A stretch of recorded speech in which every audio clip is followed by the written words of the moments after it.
seen as a hotbed of hippies, drugs, pornography, and radical experimentation.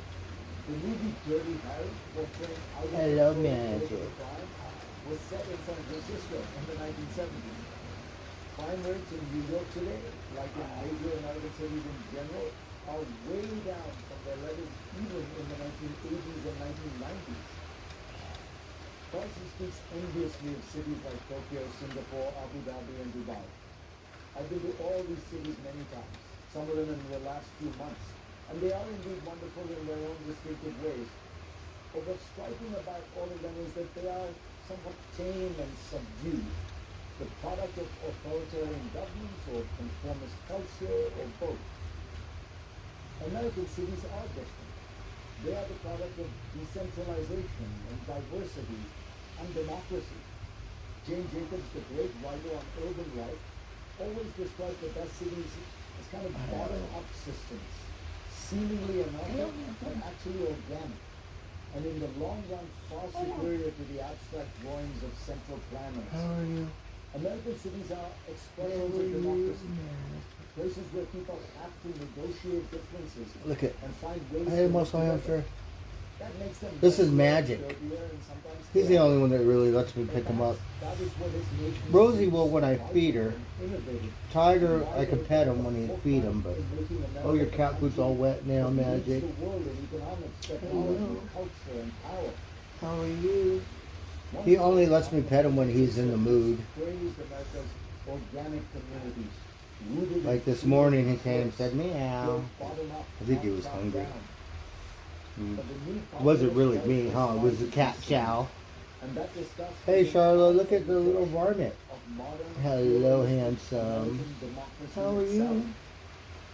Increasingly, they are dazzled by the clean and orderly ways of dictatorships, populist authoritarianism. Babysitting the dog the other day. The cats didn't eat till dinner time. Say what you will about Putin, But the cat, he makes the dog, he might play, but he don't really attack him. And the cat, he don't know. Huh. He said if I was the same size as the doggy, I scare the doggy away. Huh? Oh, look at your nose running. Hello, handsome. We could stay in here. It's a little wet outside. I think I probably gave him COVID because his nose is running. It's been running for 2 weeks like mine. I'm sorry.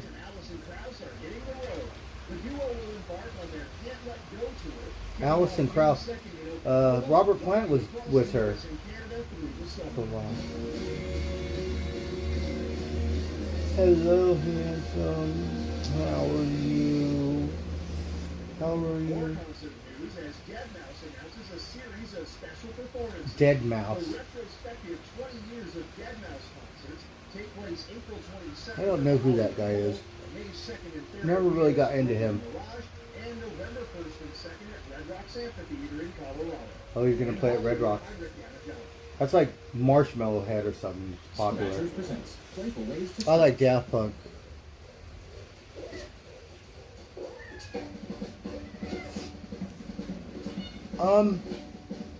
In the beginning, Aurora and Mama Kitty, the neighbors came over and said, "Oh, those are my cats."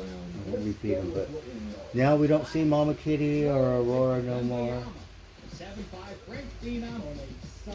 But they did come over. I said, "Oh, you could come over," and they said, "Oh, that's our cat." And Mama Kitty, I thought was Wild Kitty. What does it mean to But be no, alive? Mama Kitty. It means always balancing everything. It was Mama Kitty and Spot. The weather is 67 degrees, managing kids and work all the time. And I guess Spot had more friends, and so Spot brought all her friends over. Look, Getting it all done all at once. Magic, he got a little spot. Solstice had a spot. It looked just like, My eco-friendly not just like, t-shirt but every kind day of like keeps it in. Spot. But got Spot. Eco-friends. Magic, he got Alexa, when's my next like event? a, Your next event is at 3 p.m. it's not as predominant. It's like a blurry spot. Meow. I got a mattress yesterday, so this morning he was sitting laying down on the mattress. The stupid dog got there. I bought them a bed. It cost like $40. They never use it. The dog used it one day. It's all dirty. It's all dirty. Joining us now to discuss former Marcel, do you want me to wash it? I'm like, no, because I'll never see it again. It's $40 out of my pocket. I'm sorry. Prison service announced Friday that Vladimir Putin's critical election of all I try to help that guy who's starting to bug me. I don't really want him coming around. Yeah, there's no question. Absolutely responsible. The best thing that we can do right now is pass through the This is age bill magic. that He's a we baby cat. need, so I mean, I tried to call him. You got your guitars here. I have to be responsible during the week. You can't be fucking around.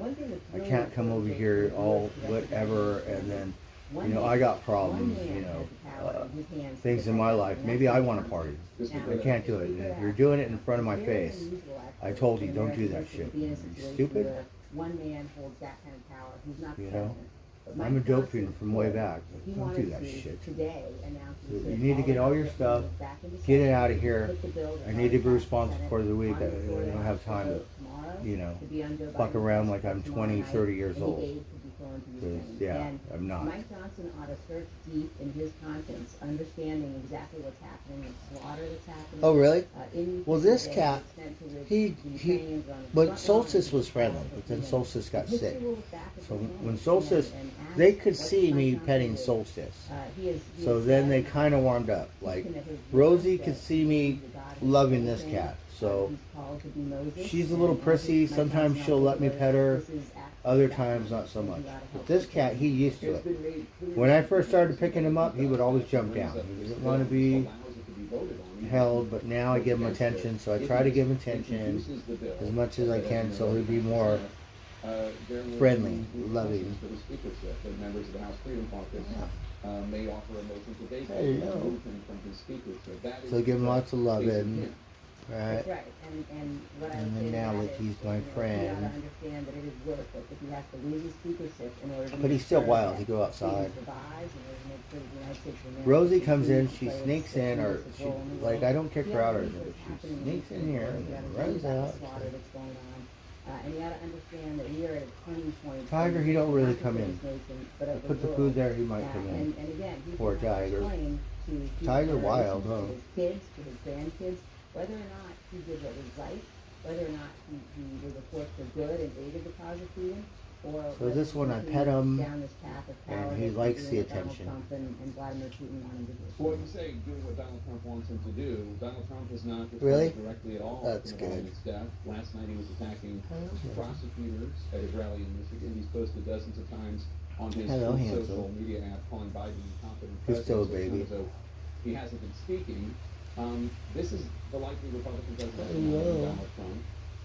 How do you feel about the fact that he has not said one word about Navalny? He's had harsher words about Letitia James, the Attorney General of New York, than he's had about Vladimir Putin.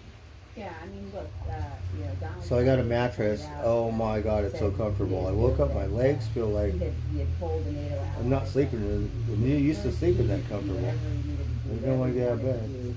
Which is good. He basically made clear that under a Trump administration, the United States is unlikely to keep its NATO commitments. And Hello, I think that handsome. Republicans who understand the importance of the national security situation, who So now continue he's to sitting support here, it, he let me are pet simply him. going to be held to account. You know, when you think about Donald Trump, for example, pledging retribution. It was beautiful earlier what today. Vladimir Putin The did sun to was Navalny out, is what retribution and then looks as like in a soon country as I woke where up, the I leaders woke up are not earlier. to the rule of law. And I was up. And I think that we have to take Laid that back very down. seriously. We have to take seriously the extent Just to woke which, up like an hour ago or we've something. now got It rained. within the Republican Rain Party. everywhere. I believe the issue Like- this election cycle is making sure that Putin wins. Hello, you little- Party does not You take little over the rest of the savage. As you know, Hello. Donald Trump is standing by his comments. How are you? About that anecdote where he told And I them got that chicken, so they're gonna love chicken to the eat. correct percentage of their GDP on defense, that he would tell Russia to do whatever the hell they want to them. But what was your response to that when you read that? It's dangerous. It shows a complete lack of understanding of America's. I don't like goals. people leaving their They stuff. still attempt Rosie's to gonna be have gone. America's It wasn't president really of the kosher for party Rosie to go since the in establishment front of of Mike. her Like, saying oh, that I'm gonna be he, gone for 2 it's weeks, and completely then uninformed she brings up, oh, something about NATO, the in my view, is the most the successful deadbolt. alliance There's no deadbolt, so probably in you the know, history of the world. it's like And that's our the business. extent to which You're gonna be gone for 2 weeks. American leadership, we've been You know, able to Mike's a good lead guy. the I nation trust to him. Europe, But he's about ready to go to Texas. Who knows? You know, I've seen people be okay, but eventually that shit kicks your ass and a little different. Not all there. Because our adversaries know that if there's going to be an invasion of a NATO country, we'll come to their aid. We will all Especially if come you're to their desperate. aid. And I think one of the things that is so misguided That stuff about is better the to current keep debate, under people the like David table. Vance and others who suggest that we should just abandon Ukrainians, is if Putin wins in Ukraine, he's telling us, he's saying, you know, the I'm gonna Baltic eat. Poland is next. NATO member countries will be next. If Putin wins in Better Ukraine, to not the put too much security out there. system, and who knows You know what I this, the mean? security It's structure bad enough. for I feel like I'm on a the date every security fucking time I and see freedom him, and I since the suck end at of World War babysitting. II, will begin to unravel. One of the reasons that Speaker Johnson has not brought up the bill that And has it's been like that for 5 really rounds. I'm the type, like, I along. get it, but I'm not buying every fucking round. Additional Right? Last time, is that fucking lent him money, Senate bill, bought him a fucking compromise that raised the salary, lunch, dinner, money for the right? wall, et cetera, put forward It's by like, conservative have you ever bought me a Republicans nice lunch like that? Oklahoma, I don't think But it so. was not conservative enough for the House, so then it was stripped from that Whatever it amount is. of money bills there without the border Yeah, security. no. The border security Never got measures, hooked up. we're not I gonna think go you bought me a back. 6-pack of beer once since I've known What you. do you think of the compromise, and what do you make of this gambit that's really difficult for people to understand where the Republicans are coming from? I don't think it's that difficult for people to understand. I think the American people are really But smart. he did hook me up with some vitamins, so that's how come. If you do that, you'll be my best friend. He doesn't have a vitamin connect. Their responsibility for failing to secure I the remember border. that And stuff, that's but going that's on not gonna for carry a you number of through. years. And it's inexplicable and it's wrong. But as soon as the agreement was reached, there was a bipartisan agreement to begin to take steps in that direction. And again, Donald Trump, said, no, I don't want you all to actually begin to solve the problem because he wants to run on the Fuck is issue, this, so the Republicans McDonald's? walked away from it. And now you're seeing these contortions from Yes. many leading Republicans. That McDonald's got a different Tim Scott trying to label. explain why they demanded border security, then they got the border security provisions, and then they rejected it because Donald Trump told them. And then the weird They thing, said he it comes was by so yesterday, important my for door's open, I'm Ukraine sleeping, I wake up, it's like he's just looking at me. Now You don't Israel knock? supports Ukraine You don't and say hello? Taiwan, and they won't vote for And he it disappears, comes back. about Are you hungry? Um, Well, technically, I am hungry, but that means, Too smart. for do you have any all money? that. No, you don't have any money. My, Oh, do you want to go whole out to policy breakfast? ought to Stop the political contortions So- and realize how significant and serious this national security moment is. So here, I got I'm just- a question for you. We'll be right back after I'm not a the break. tightwad, but like I said, I'm not buying every fucking goddamn round. Against the verdict and the You're justice not my system. girlfriend. We're not on a date. And it's gonna cost a split with Susan Hungry? Vogel and also Ron Brownstein. I'm sorry, you might have to go to fucking, Mission to eat. Because I don't have $20 to take you out every time. The students of the I just don't fucking have it. will tell you that strongmen will break the rules while in office, push against the boundaries of law and custom. And then, when they are out of office, and if they are held accountable, they will say that. So I'm the sorry, justice I've known system him for- is being weaponized. I don't know, but you need to get your shit together. Okay, so you got a free check, whatever, that's great. I never saw it, but, so, that's the thing about, I don't wanna put too much out there, but if you have a problem with something, Of grand juries in multiple states. Pretty much shows. Attorneys and district attorneys and federal attorneys who are all conspiring against him. And that's what's produced his legal challenges, becomes the basis for him to Okay. argue, well, I am explicitly going to do the same thing. It's a pattern that's been seen in other countries. I've helped him enough, And I that's think he why needs to go to his language Texas, I think I need portraying to worry the about legal myself. system as a threat to democracy is so dangerous, not only for what it means in terms of this election, but what Oh, it it's wrecked. means Are you to hungry? get Like the control fucking of nerve. this. So what would happen then? I'm Michael Smirkowicz in Philadelphia. The other You know time, front took him runners. out. Oh, But is that's there so November nice, you watch, I'm gonna take, and then Among the don't see him for a while, and leading then questions again. is What if Donald It's Trump is like- convicted? That's $30 out of my pocket. Right? It's not like I'm getting you a dollar burger or some shit. It's 30 goddamn fucking dollars. Judge in Trump's civil fraud Took case him out finding him to Denny's the other day. $355 million He gave me a and pair of preventing Levi's. him from doing Great. business in New Fair York for trade. 3 years. But it's like It seems like I'm buying every goddamn round, and it's fucking And we're annoying waiting the on fuck real out of me. potential explosive legal outcomes. The Supreme Because Court immunity The is. day he came over and he's all, Interference case. "Are you hungry? You want to go to breakfast?" I got $40 to my goddamn name right now in my pocket. It's like, so if I take you out to breakfast, and then what the fuck am I gonna do? Are you gonna buy me a beer if I need a beer later? Federal prosecution. I don't think so. The classified documents are not allowed. And now the Stormy Daniels First time, had 10 Bic lighters, they all disappeared. For most candidates, It's in like, most think on this election side. years, that Do you know would what it costs to be a big replace bump 10 in Bic value. lighters? They're $3 a What's the piece. alternative? So These do the light math. years ahead of the sole remaining Might be just a champion. goddamn innocent lighter. This comes But not if you take all of them. I don't care how fucking spun you are. I mean, it seems to hold up pretty good. But that shit rubs off on me because I'm about to do it. If you keep fucking out of my face.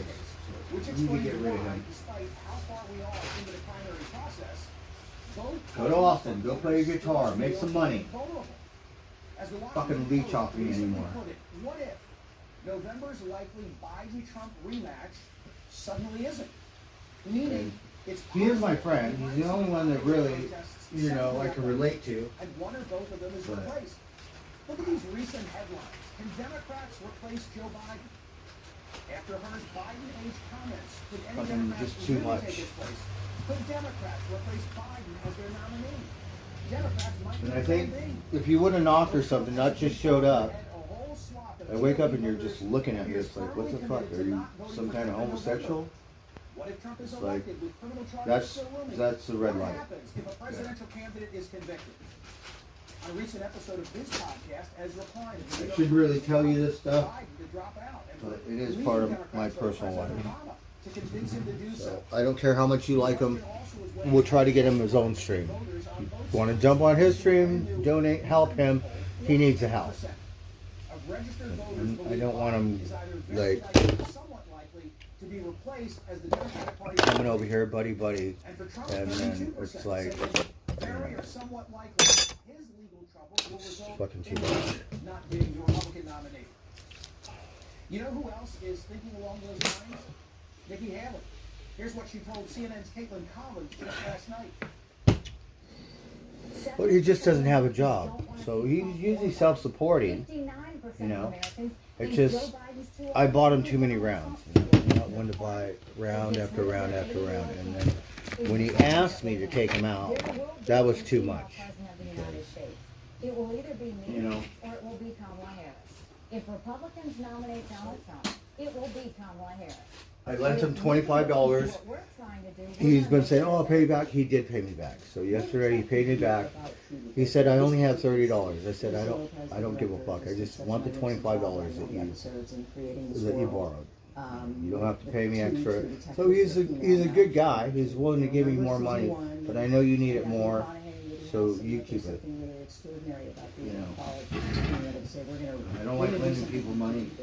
I was gonna lend this other Indian guy money, $20, and I told him no because I didn't have it. And he hasn't bugged me since because I don't know him. Mike's different. Mike's a friend. Like the other guy I worked with the one fucking day, I bought some pot off you twice. That's our relationship. Part Native American. Was that also Mike, an attractive he's my calling friend. point for you? Friends aren't perfect.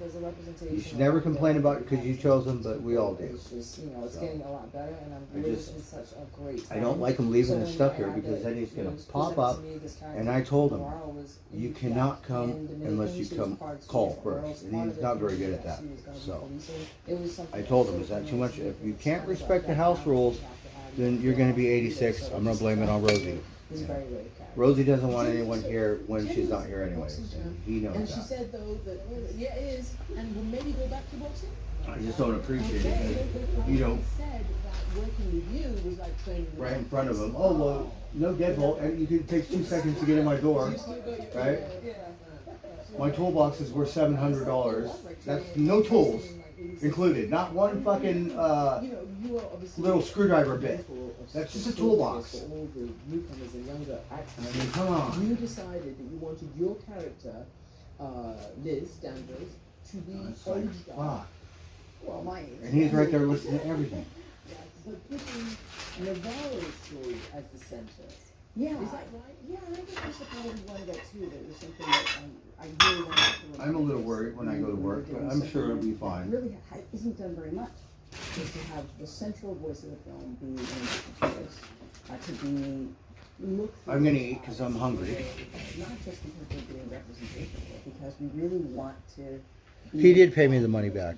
It took about 4 days, which is really good, because usually I gave it like I'll never see it. So he's a good dude. It's just, That you know, doesn't happen often. it's just a little much, you know. We get overwhelmed. It's not my place, you know.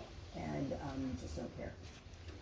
Well, he lost his place. He fell off a ladder, broke his arm, and so he's been living off disability. And I guess he did really good, you know, off disability. So he has abilities to be a finished carpenter and stuff. Right now, I'm not sure where his head is. Lots of adult You know. engineering. We just got to do lots of nothing. It's the President's Day sale. He already knows. He knows everything I am. It's like we're friends, okay? I just try to help him because one time he had his shit more together, and now it's not so much together. But he has a vehicle, a nice vehicle. You know, I just think he needs to slow down a little bit. Yeah, tons of rumors swirling around. You know, he's a talented musician. You know, he's got good qualities. You know, but you know, I've seen how that stuff affects people. And it's just, Changes everything. it's gonna start affecting me. I mean, really good dude. Look, he gave me this pot. You're the best. Got all this pot, like so. He's a giving person, not really a taker, but just a little something. Is I guess not needy. Needy's not the right word, but you know, you just have to get it together. That's all. So I'd like to help him, get him a stream going or something, which I don't know how to do, but you know, get him a stream, and then I told him how toxic it could be if we dox, it could ruin your life, whatever. I told him I cannot be responsible. Oh look, I have another joint in here. I smoked one, there's 2 joints in here. Oh, it's a bubble gum. Oh look, a bubble gum. A gumball. San Francisco cannabis. So I have another joint here that the boss gave me. So just don't. I just need something to vent and stuff. Well, there is, because I don't have any. So pretty much Mike is my only friend. You know. So everybody needs a little help. There's been times when I was smoking crack, right? I could literally walk down Sunset Boulevard and the girls, hookers, get me high. Strung out, my friend, I've known him for 30 years. He's all like, hey, why don't you go to Hawaii? I'll pay for it and stuff. And he kept that, I never went. We're still friends. So I remember when I was living off the street.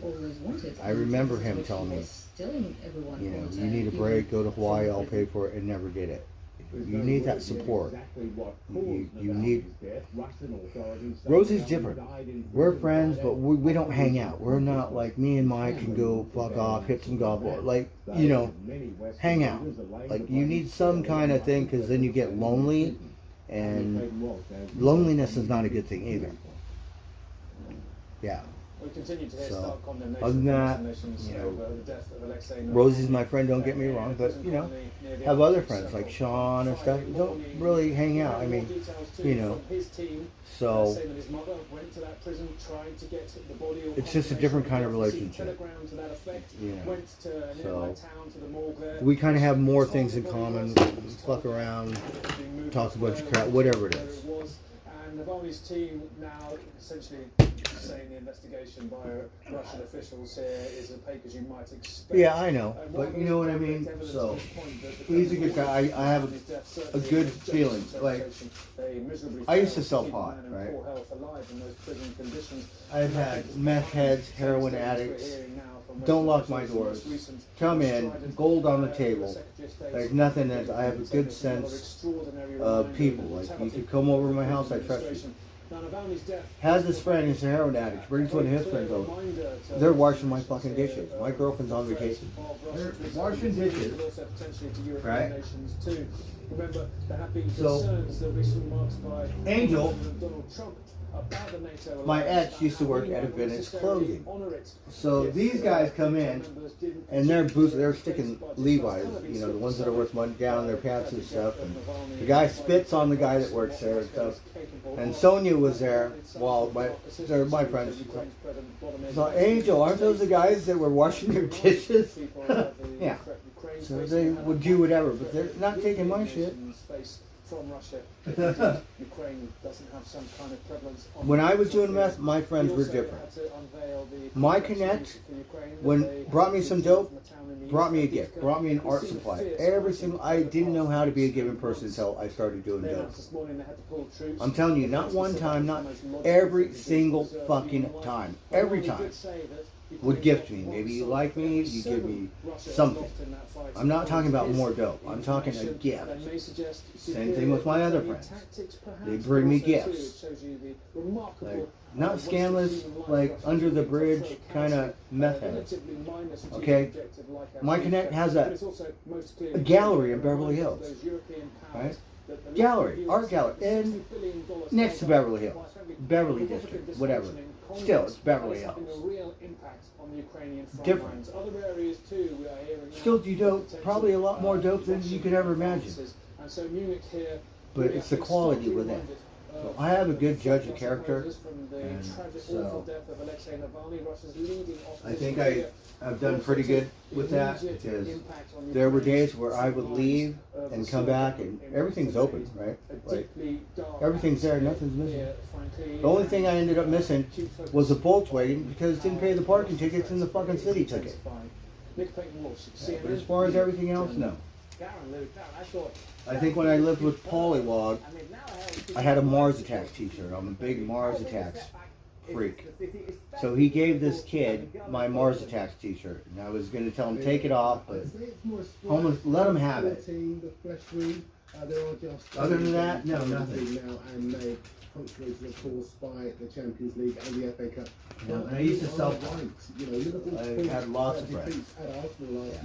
Once I lost my place and found out who my real friends were. You might have 100 because you're, you know, selling pot. This is a setback. When the shit hits the fan and you need some help, who the fuck is going to help you? So out of 100 people, nobody helped me except for 1 or 2 people. Coming back to haunt his former club, of course, as you were saying. And Pep Guardiola's Those things are good. Sometimes, you know, whatever it takes, you know. I mean, God, I've been a fucking something else before. I needed some help. The mark of true champions is to find a way to avoid defeat when the odds speak against them. Sometimes you got to put it out there and offer it. No team has Sometimes people need help. The Premier League title for 4 seasons. You're not willing to help them. But last season, City took 4. I guess you don't deserve any help either. 45 to pull away from Arsenal and decide the title. It would take a brave man to bet against them doing something very similar this season. Yeah, absolutely. There's still such a long way to go, as you rightly say, Darren. So the guy needs some help. Today he's human after all. Trying to be his friend. He misses in this match. Injuries haven't helped him, of course, I know that. But what do you make of him this season for City? I think I would get him his own stream, and then he could have his own following. In the Premier League, I still see help him out. As one I don't know how to do it. Of his generation. Yes, he didn't score today. He missed a couple of games that you'd have put your mortgage on him scoring, but that simply underlines just how impressive the defensive display overall we saw from Chelsea in a game that nobody expected them to win. A couple of key factors for you today, Pat, because as far as Haaland is concerned, he's still finding his way back to peak fitness after missing 2 months of football. He had a job, probably paid 3 times as much as my job. He had a place. Probably cost 3 times the amount of this place. Well, I know he's not that all fucked up. About taking him out of their fantasy teams, including me. No shit there. I tell you what, Liverpool look really, really good, don't they, at the moment? Their manager, Jurgen His Klopp, disability put more money in his pocket. And I probably those may. players want to give him the But perfect send-off, don't they? How convinced are you they will? people got money that fuck off and disappear. Well, a date for your diary, Alex, that will go a long way to telling us is March the 10th. That's when City go to Anfield for what could be a blockbuster game, a decisive showdown. Now, I've talked to you all about City's impressive home record. Listen to this from Liverpool. No team has beaten them on their home ground. And I'm hoping maybe he'll get it back together. for a year. Add to that, as we at CNN found out last week when I spoke exclusively. I know there's something in there, so maybe one day he'll take me out. Jurgen Klopp's players, as Whatever. you say, are determined to send him off at the end of the season with at least one trophy. I'm just at the end of my rope to redo it. Too That much. Pat is the scale Not of too the much. task Enough. facing City. Some energized players who believe they can do it. Look, I got beans. Numbers game. From 9 to 5, I stare at ones and zeros. I like beans. I had a feeling about 10. Hey, Buttercup, do you guys like beans? When's your next meeting? Nice Sandoval. Next event is at No Budweiser? Looking 5 Oh, look, the cat is in here. Set the vibe. Micheladas. So, That's gonna be my thing on the ones and twos. I want to try that pot. You gave me a jar of pot. You gave me a brand new pair of Levi's. You gave me a pair from the 70s, which I took him out to eat. But Or when hosting's your turn. Made for homes. so it kind of reminds me of my old crew. Means fast, You know? reliable Wi-Fi for all. Plug your Wi-Fi system at eero.com.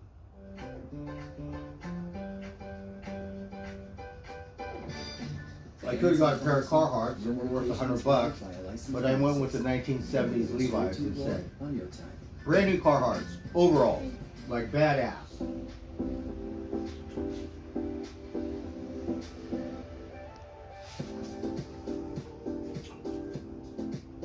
I tried to tell him, for the money you owe me, just let me have the Carhartts. He's like, no. So these are $100 Carhartts, but I could have got them, but then he came up with these Levi's, right? And I said, I have Levi's on my storage that are 25 years old. So these are kind of, I'll take the Levi's. Brand new Carhartts, brand new. Like, oh, the tow truck. I didn't see it, but the tow truck, stole the tow truck. He just put the police car out of the way. You're lucky they didn't shoot you, fucker. He stole a tow truck, he just pushed that cop car out of the way. Oh, now he's going four-wheel driving on the side. Oh, you fucker. Maryland State Police. Oh, he's just pushing these cars out of the way. Oh. The poor people in the car is freaking out because spun this car around and just like, he's destroying so many cars. Alright, you better shoot his wheels out. Oh, he's fucking all these cars up.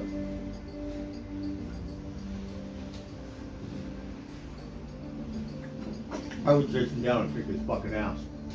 So we could get in my car, fucker? This time there was during the Friday rush hour, a lot of vehicles in the area, and yes, we were very lucky that nobody was seriously injured.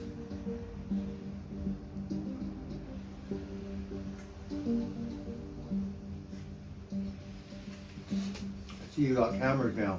Me, I would beat that fucker's head into the ground. Yeah, I would slam him. I would physically fuck him up. Israel's Prime Minister says it is still, quote, realistic for his armed forces to expand military operations in Rafah, a tiny area. I just got my ass kicked for running away, not driving a tow truck and playing fucking Grand Theft Auto. From the war.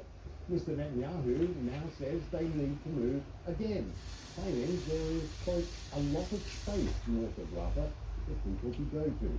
Meanwhile, Israeli forces are launching strikes in Rafah already and in central Gaza, where many who were in Rafah have already fled. Nick Robertson shows us the aftermath, a warning his report contains graphic and distressing images. Terrified, calling for her mother. A young girl on the floor 1200. of Samarta's hospital in Deir al-Balah. I always bring up this October The 7th. victim of a nearby Israeli airstrike. Her mother. 30,000 people dead, Palestine. Mainly women and children. The missile came and destroyed the whole area, she says. My sister's daughter was killed. Here is my daughter. She's injured in her back, stomach, and leg.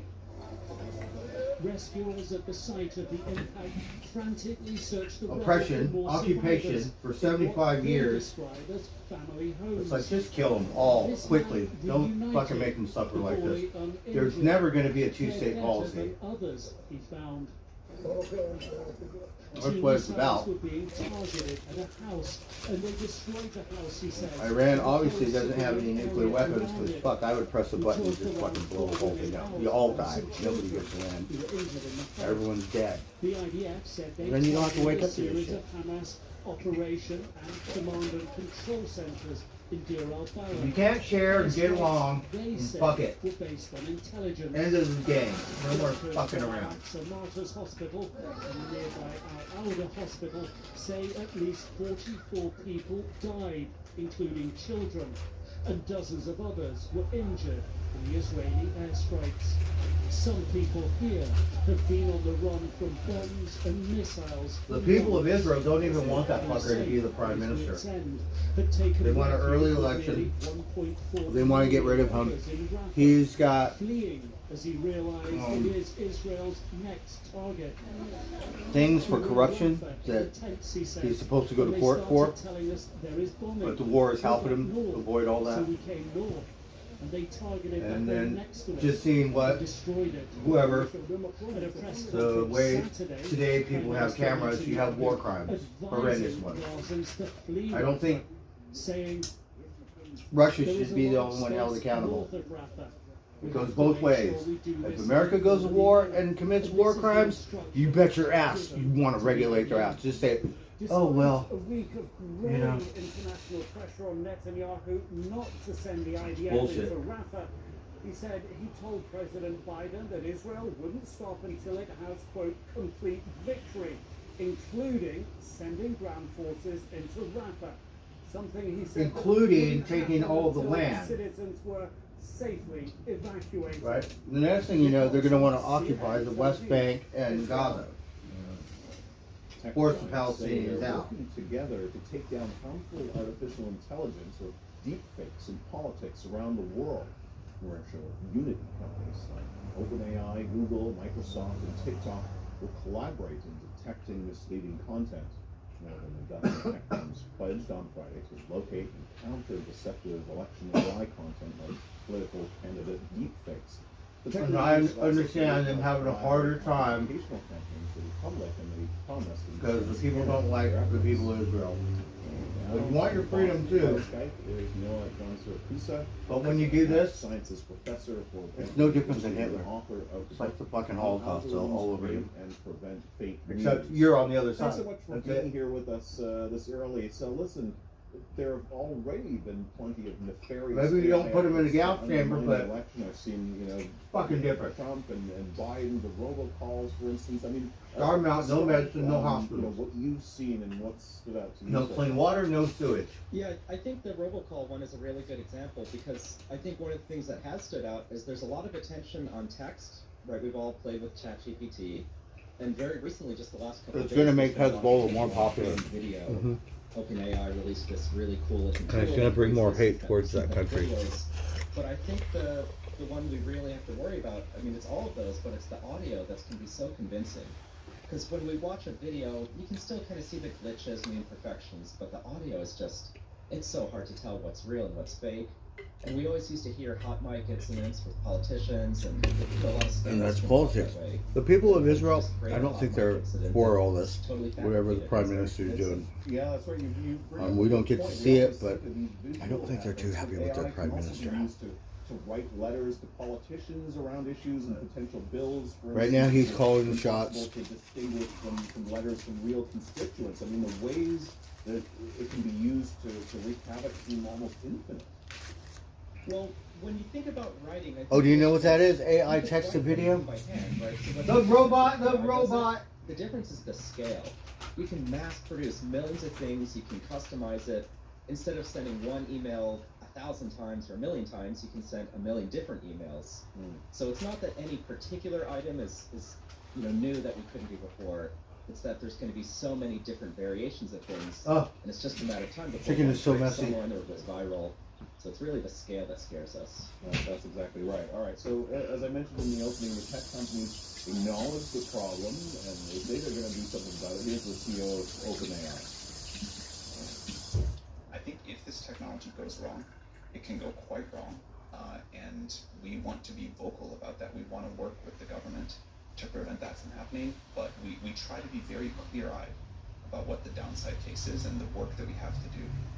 Right, they say they're going to do the work, but you said that you're skeptical about their incentives to act, especially in an election year. Why is that? Well, because as you said, it's incentives, right? I mean, if you can make a lot of money, and there's just so much money going into AI right now, so that was Sam Altman speaking, and just recently he mentioned that he's trying to raise $7 trillion for some AI ventures. I mean, that's a huge fraction of the world GDP. There's just so much money flowing into AI, so much hype. I think it's just impossible to resist the temptation. I wish Rosie would give me a heads up. She tells me the last day, oh, I'm leaving. Revenue. So it's not, we can't just trust that they're going to do the right thing out of the goodness of their heart. We have to really look at the cold hard incentives, and the bottom line is money. Yeah, unfortunately true. So we've outlined how this could be a huge threat. Could it also help prevent disinformation and be used to make elections, safer and more fair? It's going to do a lot of good things. Progress in science. There'll be a lot of positive applications for AI for sure. When it comes to the election specifically, I don't see as many positives. I think there it's more going to be... I called him. He has his guitar and his stuff here. Just because AI is a lot better at producing I have to go to work than tomorrow. detecting things at the moment. I don't need you snooping around or coming, bad content and things with AI. But just like when and you at this put point, I told you, it kind of makes things up. call before you come AI is over. really good He in the doesn't really aggregate, listen. but in any particular instance, it's kind of guessing. You can never really fully trust it. So if you just send it a video or try to deal with phishing attacks on emails, So I don't want to give him a reason to it's come never really over sure what it's on dealing the with. spur of That it. makes it I want harder you to to come use get your the shit. defense of I those want to go to work offense. this week. Right. I want to be left alone. I have to be responsible. There's a huge toolbox over here. So he lived down the street, and I helped him move his fucking toolbox so he doesn't lose it. Than they have been here in the US. Yeah. But what would My happen toolbox is if, half that given size. the My bad toolbox costs actors $300 and of something states dollars. like So this is Russia, $600 maybe find toolbox. It wouldn't adhere to any regulations, and then also, for those of I us said that he are could consuming this keep it stuff here, on but I devices know in Rosie. the If US, Rosie's not going to let me have a we're little basically fucking going sink, into 2024. I can't I mean, stay here. So I regulations told are him you're great, going to have but to very hard question. take it I out of think here, we're- but you we're can trying keep to it here figure for that out now. in real time. Nobody really knows the answer, but I think I don't some want basic people coming here principles when I'm like not here. transparency, It's right? We just don't know if we should ban too certain much. AI technology, if it should be open source or closed So, source. These are hard things if he to would figure call out. before he comes But the more over, we that know would be about one what's going thing. on, the more But we're at this aware of point, the I data just that expect goes into him to these, show up, how they and work. I think I that tried to tell him transparency last goes a time. I long said way. it It was doesn't too much solve to the ask problems, because but it this is the helps. last time. As far as users, I do think You need to a lot call of it is before you just come we have over. to revamp our If media not, I'm just going to education cut him and up be and say more you can't aware come of over. what can be true and what Don't can't. come over here We to anymore. look for defects in AI products. Look for images and videos that look funny. But I think, unfortunately, You want to be vindictive? You already know you can open the door in 2 seconds. Take it. Fuck it. I don't care. Journalism. When the media says something is fake, we have to really recognize that that's probably true, and not just spread things virally and think that everything's a conspiracy.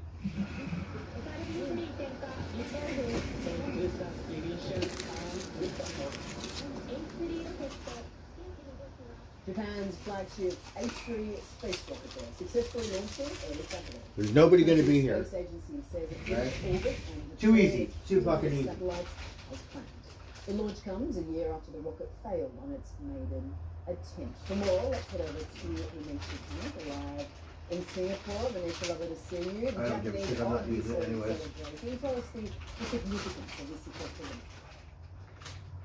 Good to see you too, Anna, and a good day for Japan Space Agency, right? Otherwise known as JAXA. Yeah, this is a really significant launch, and actually it's the second successful launch that they've had, or mission, in as many months. The first one being in January, and that was the Moon Sniper robotic explorer landing on the moon of all places.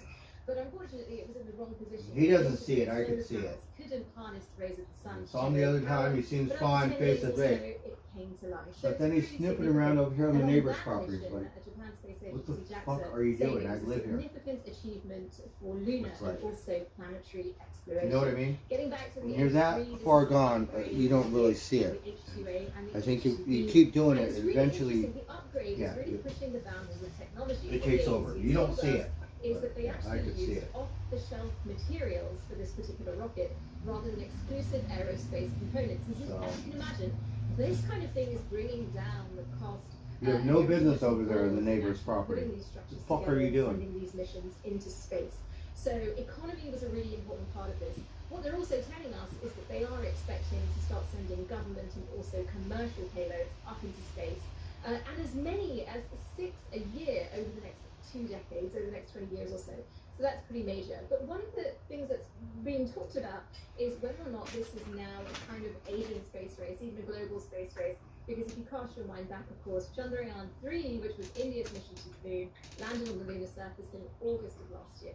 And this again was heralded all over the world because it was a lower cost than previous missions to the moon. So as we see this kind Maybe of that's why he's like, oh, I found this, I found it. Maybe that's how it comes, because you're looking around to find shit. But I'm sure those involved in space missions, the Hey, experts, fucking neighbors, what are you doing will over be there? watching from all over the world for the success of it. And on that note, let's just talk about some aspirations that JAXA has for later this year. They've also Because my neighbor is across the I'm going to fuck you up. I'm going to do it on my neighbor's side. Now, to those of you who think, well, that seems a bit incongruous, don't forget there's no oxygen up there, so that wood wouldn't burn up. And there have been a number of countries that have been playing with this kind of technology. The idea is to have a more sustainable way of putting missions in space. So, technological frontiers and sustainability, it's all going It's very important to protect space. Manisha Tank, lovely to see you. Well, I just need a break. Thank you. Wi-Fi for Jenny, who gets it all done. Wi-Fi for Lily, who builds her own fun. Wi-Fi for William, to help save the day. Weekends are kind of free. I used to be a weekend warrior. The Not games that anymore. they play. Wi-Fi that works way out here, just for Lou. For Tia and Leah, and all their guests too. Made for homes both big and small, Eero. Lorraine is still going. Reliable Wi-Fi for all. Plug your Wi-Fi system at Eero. But it's slowed down a little bit.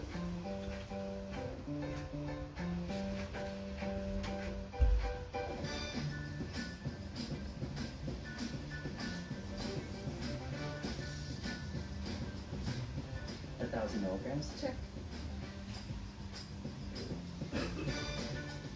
At Amazon Pharmacy, your medication is guided by a licensed pharmacist and delivered straight to your door on your time. Apple frames definitely help me at work. Alexa, when's my next meeting? Your next event is at 3 p.m. When I'm done with my day job, Alexa, set the vibe. I'm still not done with my frames.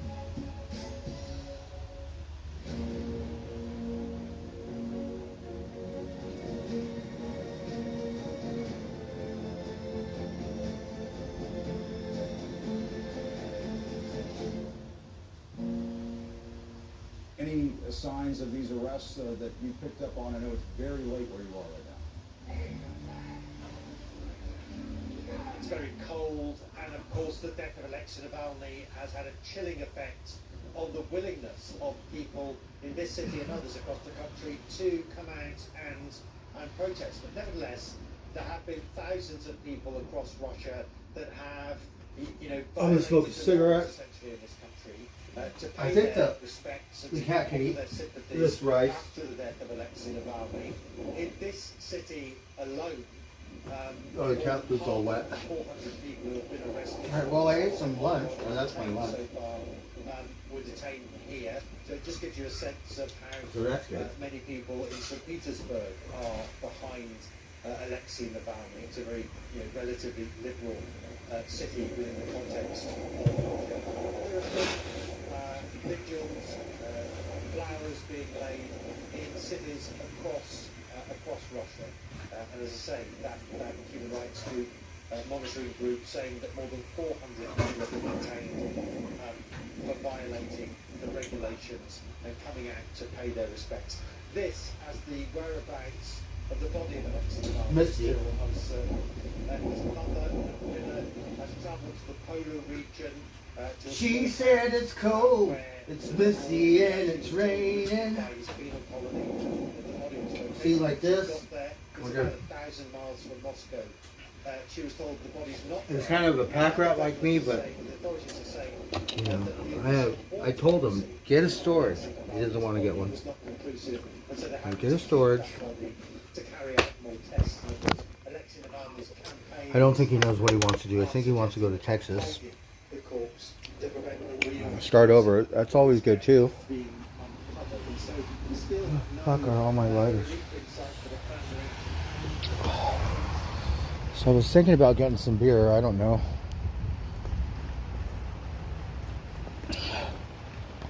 Right, might as well. I'm a little depressed. One of my best friends is having a hard time right now. So, not gonna bug her. Just gonna let her grieve. Oh, sometimes life is something else.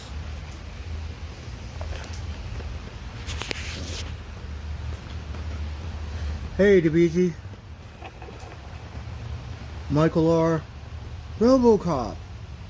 Chad RoboCop. Hey, so good to see you. Michael R.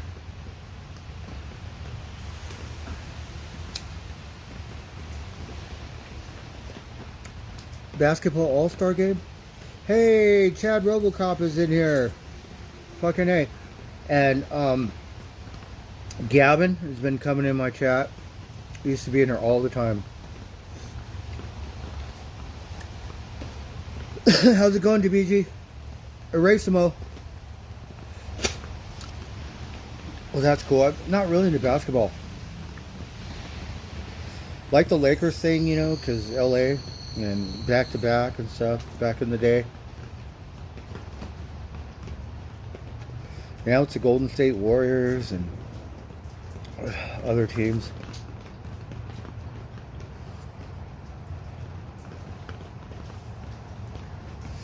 Yeah, so I feel bad for her. You know, when you live together, you're gonna argue, you're gonna have fights and stuff. Dead or alive, dead or alive, right? Well, you know, life, I guess, is precious. We should probably be more thankful and not take things for granted because it could disappear. I mean, a lot younger than me. I wish I would have went up there and met him, because she goes, you guys will get along really well and I want you to meet him, and she gave me the heads up. I'm like, happy for you, babe.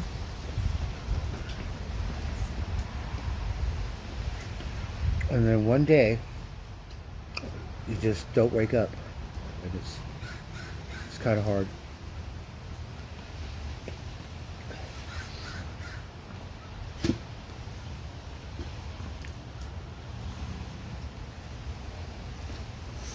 That's right, Zoppo. I think they're supposed to do it tomorrow. We're gonna have rain here till Thursday, so I'm lucky I get to work inside. I think this is my last week, because once I do all this, there's nothing for me to do. There's one last thing for me to take all the wattles, because once the landscapers come in and it's all landscape, you don't need wattles to filter the water before it goes into the drain, because the city will fine you if your pH water or it's too polluted and it goes into the city drain, because it goes into the creek. And here we have a thing, the environmentalists, we have some salamanders that are I don't know if they're endangered list or something, but so they want to protect the salamanders. One of my friends was with someone and he passed away on Valentine's Day of all day. And then there's more to it, but I don't want to get into it. It's nobody's business. I already put Mike's business out of there. So, yeah. Jenna, that's a little person. That's nobody's business.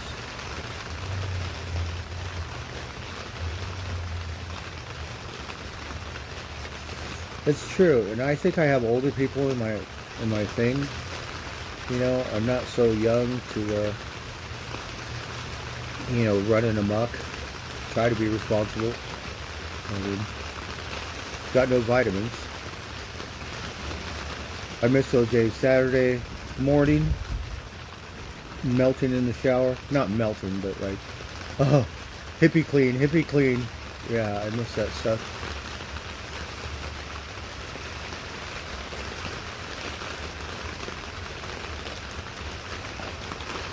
You know, and then I know a lot of people have health issues, and on and on and on, you know, so.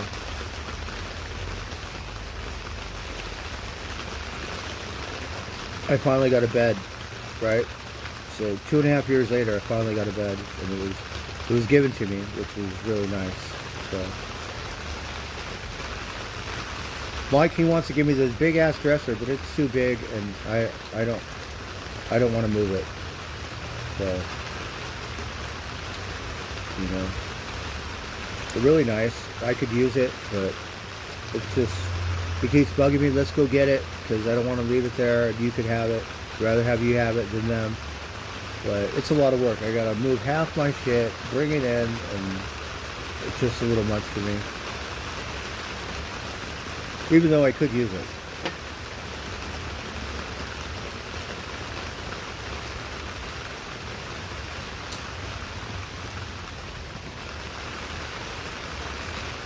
Can you hear the rain? Yeah. Fed Mama Crow. Mama Crow happy. Oh, Mama Crow gets some chicken.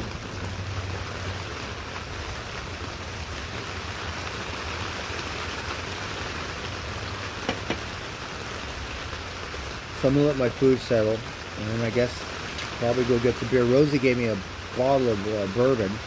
I would like to cook with it.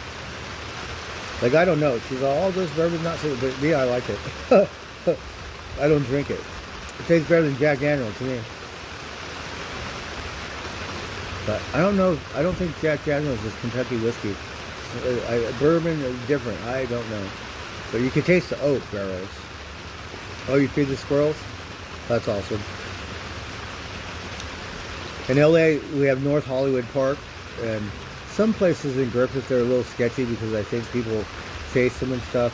Coyotes are friendly. You got to be careful because they're pretty much used to scrounging people food, so they associate a lot of food with people. And you know, Mexicans have these big parties in the park, and they come and scrounge around and scrounge with leftovers. So they pretty much come right up next to you. In North Hollywood, same thing. The squirrels will eat out of your hand.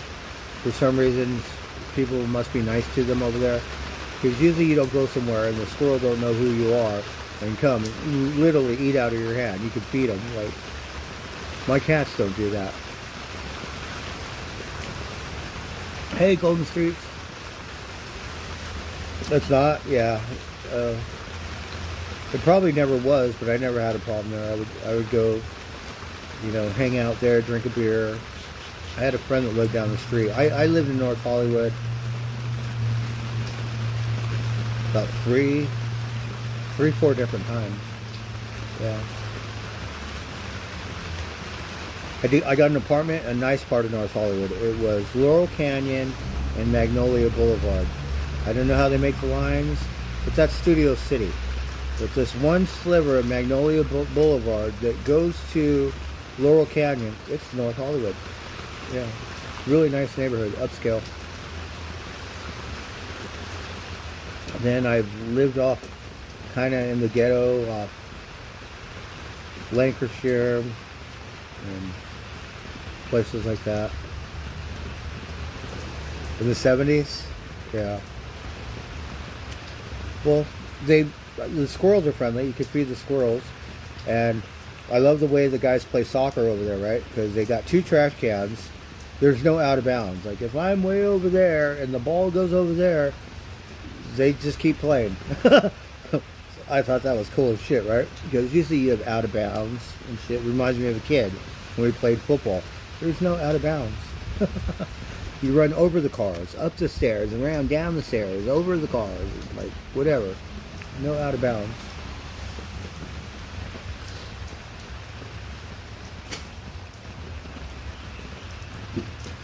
So I thought that was kind of cool. Too many homeless, yeah. We got lots of rain, so haven't heard of anything because people camp out in that river. Oh, there's so much trash. It makes you want to cry. So maybe this water, it'll flush it all out to the ocean, but it's pretty sad because all you see is trash in that river, and most of it's cement. You know, the good thing about the rain is LA's saturated, so you have, you know, mudslides, flooding and stuff, but we don't really have enough reservoirs. But if we did, you know, because it's hard to have all that water in a desert, especially if, you know, because all them trees you see, they're planted. They're not. You might have a little oak scrub, Malibu or something, but in the city, yeah, all that lawns, trees, all that's planted. It's like artificial.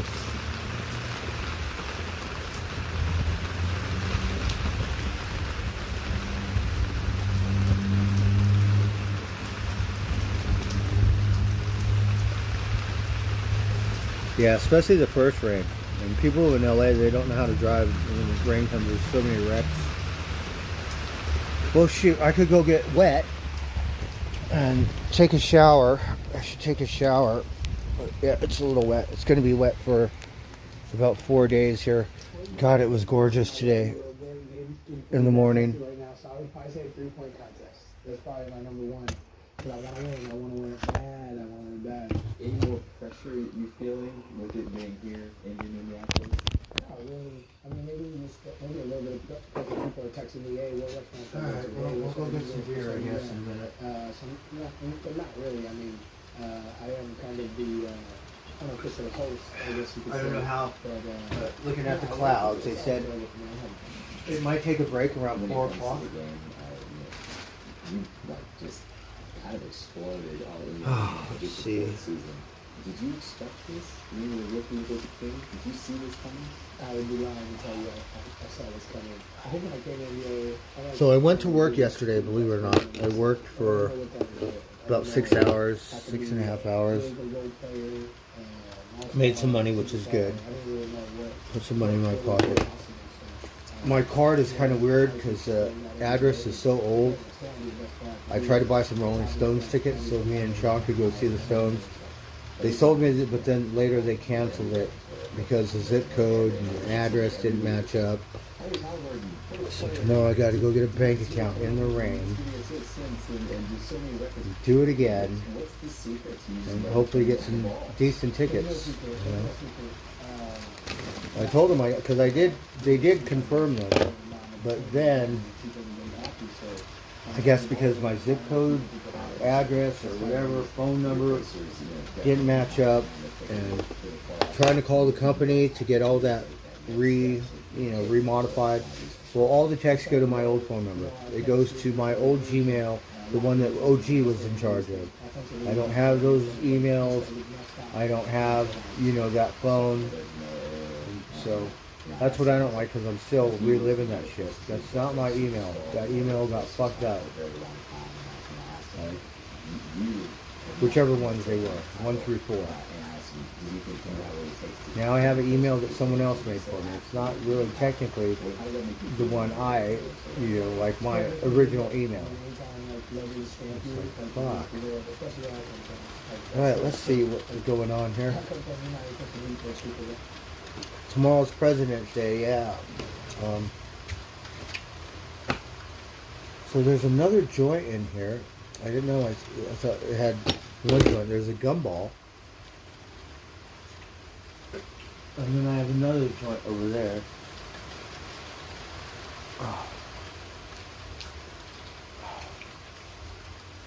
So hard to open these, it's like childproof. I need to get my saw or my grinder. That's like, what the fuck?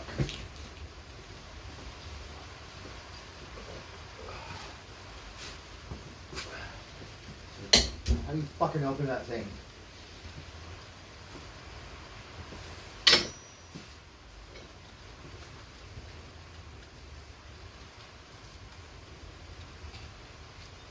Come with gumball.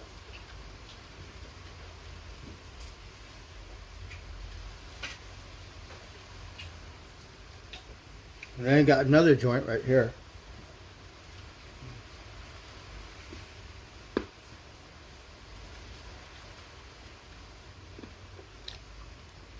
I don't know if that's a real Robocop because you were my top mod once upon a time.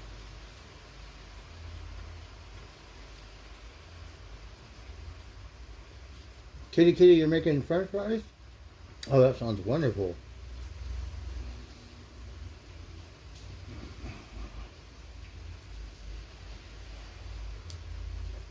How do I open this fucking thing?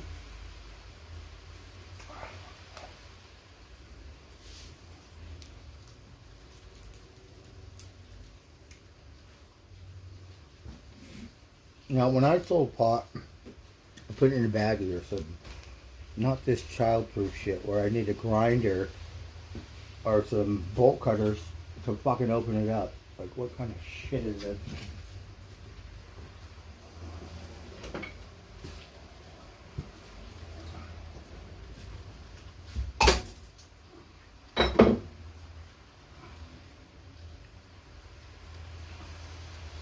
There's no joint in here. Maybe I smoked this one. Oh, I smoked this one. The banana.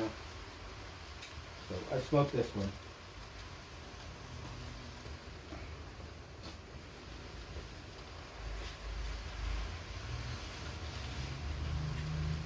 I got this one. Let's smoke some pot so I can get stoned.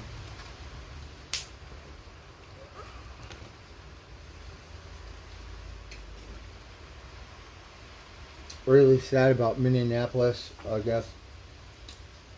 You know, domestic dispute, and you never know what's going on.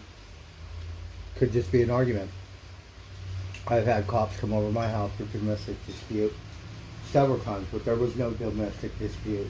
It's just an argument. Sometimes girls, like, you're dating this girl, she crazy on her period. So, ripping up all my photographs was like, you know, this was way before your time. Photographs mean a lot. So ripping them all up, trying to get my shit, screaming the neighbors call the cops. I have a pot plant growing outside. Sergeant says, arrest him. And the cop goes, you want me to arrest him for that? Yeah. Got a lawyer, did all this stuff.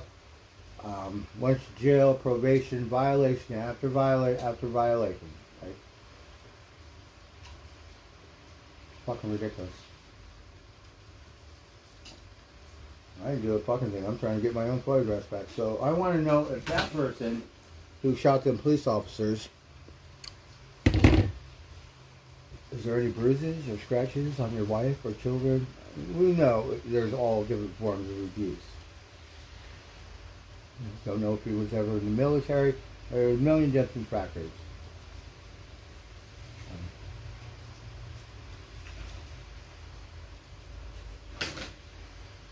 Sad how it went down. It looks like a small community. Maybe you don't have chicken shit cops that, you know, grind on your ass for riding your bike across the street or having one pot plant or some stupid shit.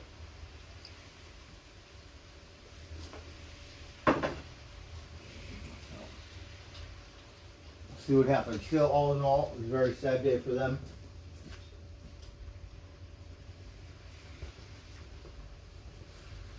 We'll never get the full story.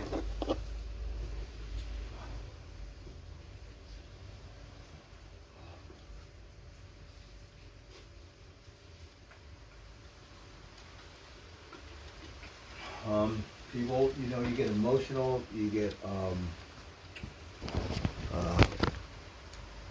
not just emotional, but you're hyped up. So you're, you know,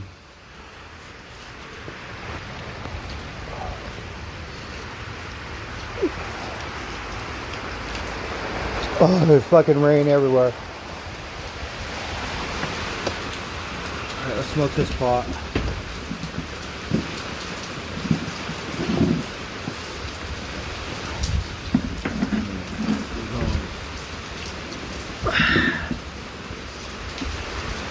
And it's sad because the job's hard.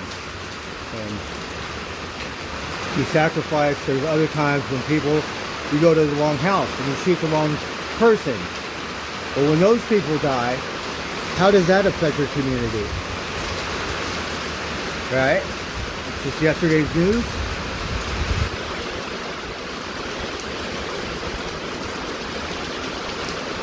So really messy. All these joints, they taste like trim. Like I don't smoke trim anymore. They could put some keef in here, but it tastes like trim.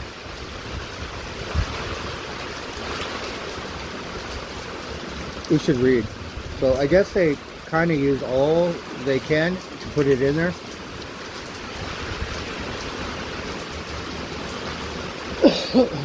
That's why we don't like pre-rolls unless they cost 20 bucks.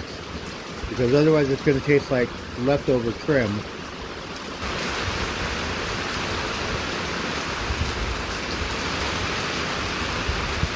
So sometimes you can taste the keef.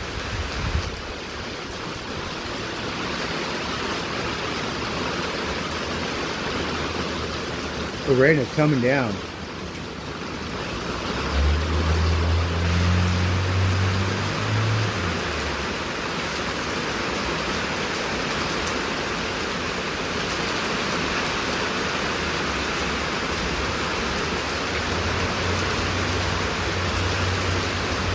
Well, this one was given to me by the boss, so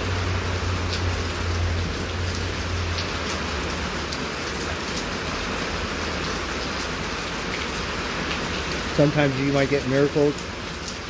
I do notice that though when I smoke pre-rolls. If I make a pre-roll of my pot, it's not going to taste like trim.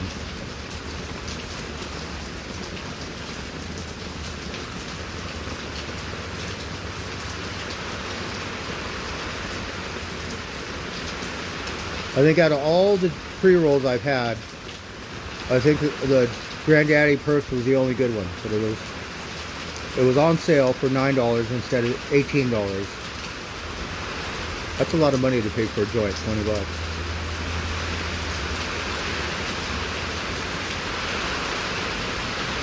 But I think that one was trimless. I think that was the only one I ever smoked. A lot of times they give it to you for free. It's all trim.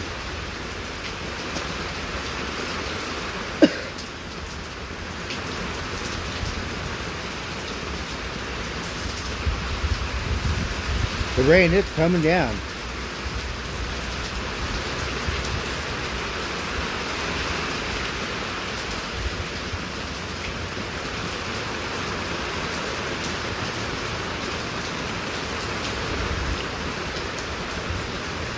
So we're just going to smoke it.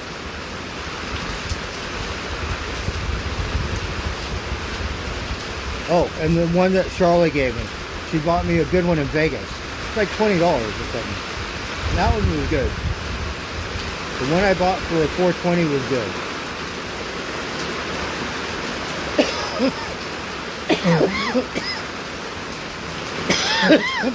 The sad thing is, every time I get a pre-roll, I automatically think it's going to be a trim joint. But I think if you spend 20 bucks,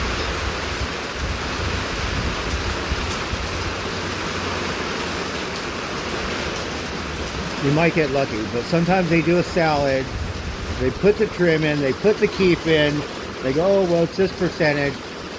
But once you put trim in it, you fucked it all up. Oh, it's raining hard.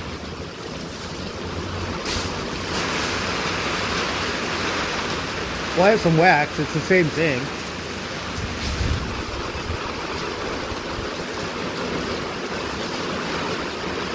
I don't want to go get some beer right now. I will be soaked and wet.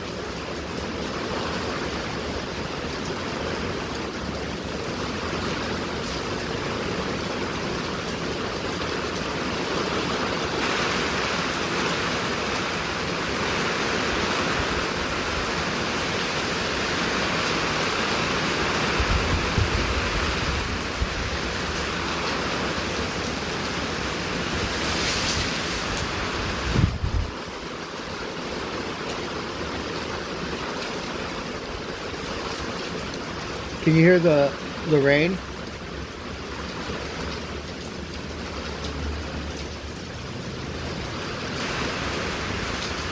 Ah! Yeah.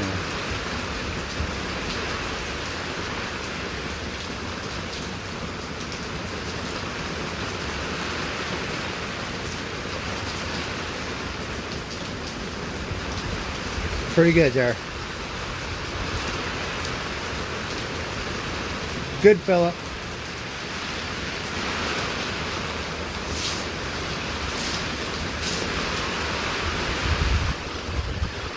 I think Magic's inside.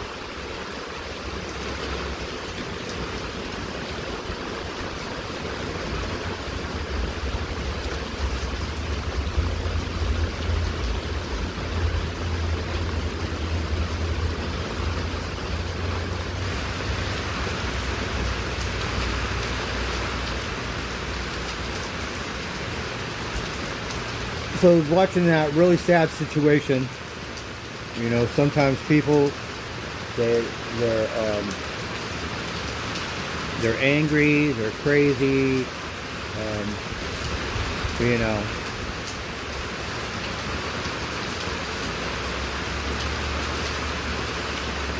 And the sad thing is, it didn't have to end like that. You know, it's called resistance, which I get.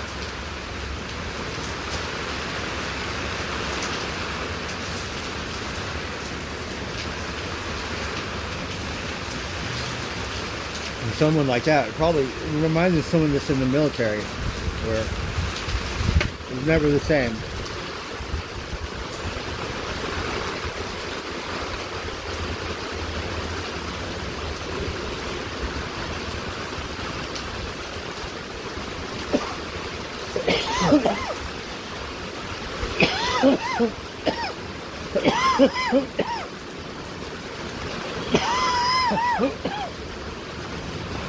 I didn't know that the SWAT team has their own like fire department. So one of the firefighters who got shot was part of the SWAT team.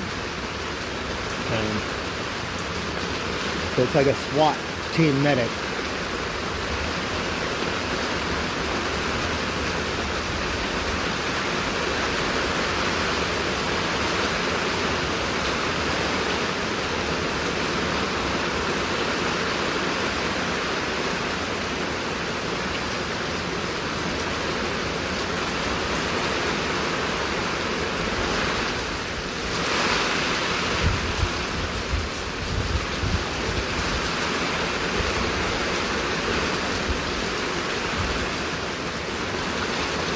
Rain's coming down. I'm going to smoke all this and then I'm not going to add it to my roaches.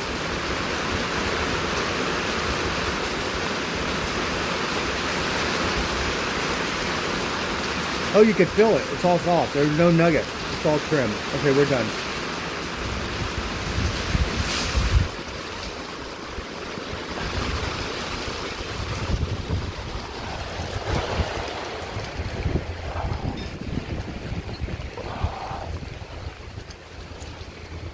Did you see the packaging? You spend that much money on the packaging? Like that shit should just be in a trash bag and given away. You know what I mean? If I can pay someone to roll it up and then package it and sell it. And they do that here. I don't know how come. I think that one said San Francisco. I'm gonna look. You do that in San Francisco? I get it. Dumbasses in LA do that shit. But San Francisco, there's too much pot nowadays to be doing that. You make wax out of it or something.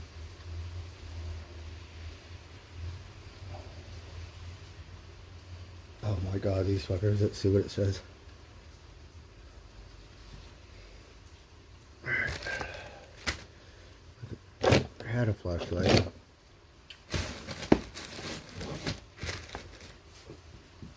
Oh, I don't have it now. Should be right here.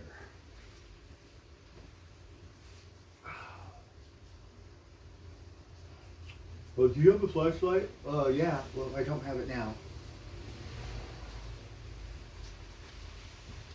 Ah, fuck me.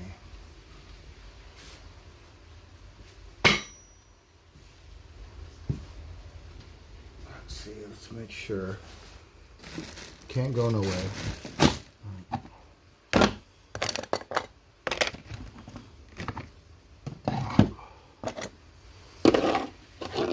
Alright, no flashlight. God damn it. Just kidding. Fuck. Get rid of this food. But no flashlight. What do I do with it?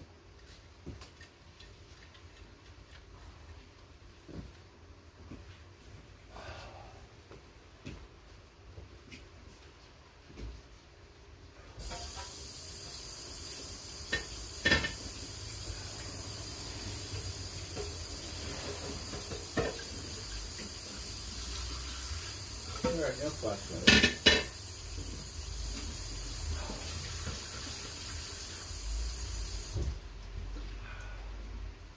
Yeah, we're gonna hibernate. We're gonna take a break. No gas, no anything. I just need to go to work and figure it out. I have this flashlight, which is dead. I have another one,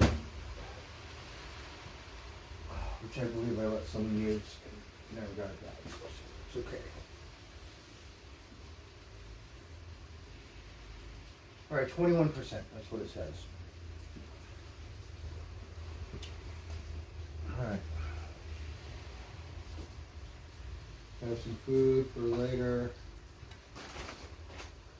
I'm gonna go on a beer run right now. Alright.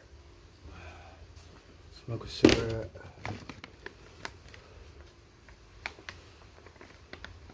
Looking for a flashlight, but it's okay.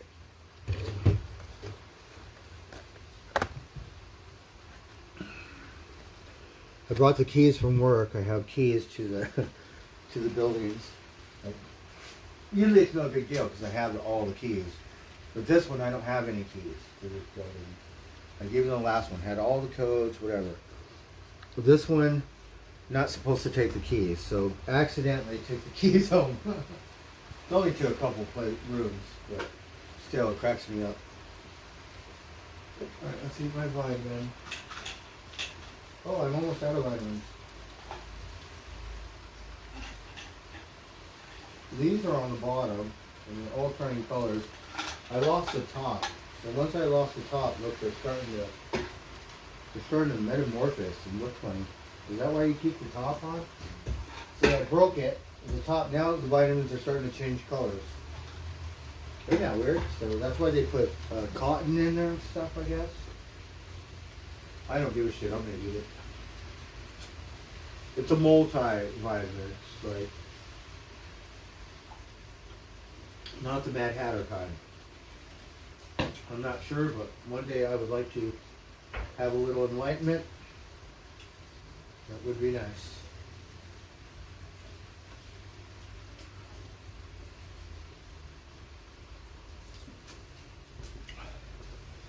So the poor city, Minneapolis, is in mourning.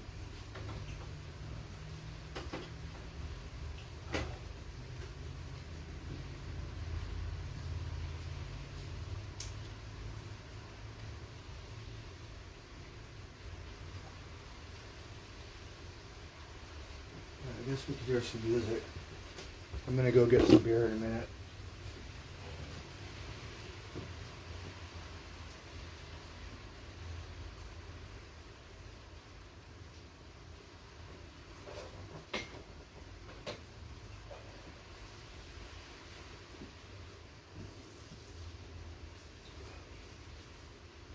Lighter. Do you want these to go or any? I don't have any more of these because we gave them all away. Now I have to go buy one. I'm what I belong now. Fire Country. New season. Now streaming. Need a new flashlight. I'm gonna get a stash box for these nectar collectors. I have all the vapes that don't even work. They're like they're not brand new, but I never use them. I just can't get them to work. Do I have some pot in here? No, but I have one little bit of hash left. The only thing you're losing is my I have just a dab of this GMO. This thing is full, but it's old and mixed up. It kind of tastes old, like me.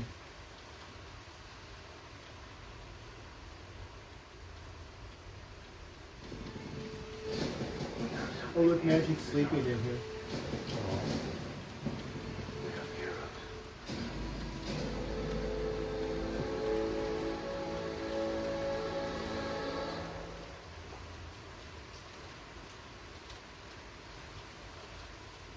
He said, I don't like the rain.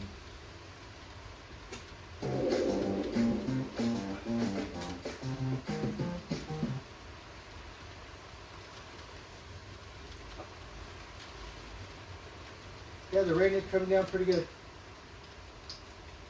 They said it would. This storm is bigger than the last storm. Earlier this morning, on the bay, it goes to the storm tracker. So once it is, it shows you the clouds. But I don't think they have that on right now. All right, let's hear this. Start it.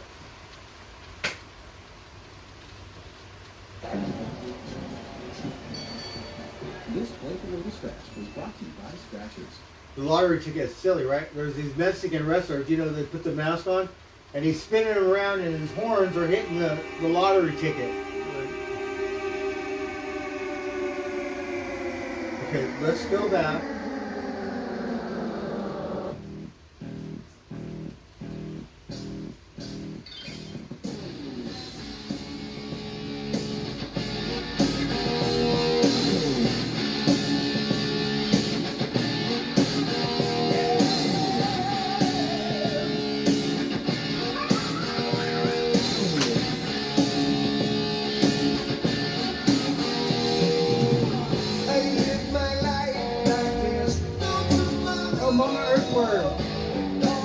Earthworms around here are big. Come on, earthworm.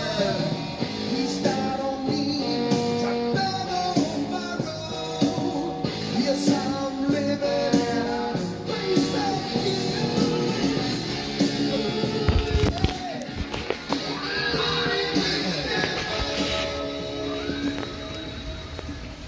Look at Mama Earthworm.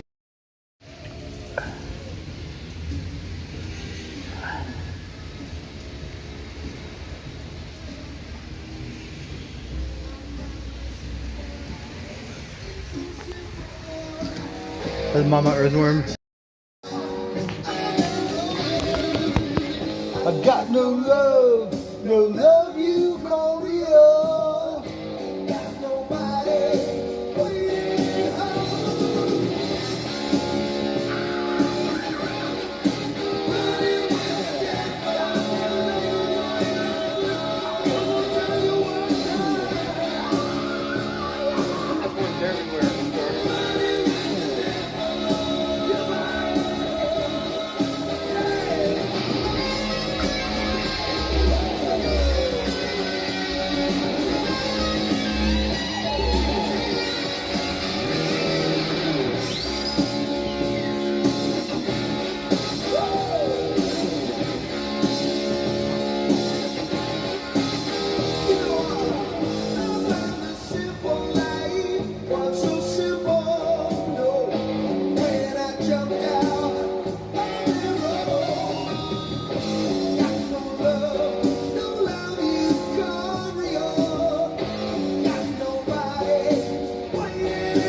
Clean out the catfish.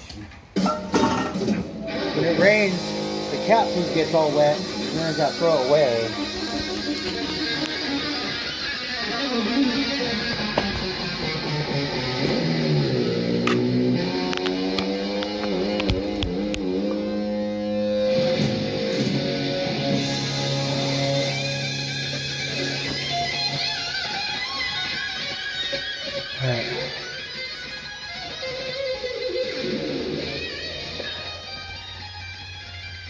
Dr. Frankenstein.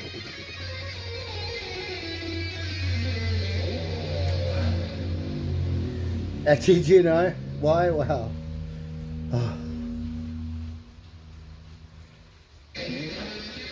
I need to smoke some pot. That pot was, you know, when it's a gift.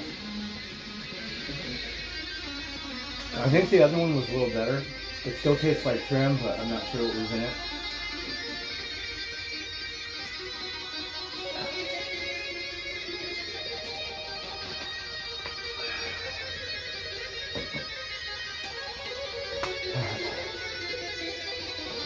I guess I'll go get some beer. It's about that time.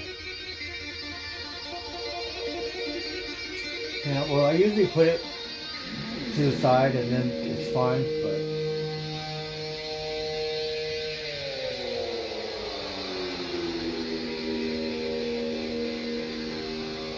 Alright, I'm gonna go get some beer.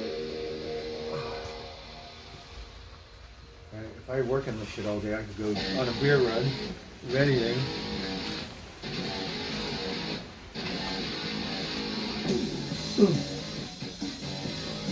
Alright, I'm gonna go get some beer. I'll be right back.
It's nice to see you again, Alice.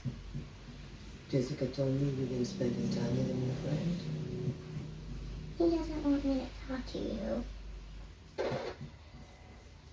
Chauncey, my favorite thing is his eyes.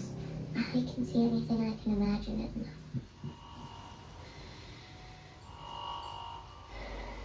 He asked you to do something that hurt you.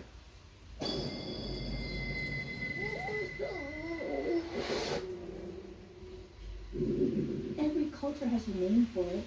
We call them imaginary friends. Just because you stop believing in them doesn't mean they're gone. And they're angry that you left.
Okay.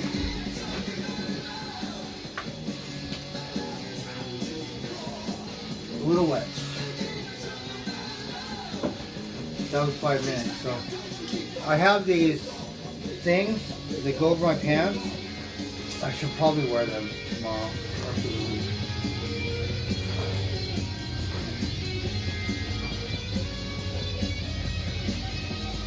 So I'll tell you a funny story. Maybe not that funny. Oh, see, I don't have room for all this stuff. Okay, we don't need the refrigerator right now.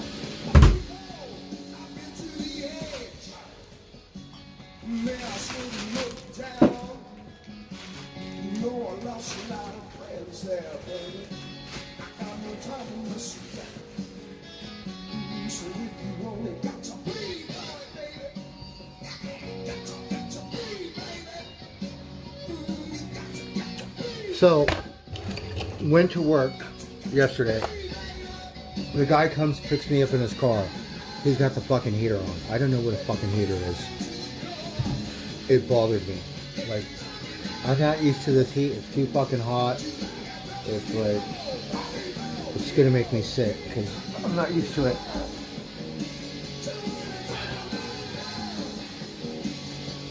So, was in the van with the heater on. And was like, you know how your head gets fuzzy and you got the flu? That's how it felt with the fucking heater on.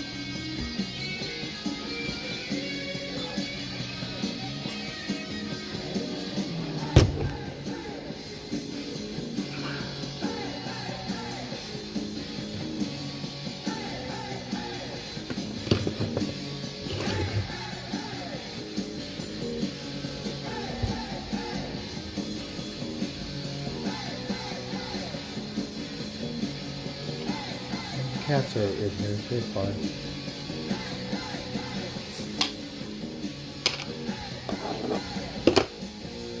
Alright, cheers. I have issues, but we're gonna somehow make a prayer.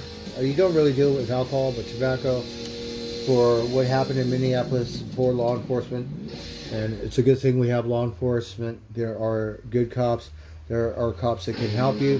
There are cops that can screw your life over for nothing.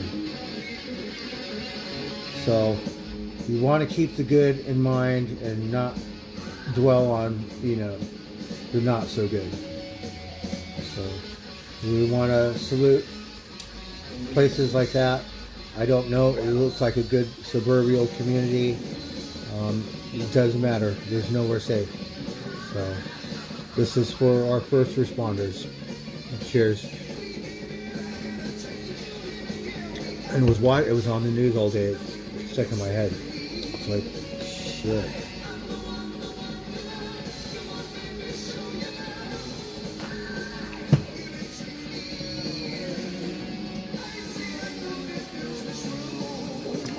So he's got the heater on. I got the window down.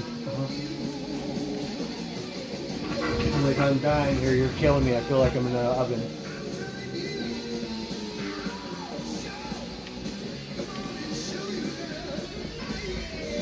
Well, I got...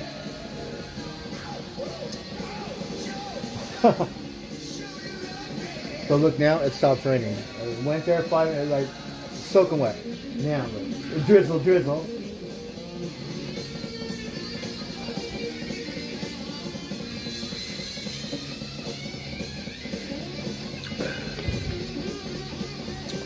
When I was young, I'm old as fuck, right? Van Halen used to have these punk rock after parties. He was a promoter for one. And I would go there and get my vitamins. Oh, not that one. That was later. Was it? No, that was a different punk rock era. What do you think? Because they do have parties. I think it was around the same time. Yeah. I didn't get him at his club, but another day or another spot, it would. I miss those things.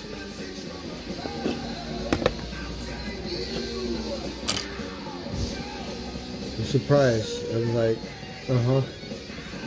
just drinking Heineken. Sometimes I can be okay, other times not so much.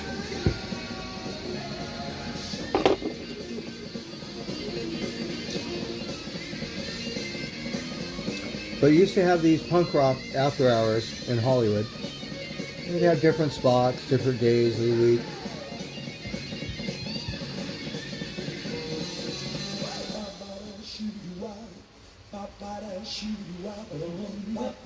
No, Sandoval? Oh, is that right?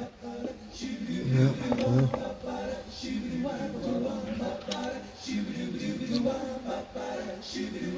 Well, I seen this Mexican guy yesterday, or the other day. Usually Modelo, top seller. I see white guys get Modelos, right? He got little something. I said, little something, huh? He's like, huh? He said, it's the same thing. I asked him, is it the same as the old one? He said, yeah, they just changed the bottle. And before they used to have a female on it. Now there's no girl, you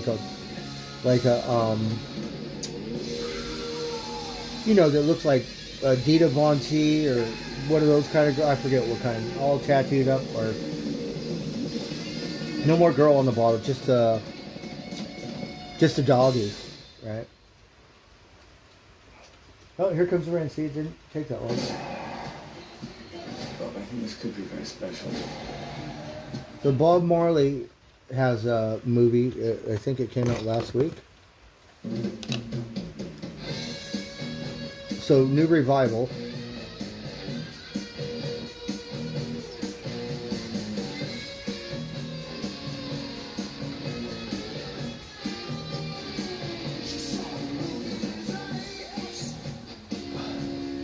Torpedoes?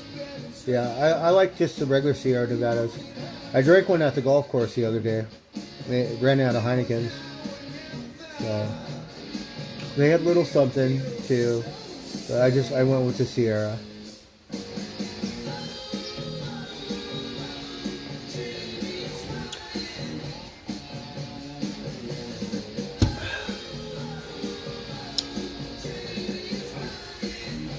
It's a little wet. It's all wet. I want to clean up. My cats are in here. That's okay. They're saying I bought them this cat bed and they don't use it, and now it's filthy.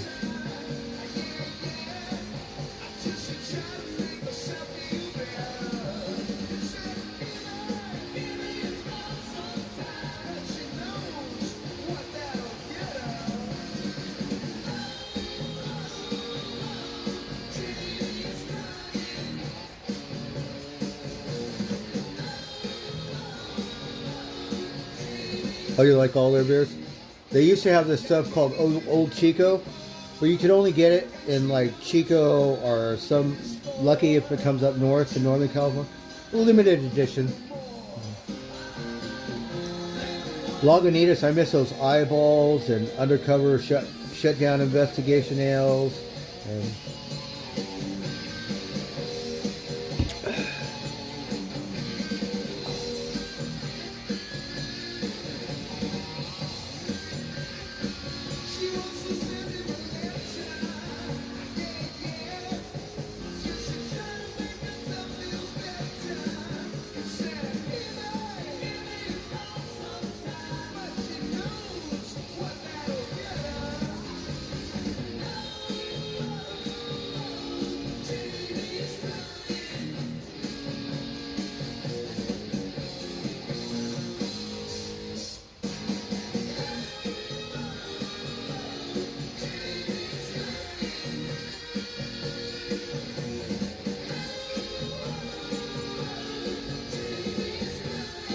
hey, Alan Gentry.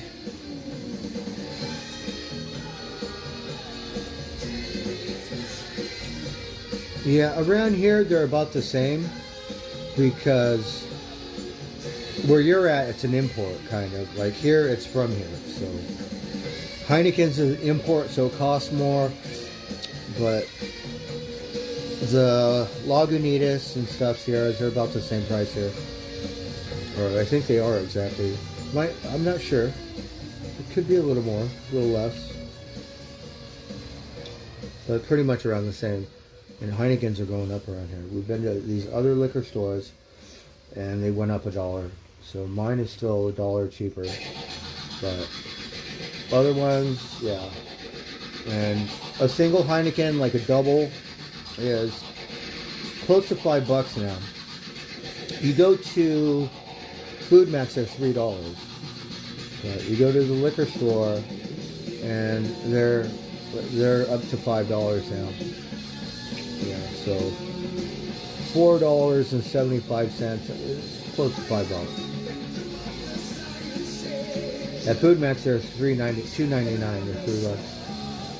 About $3.30. Hey, Dr. Cushman, how's it going? Hope all is well, brother. Oh, it's Sunday. I think we should smoke some pot now. What do you think? I have this little bit of hash. We should have put that pot from the joint and this hash in there. About that, $3.75, or it used to be $3.75, and then you get the. So $3.75 was the cheapest. I think they went up a little, so they're around $4.50 now, and then they give you a credit card charge. They charge you 75 cents. But oh, I smoked all that hash. I don't have any more. I thought I had some.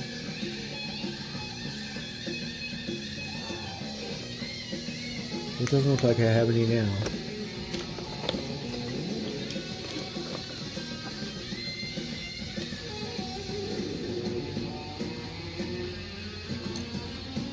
There's some on the side of it.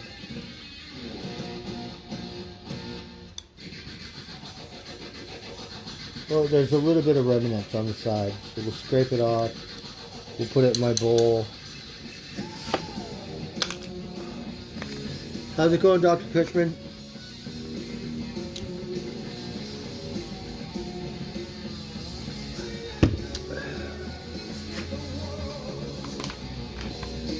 the ground. Yeah.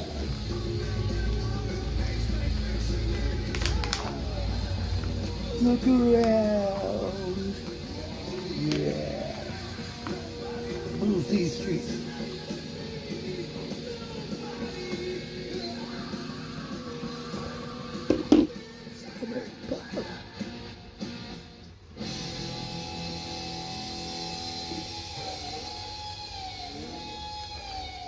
So it was really funny seeing this guy, you know, promote this club, and I shit you not, it's me, him, and one other guys that got long hair. Like we're talking back in the day when they were popular. The whole room is punk rockers.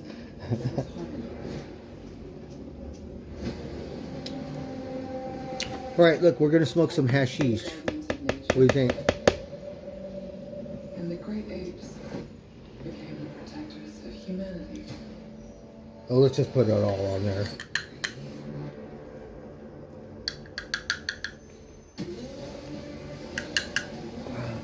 So I still had some hash. That guy, the guy I worked with at my last job, on the last day, he goes, here. I gave him a nugget.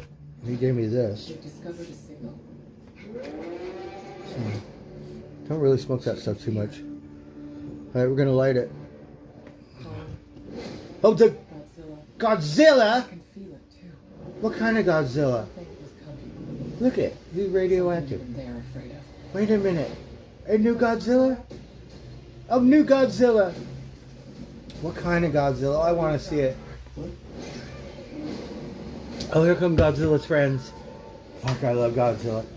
I watched Godzilla for a week straight, like last month. Oh, new Godzilla! New Godzilla! Oh, King Kong, he got friends. Is that a mini Kong? Oh, Godzilla and King Kong. That's a call for war. Oh, Planet of the Apes.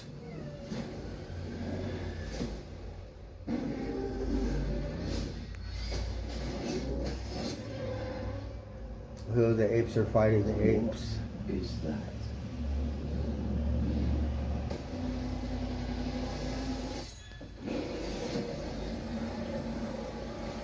Hello, King Kong, he a Jedi. Oh, Godzilla. He won't be alone. What kind of Godzilla is that? Oh, he got friends.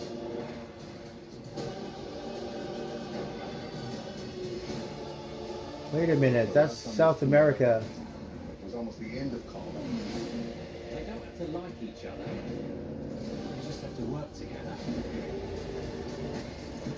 Now I have seen everything.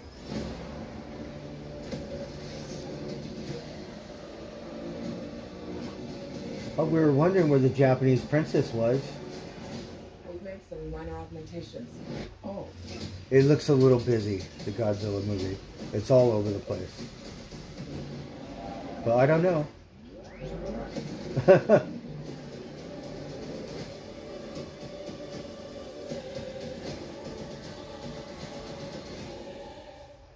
Zilla versus, that's not versus, it's, and Kong. I don't know. They make Godzilla, they should make him look handsomer, right? You look like whatever.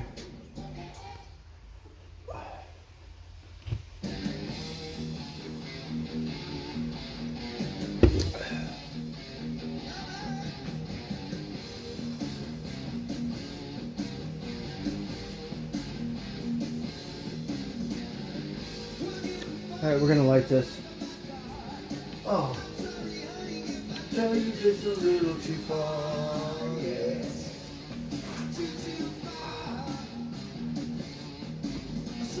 Oh, it's not raining.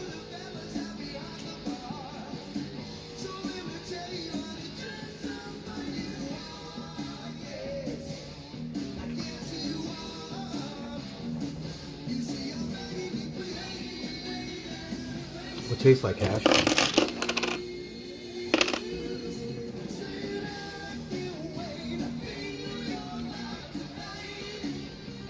I don't like being responsible for this, because let's just say I break it. If I step on it or something, I should be responsible. I shouldn't have to worry about this stuff. Oh, I got another guitar. Thanks.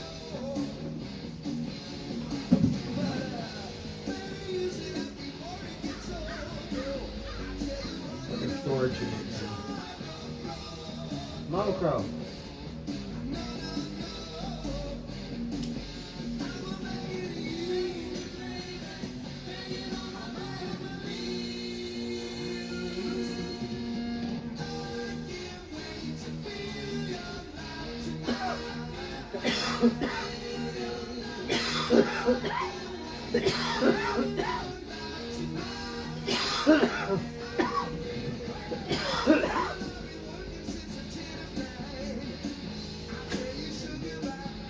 Magic. Meow. Hello, handsome. Meow. Meow. Where's the little friend? Is Rosie? Oh, look, you're all wet. Hello. I need to get a carpet, so dry my feet off, alright?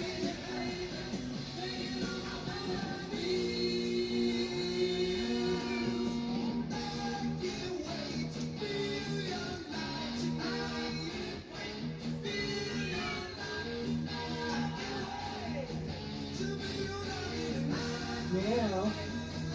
Hello, Magic. Hello, handsome. How are you? How are you?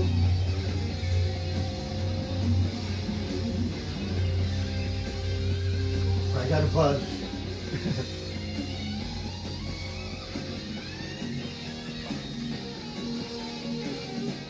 Look at Jester, who's nice.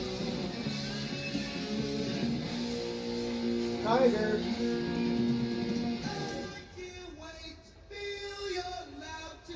Rosie. Look, they know. Tiger show. They all run outside. Tiger. Poor thing was all wet. Okay, hold on.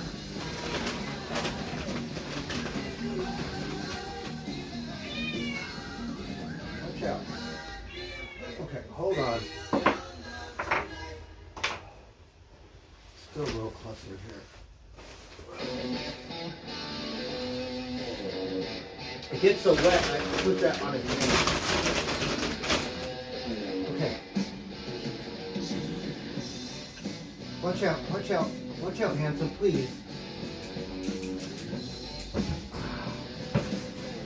Oh.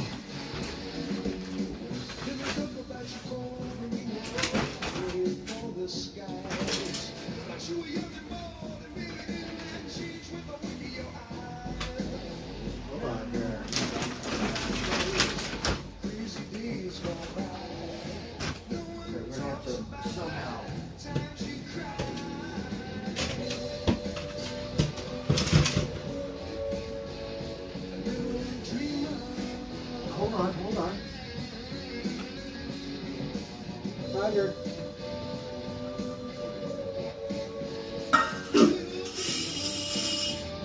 Alright, come eat, you little barbs. You get one of these. You better like it. Hold on.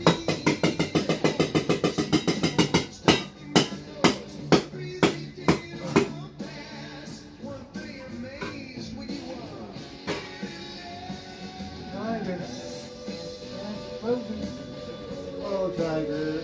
He's all fucking wet, the poor thing. But he, a wild cat, kind of. Poor thing. Okay. I think he looks happy. I'm trying to get my bike in here. It's okay, Tiger. I'm gonna go out here and smoke some pot.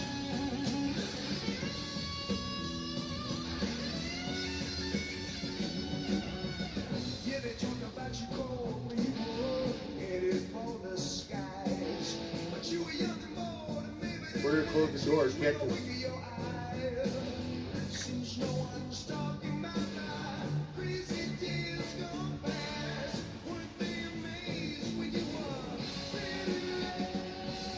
Well, that's pretty good.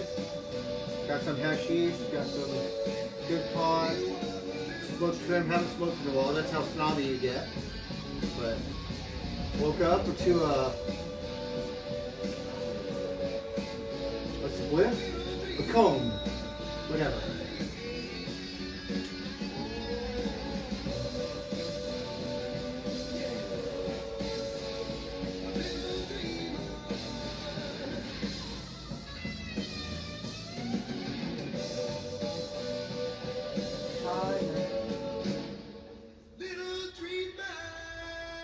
Hello, Tiger.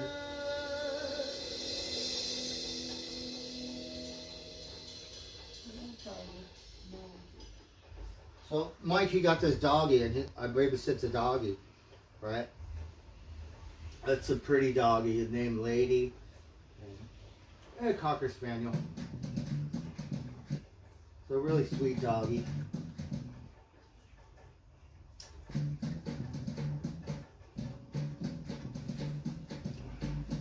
I didn't realize how much work they were. Just one day, it's like.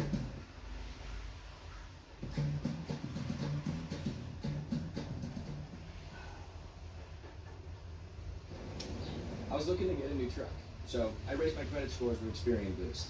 Now, Experian Boost is even better because my monthly insurance payments could help me build credit instantly, free. All right, More Tiger ways wants to to be. build credit. Whatever. Download the Wild. Experian app. I'm gonna drink my beer. I'm just kind of high strung. Lots of stuff going on. Dedicate one to the lady. Sometimes sit back and do something to keep me cool. Well, yeah, Tiger, he sleeps. They all sleep outside, but I feed them. They kind of hang out here. Tiger's growing up, so he disappears now. Before the other cats hang out, but once they grow up, they're gonna probably be more wild like him, and I won't see him too much. Oh. All right, well, I'm starting to relax now. There shouldn't be such a stress box.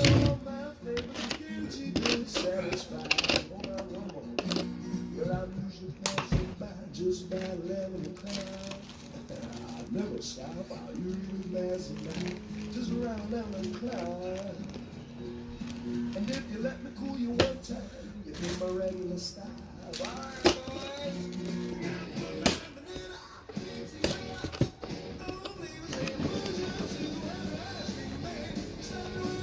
So it's Sunday.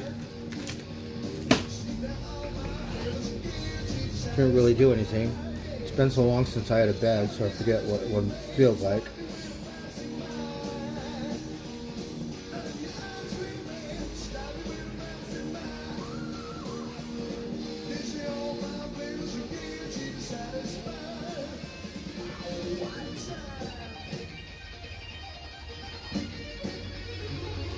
Yeah, well, I think I'm the only human friend they have.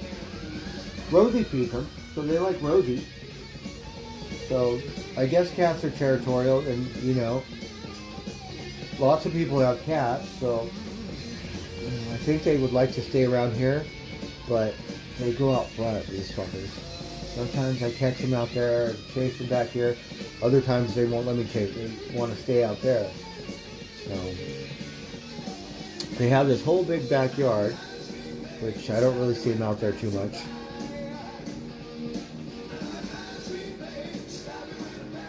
Baby Socks and her boyfriend, I don't know where they live. Baby Socks would come once in a while and go meow. Tried to pet her yesterday, but no.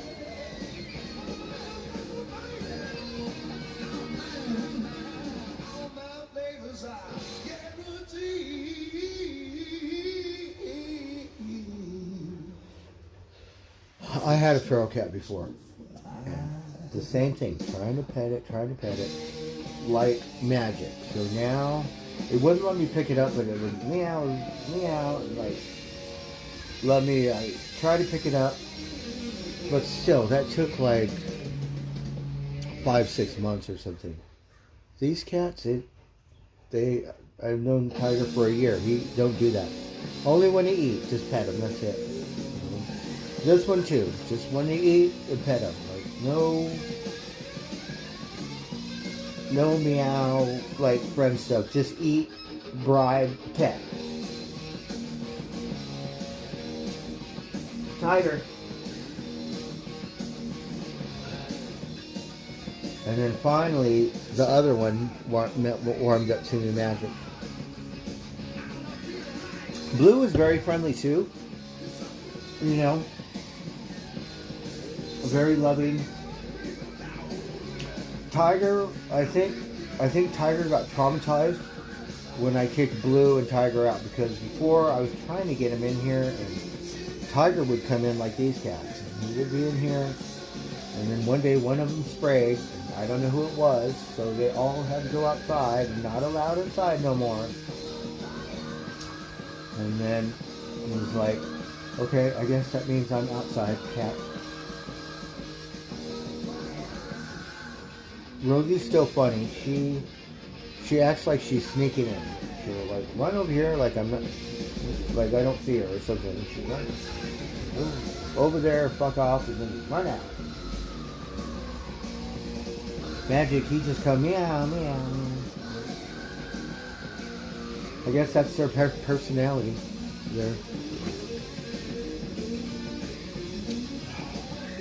They're animals.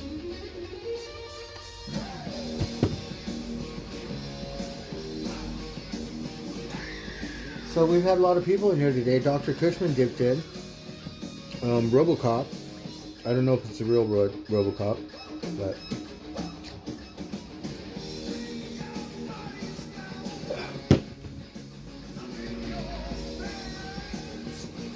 And the Rosie come eat later. The male cats, dumb. Like the other cats would let Spot or the girls eat first. The male cats, not these cats. They eat first and then the girl eat later. Like, Rosie, you better not let them do that. You eat first. But backwards. You know?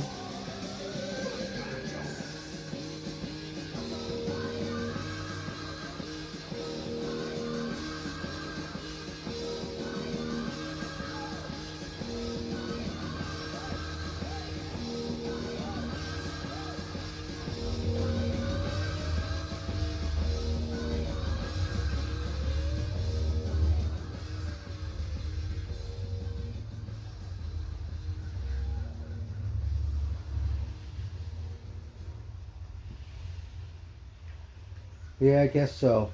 After Solstice, because Solstice was the first one who would let me pick it up. Like, no food, just like natural, like human cat relationship or some shit. Pick it up, meow, meow. And Magic at that time was like, this cat was like not too kosher. And then would watch me, like this cat watches me play with that one, and so sometimes I can pick it up, yeah. But the other one, no. But would watch me with Solstice, and Solstice would pick it up, and then started warming up that one. I think it got jealous. I think this one gets jealous that I play with the other one, and I think she wants to be played with, but she kind of wild or something. I'm not sure. Oh, I'm stoned now. That one bubblegum thing, it came with a bubblegum. One little candy bubblegum. Isn't that weird? That's what it's for. You're supposed to eat the bubblegum so you won't taste the pot.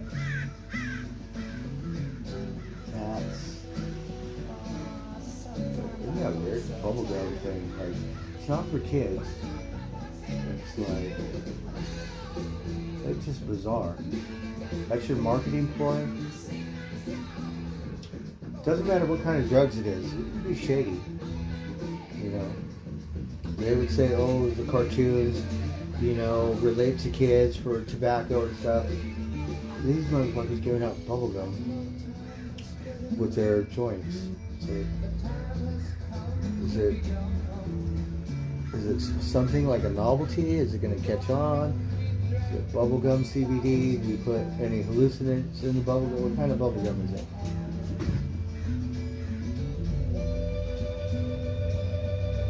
So you remember the name? And it's like, so you're selling the candy and you're giving away free trim.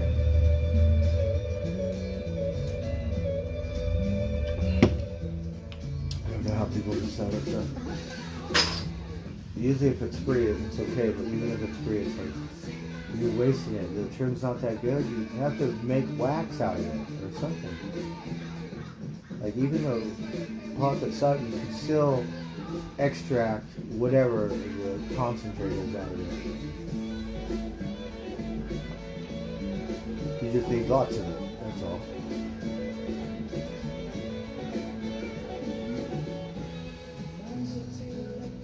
Mama Crow! Well, that beer worked very good. I'm glad I waited all day. So you can tell without beer, I was like, argh. It's like, I don't mind helping someone, but if it turns into babysitting, I'm not that person. Gonna be that person. If I didn't work and have my shit, I'm sure Rosie would never put up with me. You know, that's the way it goes. There's been times when I got laid off and Rosie felt sorry for my ass and helped me. It's different. It's not like I feel sorry for him, but I kind of do. I think. You know, because I know he's better than that. I don't know his whole story, which is the real thing.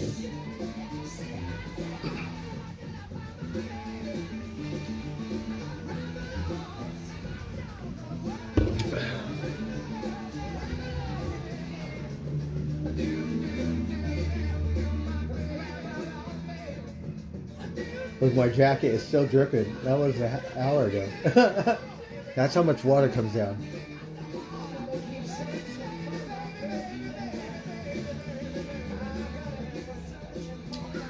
The tiger came and ate. Now he said goodbye. He's gonna go wherever he is. He's wet, the poor thing. I mean, he could come in, but you can't do any weird shit. Like, if this cat sprays on the wall, he's out of here. He's not gonna come back in.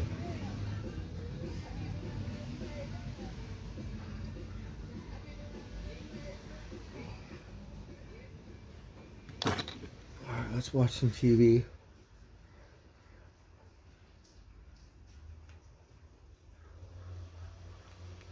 Today's Sunday. We want to watch PBR, or we want to watch Graveyard Cars. Can you hear Mama Crow?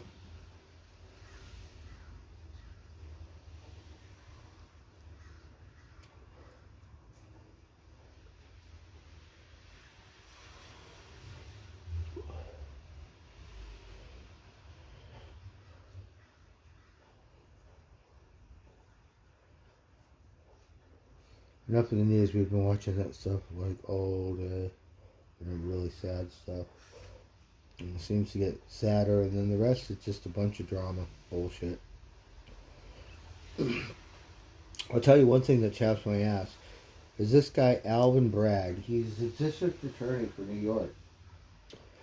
So I think he wanted to make a name for himself or be popular. So he said, because you know I'm not Trump's biggest fan either. I'm not really, like, you'll hear me talk bad shit about him. So anyways, he gonna prosecute or try to prosecute Donald Trump because he got a porn star girlfriend, right? So whatever, porn star girlfriend. This is fucking America, right? You could call it a politician. Like, you're gonna have to arrest all the fucking politicians, you dumbass. And I wonder what you do behind closed doors. So, he got a porn star girlfriend. And he said, he running for president. So he said, well, my porn star girlfriend one night hit her, quit her, whatever. He said, I'm going to pay you to shut your fucking mouth. There's no crime in that. It's like, maybe I grew up in Hollywood. Maybe I don't see that as like something you prosecute. So he's the DA of New York. So these migrants, they got a big migrant thing. So I don't know if those guys are from South America, if they're from Honduras. You know what I mean? They look Hispanic. I think they're from a different, like, South America. So they jumped these two police officers, and they didn't fuck them up, but they still assaulted a police officer. It wasn't bad, but, you know, when you have 5 to 10 people and you're only one person or two, yeah, it makes a difference. And so you got it on video. He releases these fuckers with no bail or some shit, right? No bail. They're migrants. And it's like, he said we didn't have enough evidence to hold them. Now, you take that to court and you present that video, they're going to prosecute. Without a doubt. Those migrants, they are going to get prosecuted. They're not going to get a no bail policy, let out on the street, and disappear. So maybe next time they could put a bullet in an officer's head. No, that's not going to happen. Alright? You're supposed to prosecute. Say, he said, I don't know if we have enough evidence to prosecute. And then he's going to go after the other guy because he got a porn star girlfriend. That shows you how shady that fucking character of the DA is, of New York. And where his fucking head is.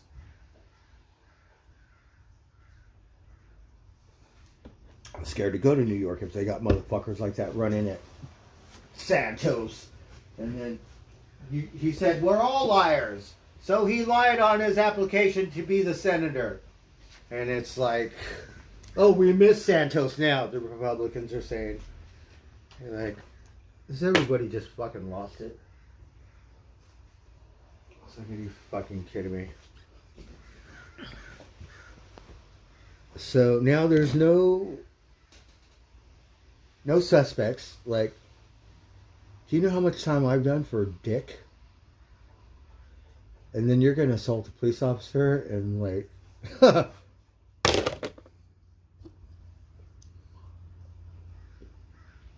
and you're going to have the DA on your side. Are you fucking kidding me? If I lived in New York, I would get a petition. I would say, fire this motherfucker. He's fired. He's not doing a job. It's right here and proof. We could take it to court. Fired! Just like George Santos. Done. Get the fuck out of here. Because then you're going to start thinking all motherfuckers are like that over there. It's like, you know what that means? That means I could just go to New York and do whatever the fuck I want. That's what it means. Right? That means doing the right thing's not going to work. You better do something that's not right. Over there you could get away with it. You need to do something good.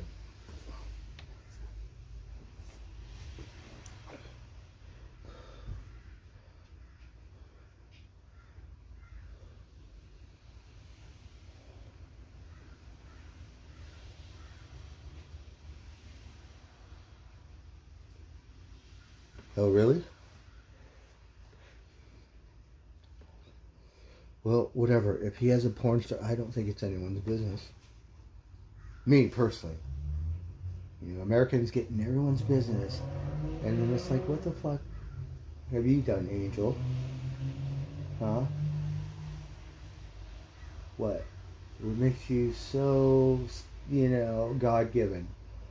That you're gonna crucify someone?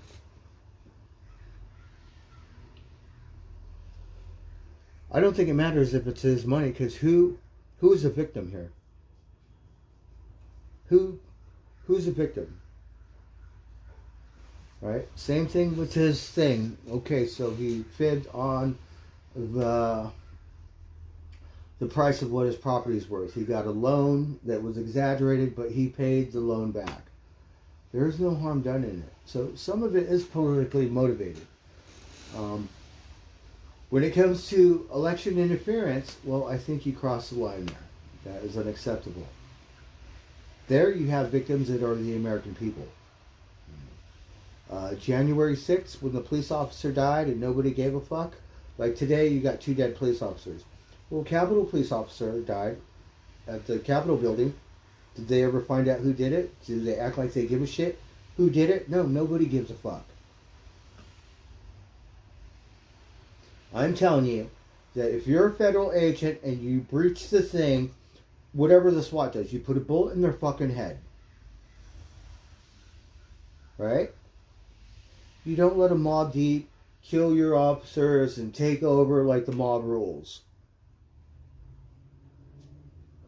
Because then China and Russia's going to go, look, if their own people could, we could do it in a heartbeat. Like, they can't even regulate their own goddamn Capitol building. So shit. I said, it's too easy. That's the way they run shit. Huh, Tiger? Only one officer shot someone. You know. One officer died. Several were injured or traumatized. Embarrassed, maybe, is the word. You remind me of the Uvalde fucking police department. That's what it reminds me of.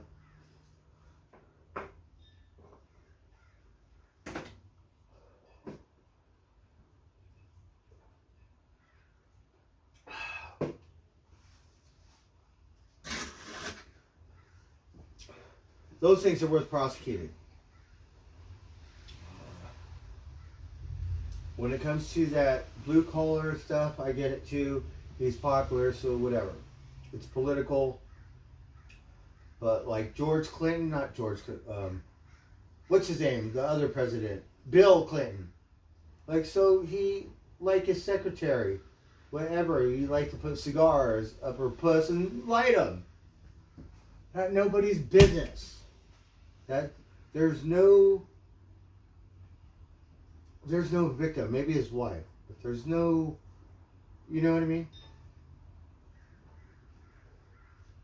I don't think it really endangers the American people, you know, unless we're at war and he's playing on his thing using the drone to attack whatever fucking the enemy is.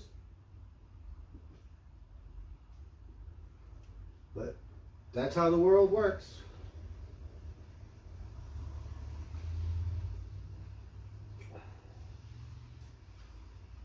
Well, I think it's pure scum for the DA. I think it's politically motivated on that. I think it's really, he wants the popularity. He wants to know that, like, well, I could go down in history. It's like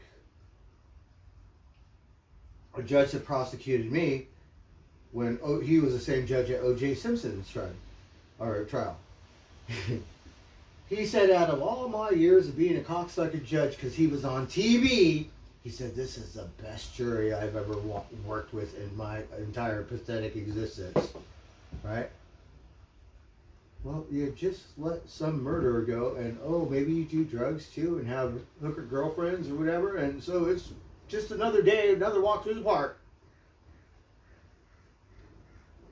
And then meanwhile, go, oh, that'll be 2 years for you in state prison for selling a nickel bag on the goddamn street corner. Get the fuck out of here.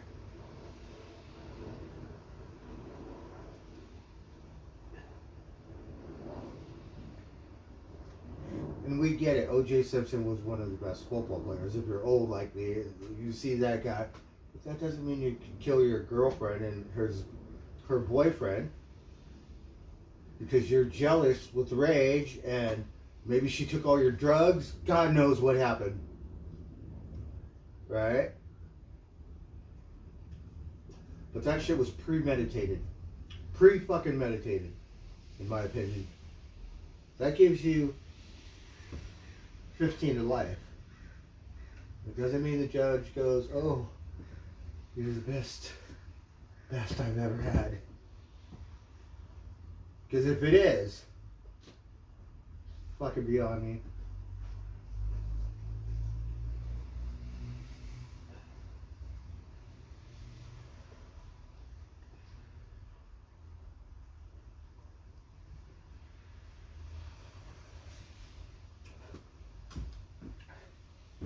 And the world's laughing at us. Like, he's a president. He's a politician. You know, lawyers, judges, cops, do you think they're all innocent? Let me tell you. I grew up in the city. And I've got to know, like, officers through work or through relationships. And let me tell you,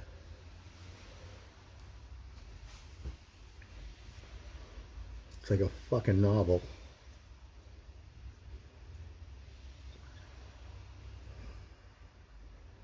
And it's hypocritical, so you know, you're going to arrest someone like me for cocaine, but meanwhile, your person you're dating is a fucking coke whore, a fucking porn star or whatever, she gets a free pass. And that's just a wonderful philosophy in life. You steal your cars, your limousines, your airplanes, and get a free pass. Because you know how to cover it up. And even if your butt buddies know, yeah, they turn their heads. Unless it turns into something political or something and you have enemies within your own tribe or your own kind.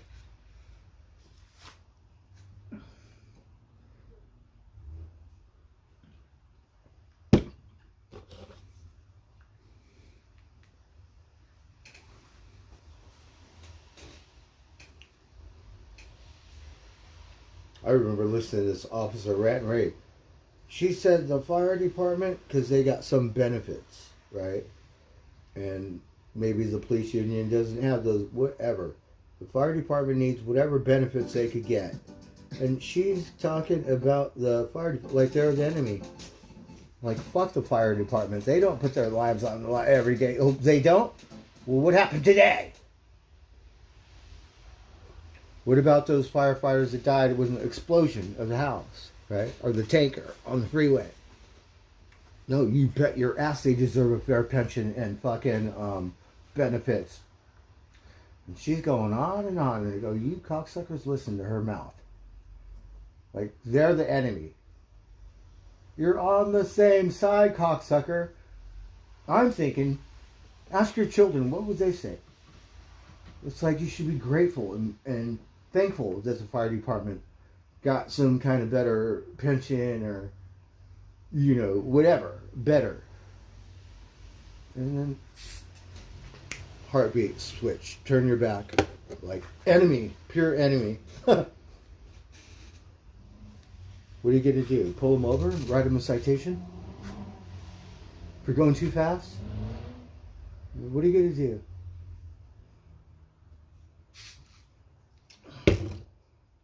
People with a little bit of authority and, you know, different way of thinking, because it bends your mind and all the stress and everything and all the ugliness you see.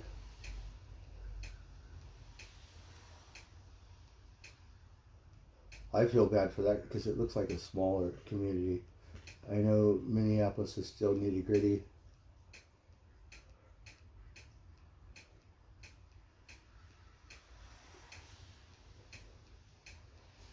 We're going to try to watch something like PBR or something so I don't think about that stuff.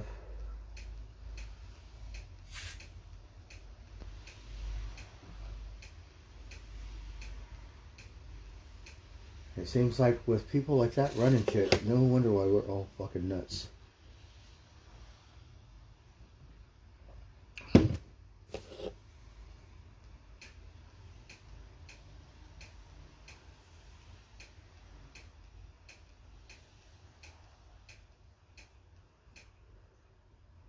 Alright, we have a Jim Morrison movie. Let's watch this.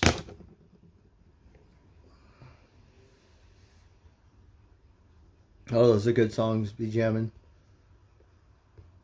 What do we have? Queen Cupcake. Well, it's the same thing. It's a first responder. It's like an ambulance driver or a teacher. It's all, you know, making a difference to your community or society or something, like, or heroes and stuff. You know, people in the military stuff. You don't. Snakeskin boots, you know, The fact that you don't turn your back on those people, especially if that's like one community, your family.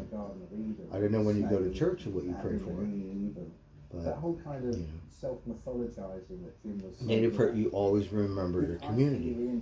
Pray for yourself, for your community, for your family, for the earth, and to God.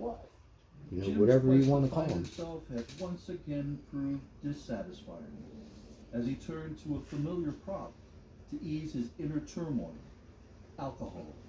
Oh, he was young. Was in a band with a self-destructive kamikaze. John Ginsmore, that was a drummer. We didn't get to meet A him. perfect storm in the many conflicted personalities he had created for himself.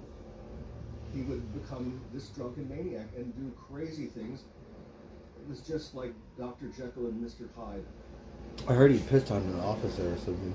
The joke about him back then was he was a great bunch of guys.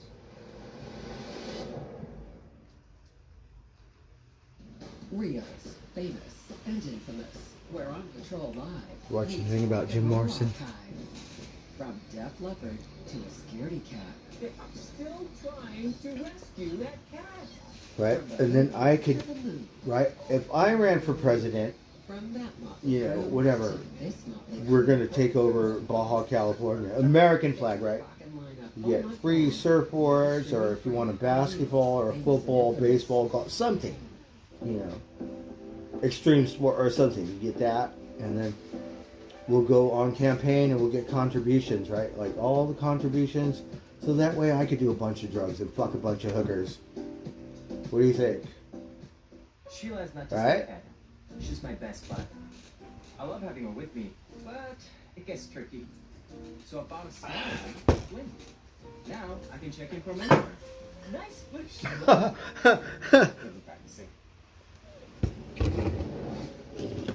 Right? I'll say I have to because I'm a politician now. There's no more innocence. It's like I have to. I'm gonna have to be corrupt and all this other stuff to go with it. Season 21. Let's serve up the drama. Corruption of the mind.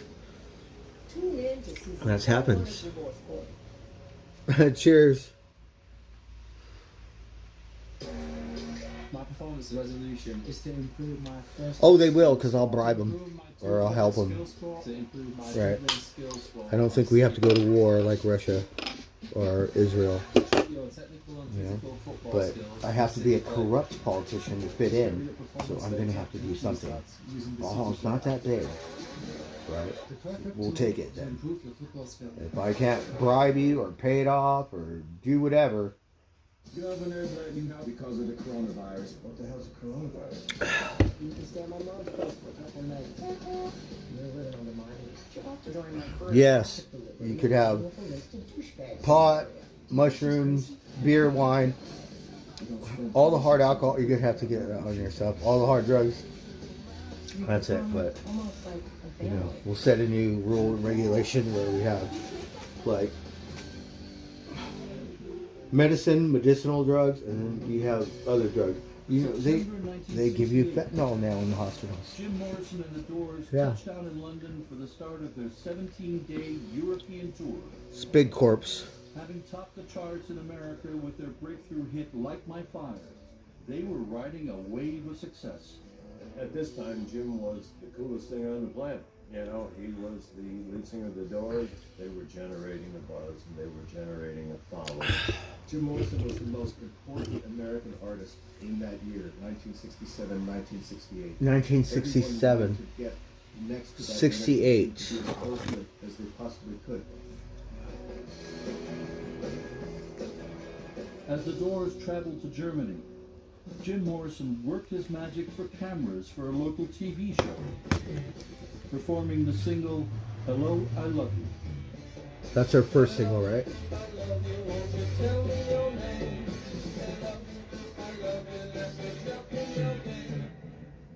The pop star machinery kicks in here. And this is all moving really, really fast.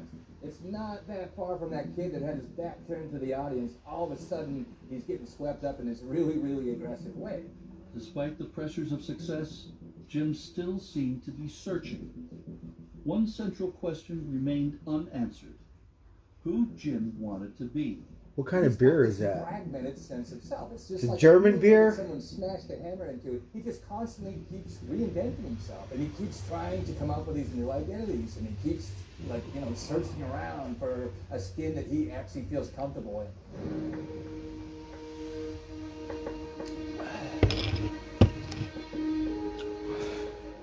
Behind the scenes, he turned to alcohol. I think that had was already really. started to consume him. He should have just stuck with Once he started psychedelics. drinking, that was the end. It just took over, and that guy changed. He became a bad boy. A drunk Jim was often caught on camera, on stage, and in the studio, as he became increasingly hard to be around. Sometimes he showed up at the show so drunk he couldn't perform. Sometimes he passed out on stage. He continued to push that envelope, and that got him into more and more trouble. He would become this drunken maniac and do crazy things and hurt people. It was just like Dr. Jekyll and Mr. Hyde. The joke about him back then was he was a great bunch of guys.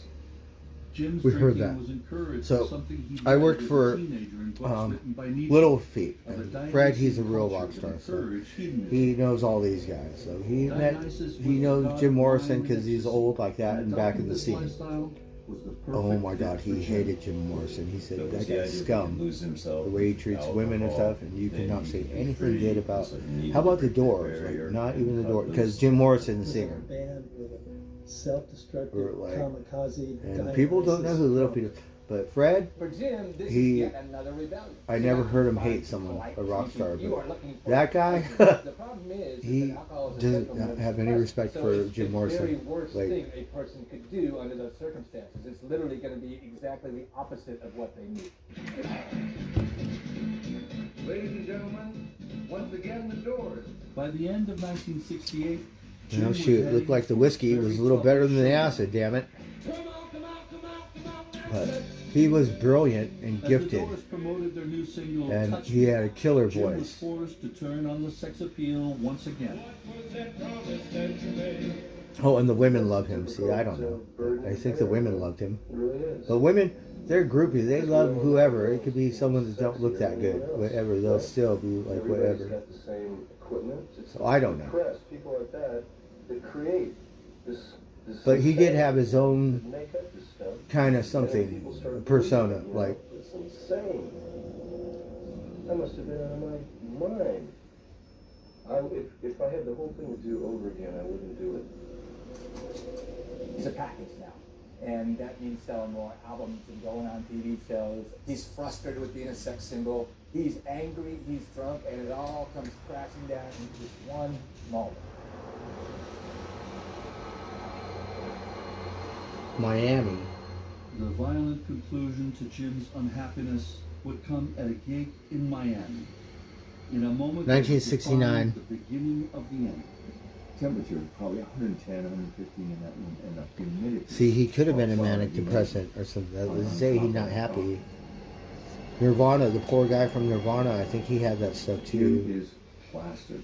I mean, he is drunk. He was drinking on the plane. He was buzzing with this nude performance of Living Theater. He had seen Julian Beck and Paradise Now, Living Theater. Right, the guy from Nirvana. And was inspired He by what they the were same doing. thing. He went to see the Gifted, very so famous gifted. Radical Theater. Kurt Cobain, Kurt Cobain. They eventually played in Los Angeles, and with the Living Theater, half the audience and all the actors were naked at the end of the performance. Jim loved the chaos created by these anarchic performers.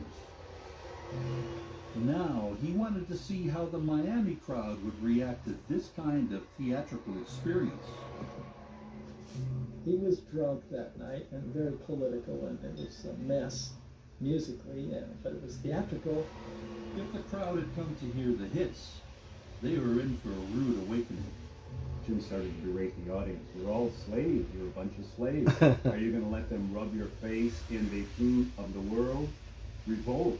Take this country in your own hands. Jim wanted to push things to the very limit. Anarchy. And Jim said to them, "What do you want from me? Do you want Sex Pistol. What can I do that you've never seen before? Well, how about if I show you my?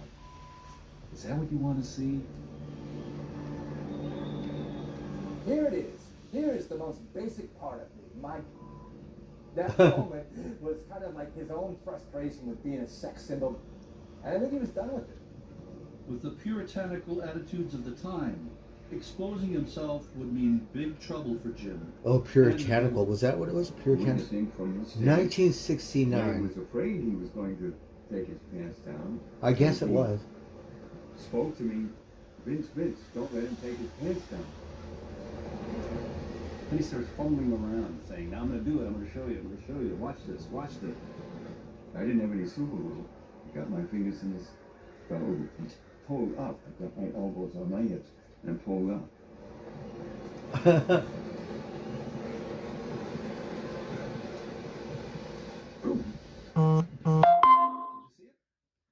And Jim's voice went up an octave, and he did not take his pants down. Obviously, he hadn't done it. I don't think he's done it. I never saw it. Believe me, if he got his hand down in there and pulled it up over the top of those pants, trust me, he would have set a record that night. The next day, Jim and the Doors flew to the Caribbean. I've seen the Cramps. Like, he, at the end of this thing, took the thing out, like, roll around on stage. We're like, what kind of punk rock thing is this? The girl playing the pussy show the whole night. For the use of obscene languages during his performance at Dinner Key Saturday night. Oh, we love their sound. Turn an already conflicted Jim into Oh, a figure meow. of hate, and Hello, send him meow. further down his path of self-destruction. Hello, We had meow. an establishment Let me see you. who immediately jumped on the Oh, Doors hello, as being meow. the worst guys the world had ever produced. You're all wet. God was going to strike him dead. I don't think you're Jim all Morrison wet. was ever Jim Morrison How are you? quite again. Oh, Tiger.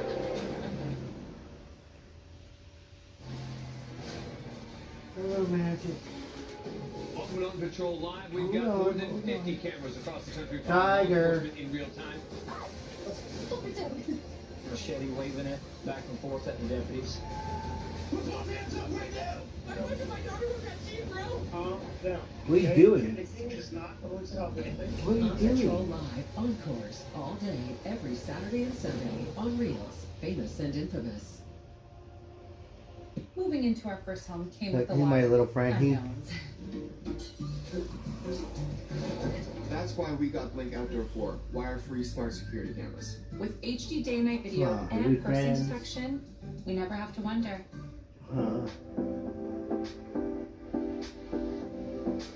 You're not wild like the other ones? Huh? He said, no, my hair don't go that way. It's never been easier to binge your favorite shows and movies. This is awesome. Game time. With the stars you love. We're here to push you in the moments you live. So whether you're a crime junkie, thrill seeker, big spender, or all of the above, This is the top. We're going here. there's 14 destinations with something for everyone. I feel better now. I think I got a good night's sleep. I think that bed helps.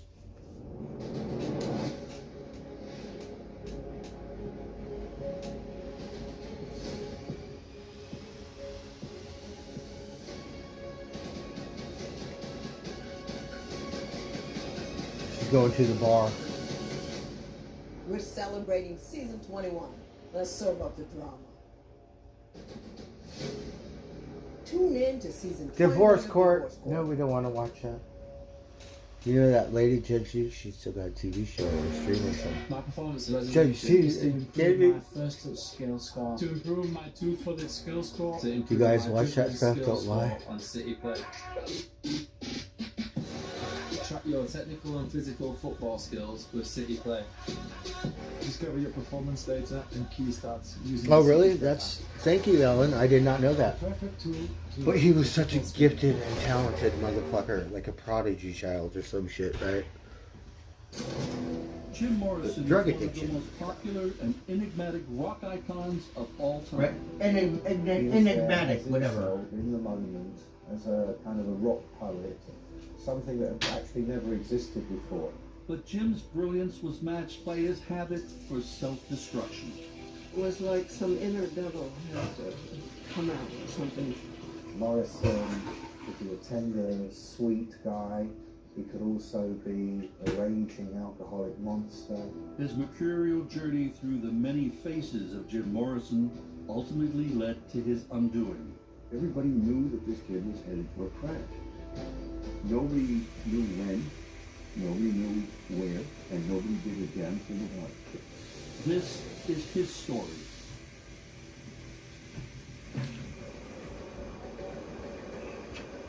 Smoke a cigarette. By early Little varmints. 1969, Jim Morrison had grown weary of his pop star persona. I had a good day His today. frustrations Feel boiled better. over at a gig in Miami. It's probably where he better was he doesn't accused come, but of exposing after himself. today, it's like I'm going to be busy all week. Is a blot on our community Pretty and much those on my responsible schedule for profiting for those as a days. result of depravity and immorality as occurred here. Luckily, very Jim frustrated claims because he couldn't remember exactly have certain what health happened rules, in and you Miami. tell them, you go, look, this, But the this. doors are sure he's not You guilty. don't pay Jim did attention. not expose himself at my name. It's Okay? very We would frustrating. have seen the thing. You know, it was a hefty tool. Whatever the truth, Jim had a new role as a public figure of hate. They had the parents, the older people, the establishment, who immediately jumped on the doors as being the worst guys the world had ever produced. God was going to strike him dead. They're very simple. Decency rallies were organized as Jim was charged with a felony, lewd and lascivious behavior, and 3 misdemeanors: indecent exposure, open profanity, and drunkenness.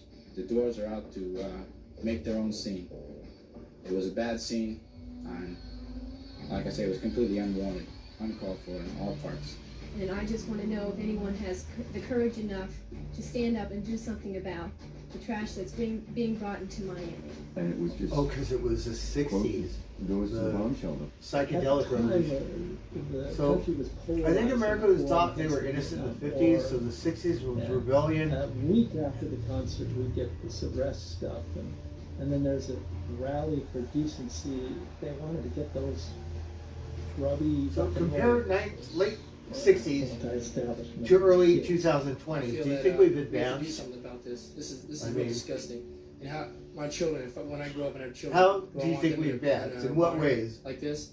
I mean, is this progress or Pros and cons. Are we Progress. decaying in a way?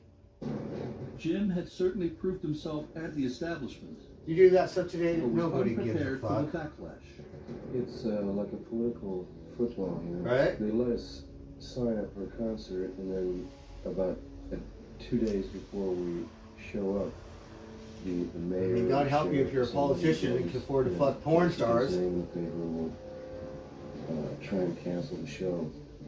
The tour cancellations came in one night after the other. And then records came off the... Oh, he was headlining Hendrix. He was the headliner over Hendrix. Can you believe it? At the height of their popularity. Wow. I don't think the group ever... Headlining. from my Above memory. Jimi Hendrix. Jim could be facing Cancelled. 3 years in jail. You can imagine the reception that would have awaited sexy Jim Morrison back in 1970 at what was reputedly one of the most vicious prisons in America. So Jim was terrified. Which one? Up against the American legal system. Public perception is turned on I think him that now. really destroyed his You have mind. this guy who's already struggling, years of alcoholism, Struggling, and yeah. all of a sudden you have all And now this crucified. weight sort of closing in on him in the middle of this moment. Everyone's judging him for whatever he happened to do, which is on stage, like you said, art or whatever.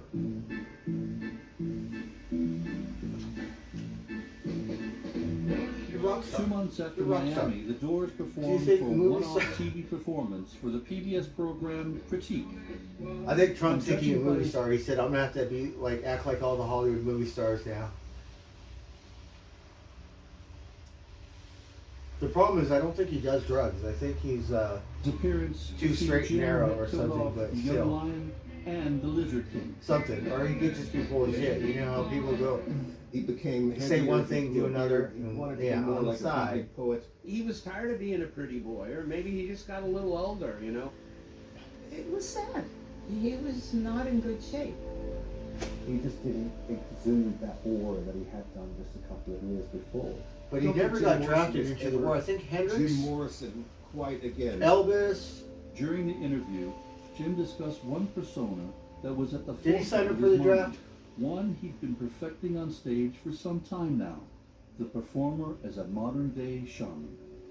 I've read a little about shamanism, but in tribes, the shaman could be any age. Could be an old man or a young man. Dancing and chanting like a Native American spirit guide, Jim wanted his performances to take his audience to another spiritual plane. The whole I experience think that was a of medicine with we were Doris doing. Show was the They closest get into to that, the shamanic Hinduism ritual and that stuff the like that. audience ever got. All these Same different rock concerts. spiritual Almost realms. religious experiences. He tricked the audience out with his presence, the way he directed the whole energy of the experience. It was that shamanistic experience he wanted to convey to take you to another place, just by mentally allowing you to expand. Jim believed he was possessed with the spirit of a shaman after a childhood experience that plagued his nightmares for years after the event.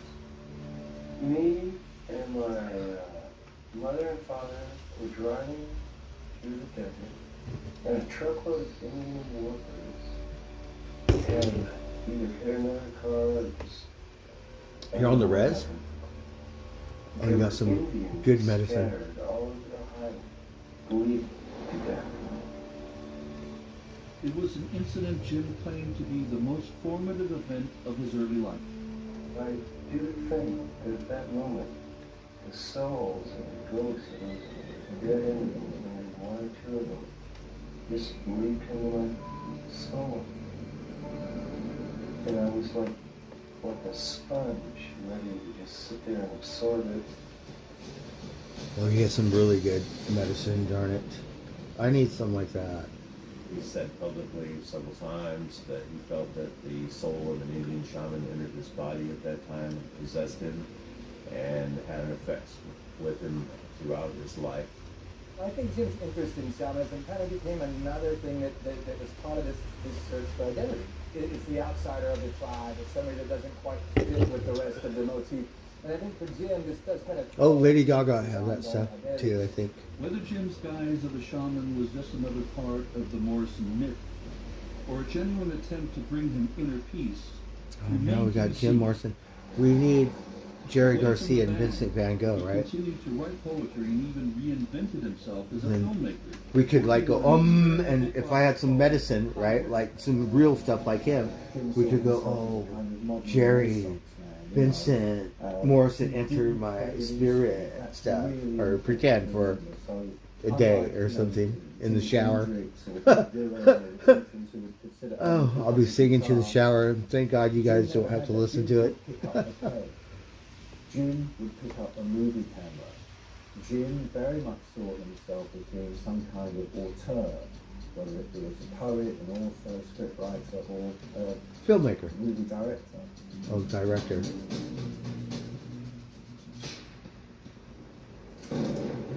$1970. Now we're in the 70s. Oh shit. Jim's trial. The band didn't last that long. I believe he was a 27 baby. Was he? Did he enter the world at 27? Or the spirit world? Well, in the realm of art and theater, I do think that... But see, he went to those clubs where that's what they... In Hollywood, they got all kinds of clubs. They ran for a year, and then someone said, oh, it's 1960, and shut it down. Or something. So you can't do that stuff. But like S&M, or you go to West Hollywood. With Sean, we go by some, all these people dressed like village people, or Judas Priest or something. Right? Sean's all that. I'm like, oh, look at that fucking club. What a trip. And the prosecution had no hard evidence What? that he exposed himself. Free reign over there? Pictures of Jim Morrison exposing So yeah, you come over here to Texas, try to do that shit. We'll shoot you. somehow found some Oh, people who fuck. swore that Jim Morrison had dropped his pants. All 17 of the prosecution witnesses were somehow connected to the police or the district attorney's office. And when Jim's defense team offered up statements... How about if they didn't do it? Do you have any photographs or video? ...evidence of exposure, they were not admitted into evidence. And it began to haunt him because he never had to face these kinds of consequences. And when it came down that, I mean, he could actually be imprisoned for this. Right? It's not like Janet Jackson's boob on the Super Bowl. Halfway through Jim's trial, Like, what happened? How come she didn't get in trouble? about his future, Or what's his name? Justin Timberlake or some shit. in England. Right? But Jim was famously subdued. So, yeah, he was part of the 27 Club. Crowd that had come to see him.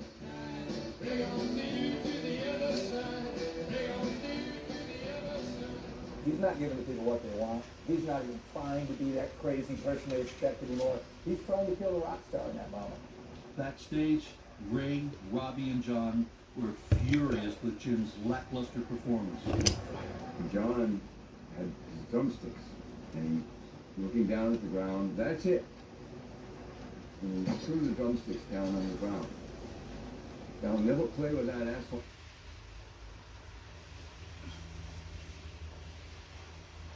Over again. The band's frustrated because they're all married. Broken Jim. He was aware with the legal troubles in Miami, things could really change. The band could fall apart. They could lose the record deal. Jim didn't want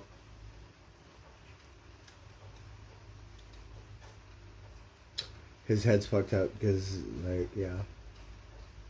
to deal with that. But at the same time, there's all that pressure to deal with it. But it wasn't just the future of the band that was at stake. It's a war. Back in the U.S., the rest of Jim's trial So, was playing was out he in the against war? He backdrop didn't. of the He did. conflict in Vietnam, Did he join the military? and America divided in its response to the war. As the establishment battled the counterculture, Hendrix rock star did, Jim Morrison right? would need to be made an example of. He was all inflamed about Morrison exposed himself. Morrison this, Morrison that. He was guilty before anything. Not one photograph of Jim Morrison's penis appeared in that stack of photographs. Yeah. So did he do it? There was no evidence, no photographs. Dozens of people said that he didn't expose himself, but someone really wanted Jim Morrison in jail. On September 20, 1970, Jim was convicted of indecent exposure and profanity. He was later released on bail as sentencing was scheduled. It's a misdemeanor. over a You month can't later, give someone 3 years for a when an misdemeanor. unlikely champion emerged. Admiral Stephen Morrison replied to a letter from Jim's probation supervisor, writing that he last saw his son 5 years ago and that he was fundamentally a responsible citizen. His dad is in the military. It's touching that the father was really reaching out and still in kind of a last desperate grasp to help his son. But it was Aw. too little, too late. In October 1970, the court sentenced Jim to 6 months in jail, but he remained free pending his appeal. He may have been given a brief reprieve, but the shock waves of Miami had left Jim search Miami. for his true self. Now, even you more know, the obscure. spring break kids go out there. Unprocessed things. Lots of drugs. There was still Lots the of stuff going on. identity People got issues. money. It was the idea, are you going to own up and face reality, or are you just going to let it spin out of control? The poor guy's so innocent. Like, 6 months is, it's long enough. It's not that long, but it is. Meets It rock can and be. roll archive. From Def Leppard to a scaredy cat. I've done that for something I didn't even fucking do. So, From the Who to the Moon. From that motley crew to this motley crew. It's a rockin' lineup Poor guy. all month long. Now streaming free on Reels, famous and infamous. Are you ready for this? Bring that camera on in here. I want to show you right here.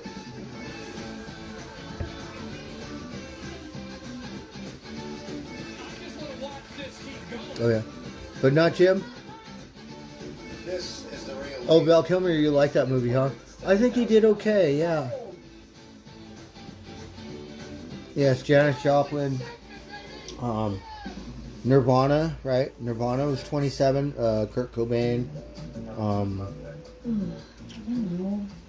Didn't pass the tissue test? The one girl. Yeah, buckle up.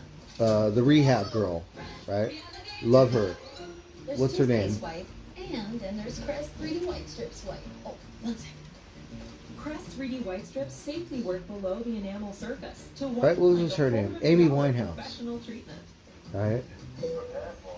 And if you think about it, that is #1 young. teeth whitening brand in America. You haven't even made out of your 20s yet. What even is this? Don't touch my thing. It's gross. Janice, when you bundle your home or renters with your auto, Progressive So provides your life is 24/7 just protection begin for almost because everything you own. But you've you entered really adulthood, It's for my snatch but weights. not quite even a Dog decade. chase lounger, foot treadmill. That's my Tuesday challenge. His officer was an officer, so he had a good upbringing. He went to UCLA, so like Mick Jagger, like you know, not from the streets or abused like Guns N' Roses, but a good upbringing. You can finally think outside You the know. cardboard box. The best pizza is Educated. delivered to the front door. It's made in the backyard. It doesn't come from a restaurant. It comes from you. Anywhere can be your favorite pizza spot. Any day of the week, all year long. High Prime is the pizza oven that's simple enough to be first and powerful enough. Oh, to that's be a good your one, last. Jim. High Prime by Solar How Cell. about we barter and I will regulate your ass, then you give me 6 vitamins a day. Right? I think that'll be enough. Because we gotta make up In late for 1970, downtime. the Doors had started work on new songs for their 6th album, L.A. Woman. But Jim was under pressure of the ongoing legal appeal in Miami and was not easy to be around. Escaping into alcohol more regularly. There were a lot of reasons behind this drinking. There were the unprocessed things of childhood. There was still the identity issues and questions. It was the idea of, are you going to own up and face reality? Are you going to deal with this? Or are you just going to let it spin out of control? Now, his basic modus operandi of his entire life was to let it spin out of I don't control. know, but I think that broke his spirit and I think that killed his soul. And then that whole episode.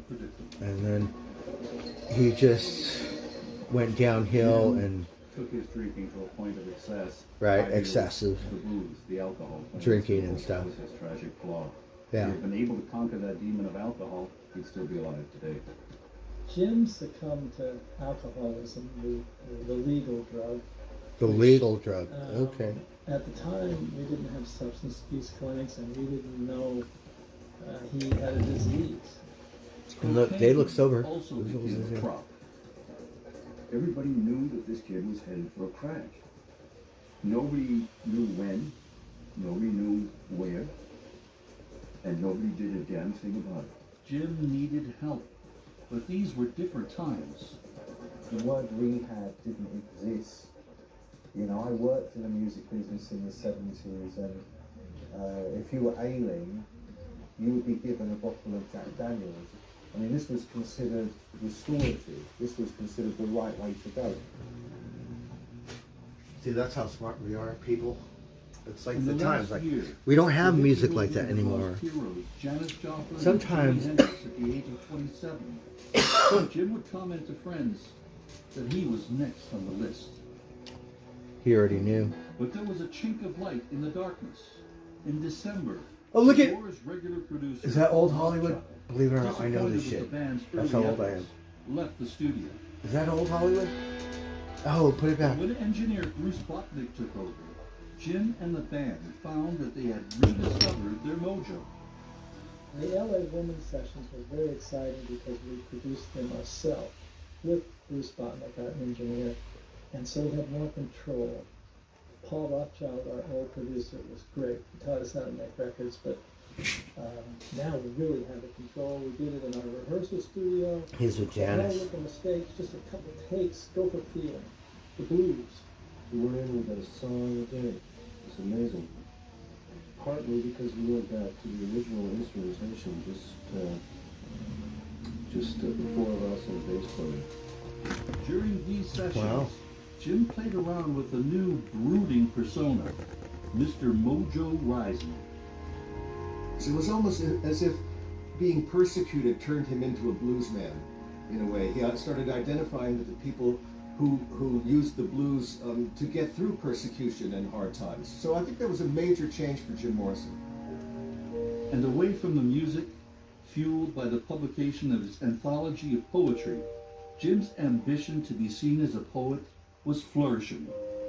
Lords and the New Creatures was Jim's first poetry book, and it was a triumph in many ways to him, in that it was not commercialized, and it was exactly what he wanted it to be. Poet and friend Michael McClure claimed that Jim would be in tears when presented with his book for the first time.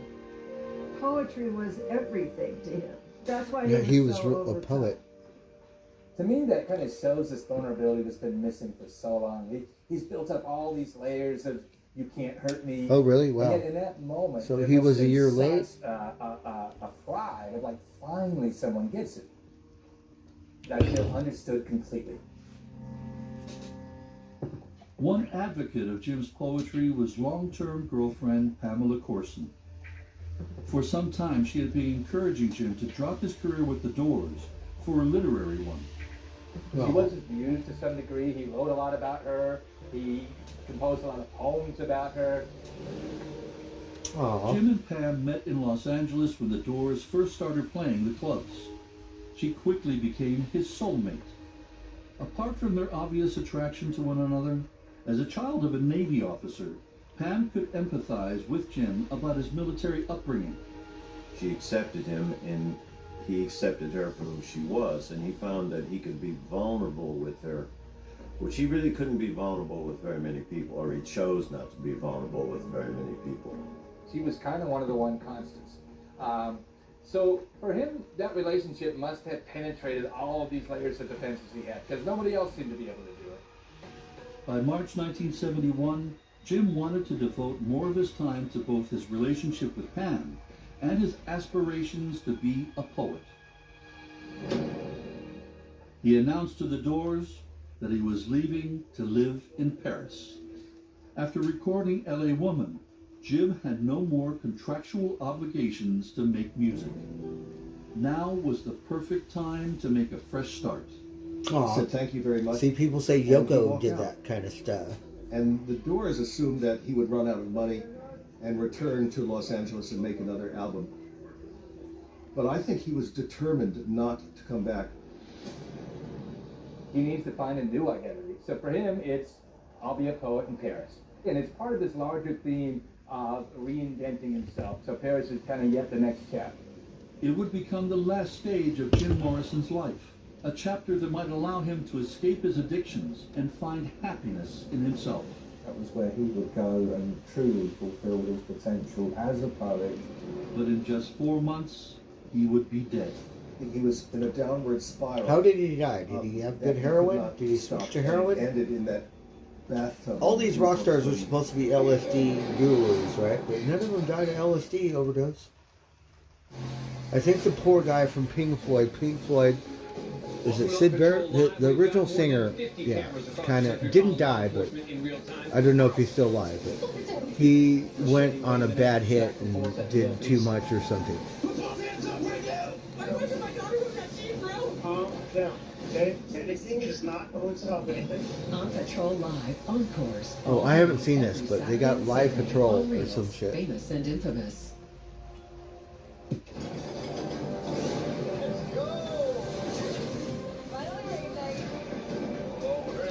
1970, yeah.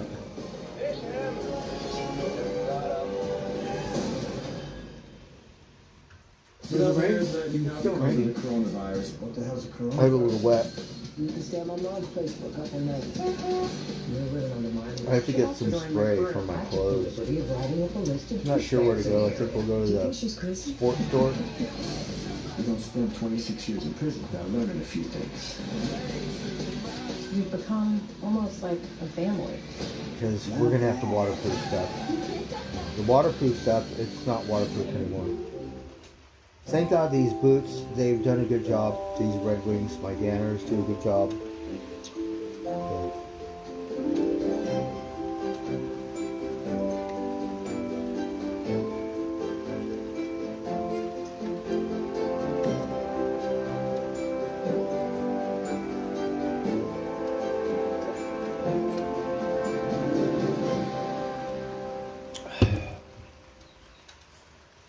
Is that a brie?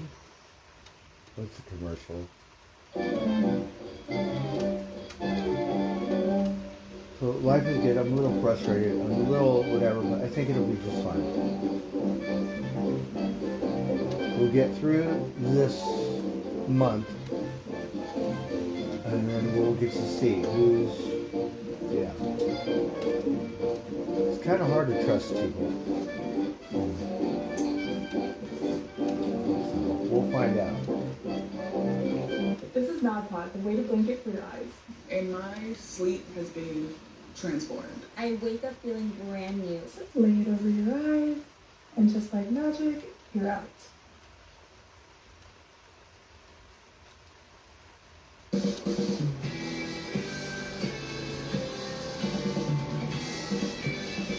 I think he's buried in Paris. In March 1971, I would think he Jim would be Morrison buried and at his Hollywood long-term forever, girlfriend, but Pam no. Corson, settled in Rue Bouteille, where the disillusioned rock star hoped to reinvent himself away from the Doors.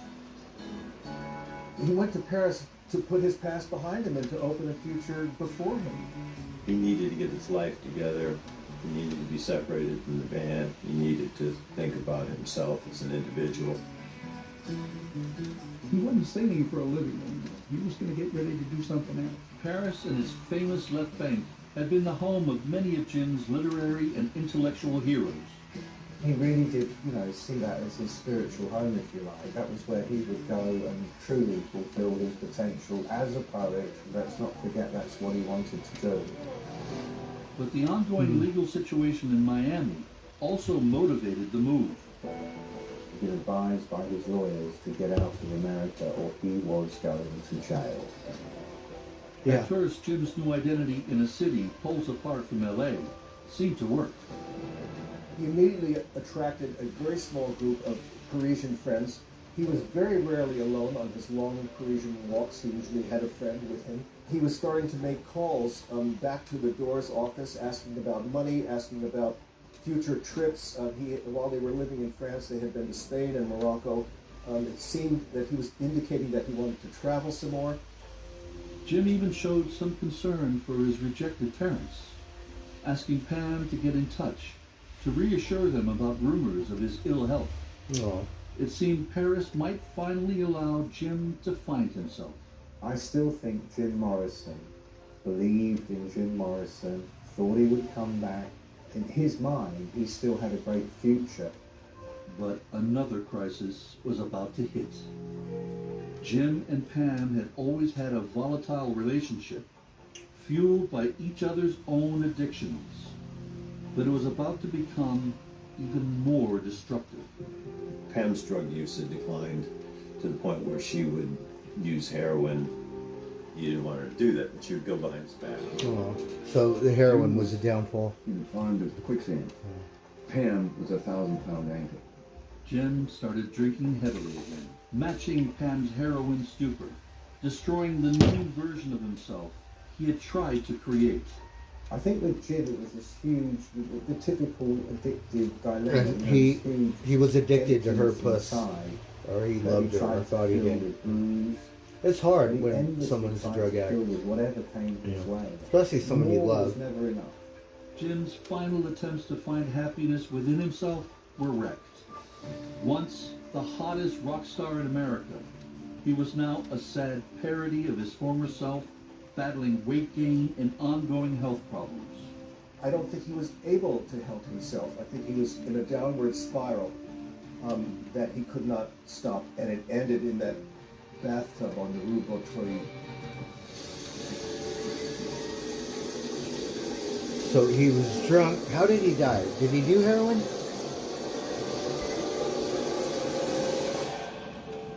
On July 3rd, 1971, the final chapter in Jim Morrison's Oh, that's life too sad. would play out. When, according to Pam's account, she rushed into their apartment's bathroom to find Jim submerged in the water, dead, officially of a heart attack. As soon as Jim Morrison died in Paris in The heart 1971, the rumors started flying like bats at sunset. There was That's no how the police guy on Friends investigation, died. No autopsy, and only No a rushed autopsy. examination by local doctors. The French authorities quickly arrived at the most convenient verdict. To this day, So you don't even know if he did his first shot of heroin and it was a bad shot. Or a heart attack, than that you died Heart attack. doing something illegal. In the Not bathtub. understanding that years later, we Sounds like drowning. over this stuff saying, but how could that be? Decades later, Jim's death is still shrouded in rumor and conspiracy. They don't really know. Versions of his demise included an overdose by heroin, that Jim had died in a nightclub and his body later moved to the apartment. There were even reports that he could have faked it all. Whether you believe Jim Morrison died in a bathtub or you believe the conspiracy theories, the fact is the mystery of Jim Morrison's death has never been solved.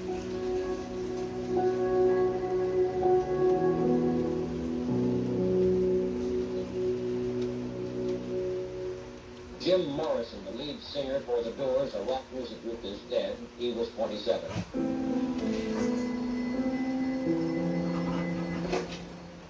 Jim's family heard the news from the naval attaché in Paris. Losing him was awful.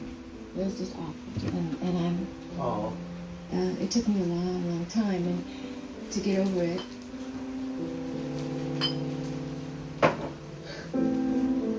John, Robbie, and Ray also got word of their friend's death.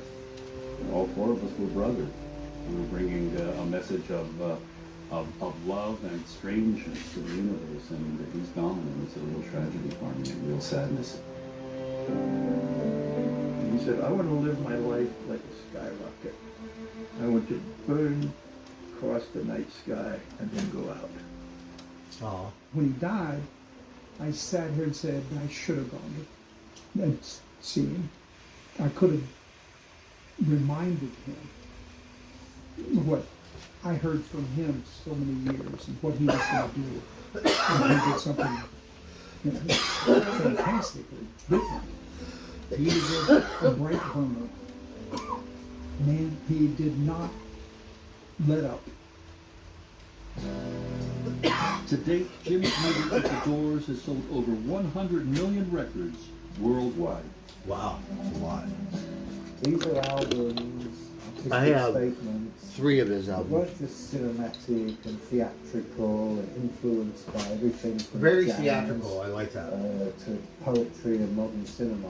This really is the music. I like the of theatrical and The band would the drama try thing and or play the, again, whatever it but is. it was never the same without their unique singer. Oh, I don't know Over that. half a century Oh, after Venice! his death, His people picture was still on seek Venice, to so that define building Jim, forever. labeling him I simply wonder as a if I have a picture of that. self-destructive rock star, and often overlooking that Jim was a warm and generous friend, loved by many. Jim was a kind of an angel on earth and just had these demons that took him away from us. Drinking was Jim's downfall, but so was his ongoing quest to answer the question, who am I, and what is my place in life? He's always seeking recognition, always seeking acceptance with people. Oh, we smoked that hash. And he Smoked didn't the last know little it. bit of that hash. He had acceptance. It's all you had to do. Was just behave yourself.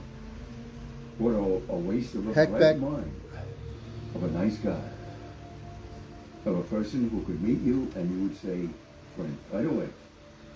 Jim came closest to happiness as a poet, but his aspirations to be fully recognized in that role were sadly only realized after his death. The works of James Douglas Morrison are still published and enjoyed today, and even critiqued in universities. Really? He had a wonderful facility with words, and as far as Jim is concerned, the best was very much yet to come. You think about the cornerstone of mental health. Is So having they a say sense he of died of a heart having attack. sense of But I knowing don't who think you the are. Paris people knew And what they were Jim never doing. found that. That I'm was always pretty the sure hole that was he never able to drowned. fill. And it led to By all kinds drowning, of I don't know the behaviors, classified led to a lot word of of drowning, and I'm sure he was under the influence of some kind of drugs, where all of whether it these was decisions alcohol, culminated in heroin, death. something. Jim may still have been searching for who he wanted to be, but he definitely knew who he didn't. something later acknowledged by a father who had lost his son without ever properly saying goodbye. He took it. What I was looking for is something from the gravestone which sums up his philosophy. The Admiral finally decides Sleeping upon the pills, Greek yeah. phrase, "Petaton via mona Sleeping pills. reactu," Who was the to drummer? He Jefferson died of Wilson, drowning too. faithful to his own Right. spirit. Keith Moon, did he drown of own drowning? And he was true to his own ambition. The comedian from He Friends, was help a me. man. I'm a He Friends was just fanatic. Someone who would like to know. He drowned. I'm not sure if he was under the influence of a ketamine or something.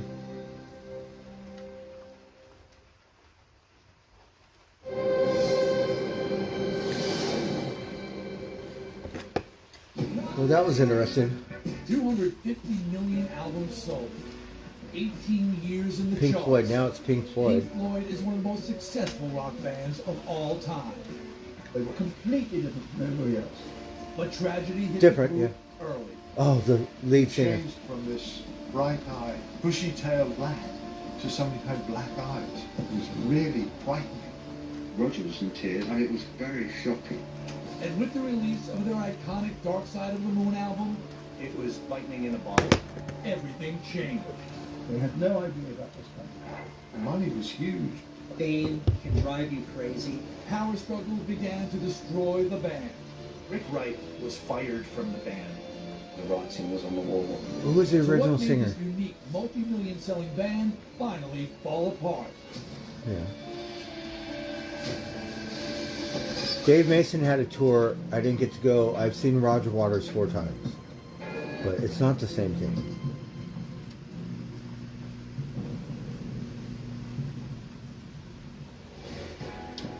I want to know about the lead singer, the first singer. May 1967, London. 18 years before the breakup of the band. Oh, they're British. Pink Floyd is emerging as one of the most prominent bands in a new music scene that is taking the UK by storm. London was definitely a center of psychedelic rock, and Pink Floyd were in there right at the Psychedelic rock? beginning. You got do psychedelics over there? The band has recently been Oh, signed by shit. EMI. But their abrasive new sound, It's not the dead. as seen here in their performance, But it's psychedelic, right? I is think. having quite an impact. I thought this was the loudest band I'd ever heard. You needed to listen to it like that. I mean, it was piercingly loud.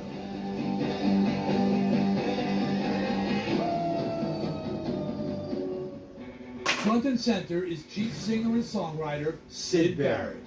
He's this good-looking guy. He's charismatic. He's the guy who has the vision. He was also a Imagine very if he was still gentle the soul, singer. a very sensitive soul, and incredibly creative. Fuck. On bass, it's Roger Waters. Roger Waters is second in command to Sid in the early days. Roger was ambitious right from the start. He wanted fame and fortune. On keyboard, Rick Wright. He was a proper musician's musician. He was classically trained. He was quite quiet, quite sort of removed. He could play, do arrangements, work out what they could do as backing But that's the vocals thing, and the things like that. keyboards, like the Doors, keyboards. And Nick Mason, the powerhouse on drums. Oh, Nick Mason was on drums. Nick Mason was just everyone's favourite. He is and was a very nice man, very well spoken, very well educated. He had learned his own way of drumming. But as the band is poised to take the world by storm, tragedy strikes. Early. Just 7 months later, a very different lead singer emerges. During this performance for their latest song, Jug Band Blues, Syd Barrett appears wide-eyed and spaced out. I think he overdid LSD and he fried his brain. He changed from this bright-eyed, bushy-tailed lad to somebody who had black eyes. It was really frightening to see. Sid began taking I don't know if LSD LSD several does years that. What kind earlier. of LSD is it? That was one thing that rock stars at that time gave us an excuse. It was some bad because, LSD. You know, we need to liberate our imaginations. That was the big excuse for LSD. But Sid's heavy use has started to have an impact on himself and the band. I remember going to one concert where at some point Sid Barrett just sat down. We were recording a Radio 1 show, and Sid didn't turn up. And I think it was a Friday. And when they found Sid, which I think was a Sunday or Monday, they told us that something's happened to Sid. And something had happened to him. Total difference.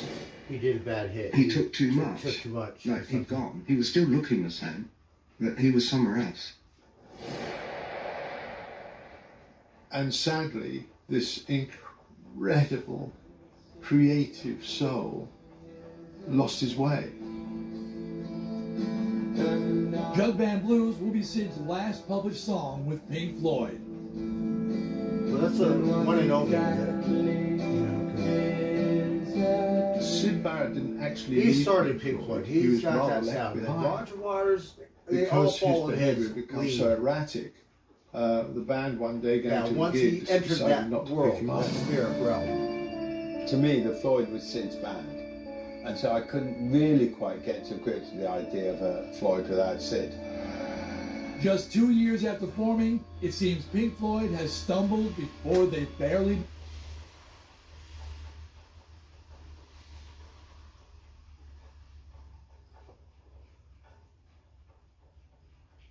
begun.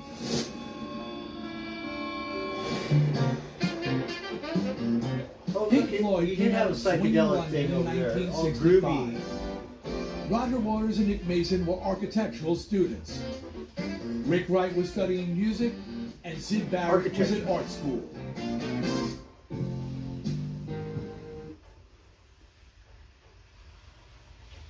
So very smart individuals. Alright, go figure. It was Sid who named the band by putting together the first names of two blues musicians he liked, Pink Anderson and Floyd Council.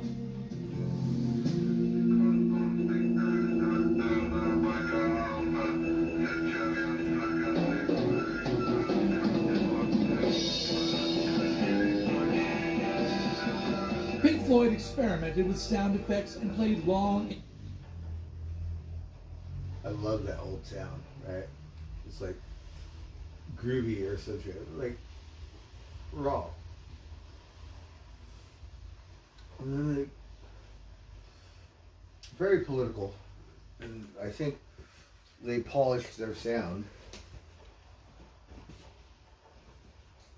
Improvised sets that became their trademark. What you got was an oral adventure, a real journey into the unknown, which made it completely different from everybody else at that time.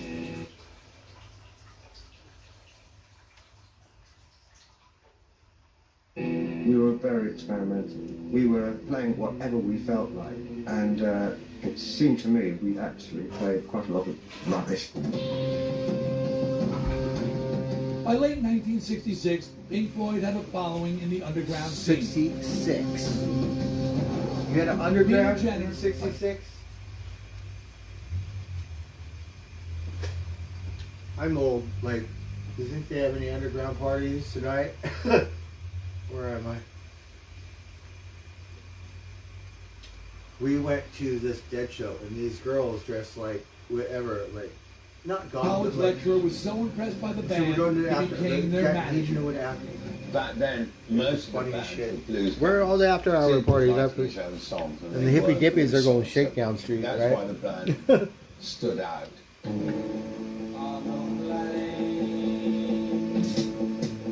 In early 1967, Pink Floyd signed to record label EMI and released their first single, Arnold Lane, written by Sid Barrett.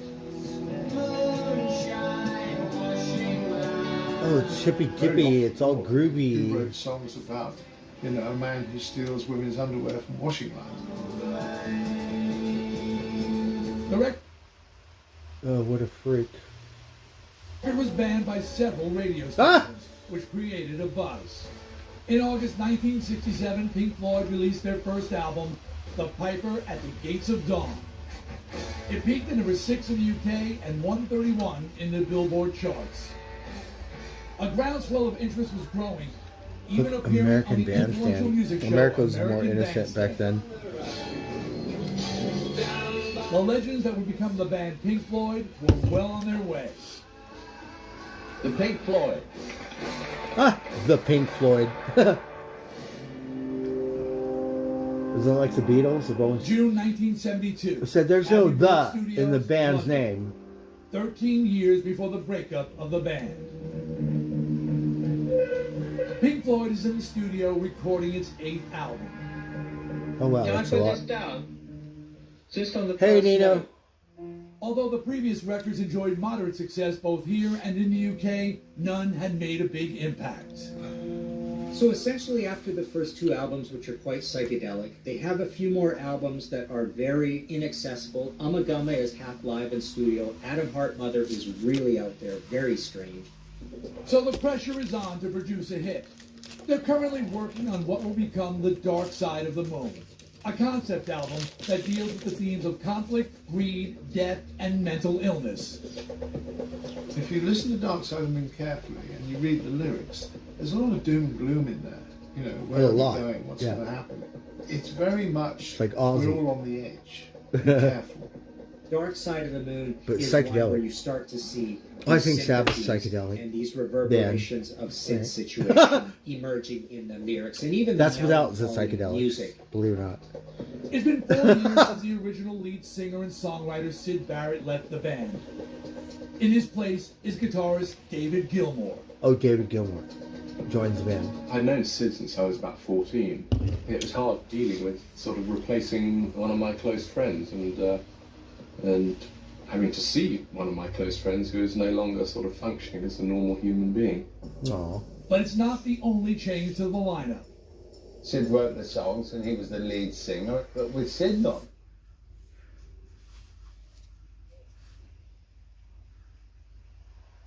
I don't know if that's Moncrief.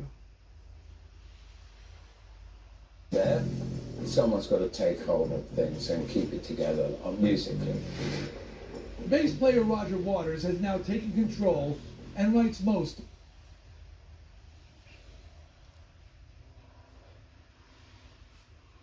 The Dark Side of the Moon. And with it comes a new sound.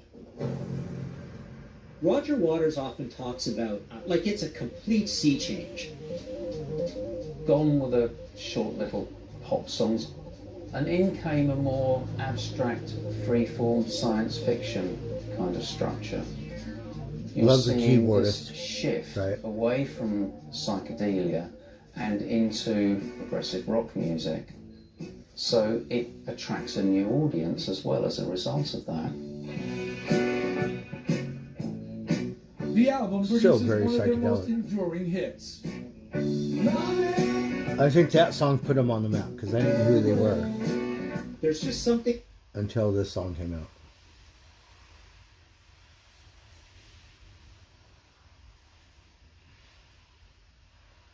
soft rock and pop about what they're doing, but it's all masked in all this mystery and darkness. When it's released on March 10th, 1973, it goes to number 1. 73. Oh, it number breaks 1. all records by remaining in the Wow. charts for over 18 years. Number 1. Selling over 45 million copies worldwide, it continues selling an estimated 7,000 albums a week. Dark Side of the Moon is one of the best-selling records of all time. It was lightning in a bottle. Situation with Pink I Floyd think it's very was psychedelic. night and day in terms of their early, middling success and the absolute superstardom that they have now broken into with Dark Side of the Moon. I should pay attention to Rosie's chat more because a lot of people in her chat are in my chat. With Pink I'm like, Floyd well, albums flying off the shelves, the record company now RoboCop, sees the band as who a are the gold mine. OGs in my chat? They wine and dine them, even if they don't know what their names are.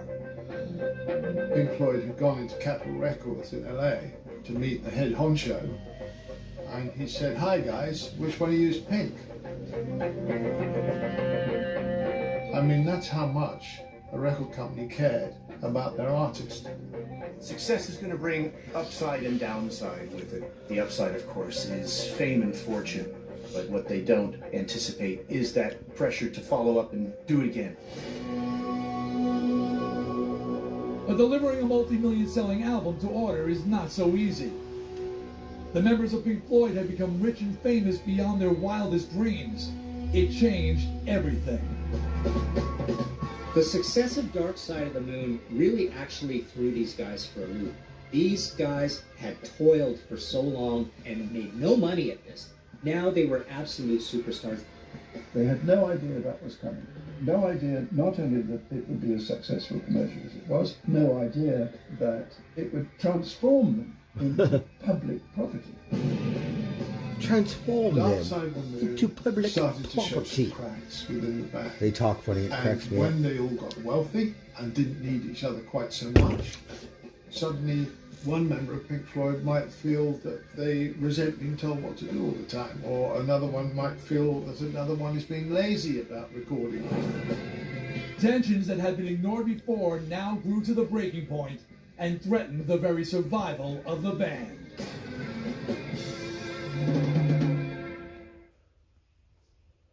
Reels, famous, and I think that's what happens when you get too close to someone. Meets Rock and Roll Archive. From Def Leppard to a scaredy cat. They are still trying to rescue that cat. From The Who to the Moon. I cannot see. From that motley crew to this motley crew. It's a rockin' lineup all month long. Now streaming free on Reels, famous and infamous. I'm sorry to hear that, Nino.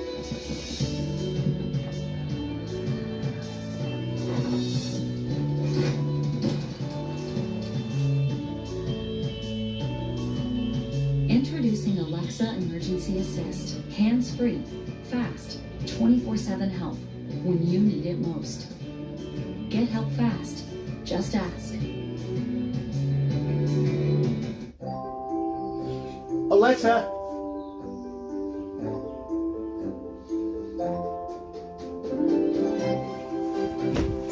Alexa, wake up!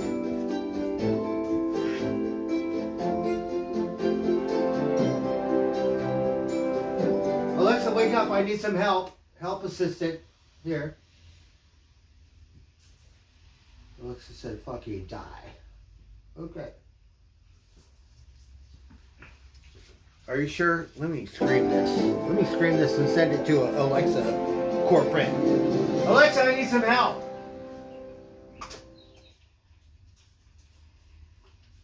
Silent treatment. She said, well, the help is better you just die.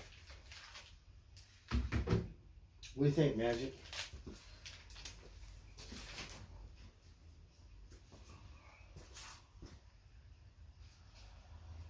Magic. How are you, Magic?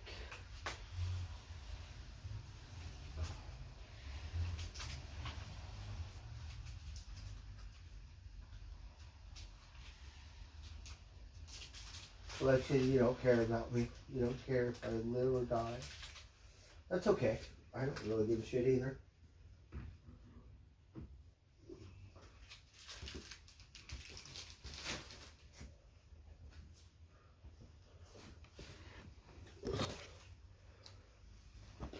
Oh, we're frozen. It looked like it stopped raining here for a minute. Go to work tomorrow, but I'm still thirsty. Maybe we'll go get another round. I have this bourbon, but I don't know. I don't think that stuff helps. I need to cook with it. Oh, the thing is stitching and glitching. We had a good pocket today, but I didn't wake up. Like, comfortable sleeping on this bed. I don't know what a bed is like. So, yeah, it's different. And it's a good one. It's a good mattress. That's the only reason why I took it. I said, let me see it, I'll take it. middle of their tour for their multi-platinum selling album, Dark Side of the Moon. I cannot stress enough how punished Patty Love. those Hey, tours Patty were Love. in the early 70s. Oh, you're I mean, so nice. Pink Floyd We'll all played pray there. for your sister, you know. Thank you, Patty Love, for helping us all clue in on that. England, Finland, America. I mean, 200 gigs a year. At the end of the tour, the band members are exhausted.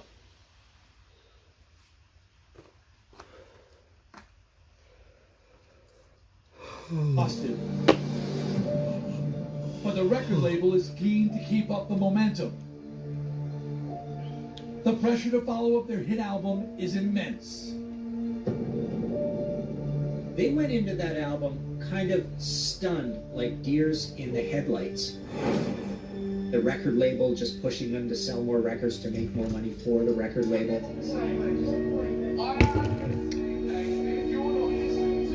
They didn't know what to do. They found themselves with writer's block, looking at each other, possibly starting to get on each other's nerves. How hard is it to follow up an iconic album? Really, really hard. Yeah, The 'cause world is littered can't really with do it. artists who had one big album or even song and then disappeared forever.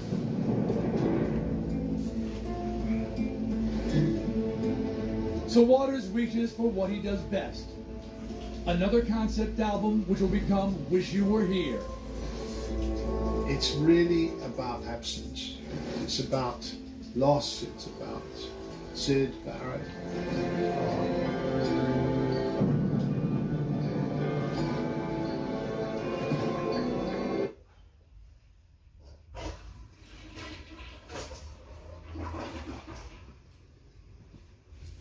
Glitch for a minute.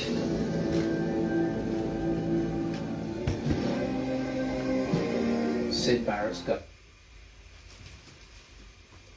Ghost is very present in that record with Shine On You Crazy Diamond.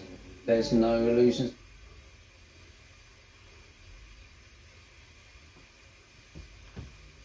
Got a break for a minute.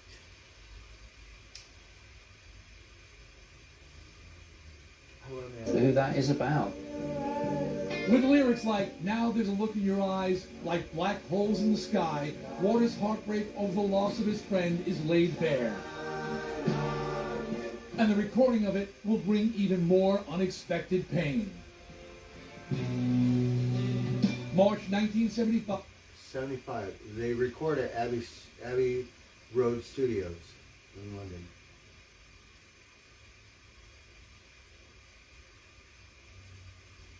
This glitching and this stitching and stuff is going to drive me nuts. I'm gonna turn Abbey it off. Road Studios, London. The band is doing the final playback for Shine On You Crazy Diamond when they notice someone in the studio. There was a certain point where people were sort of nudging. Bloody hell, that's Sid. No one recognised him at all. He'd shaven all his hair off, eyebrows, everything. He was about probably 17, 18 stone.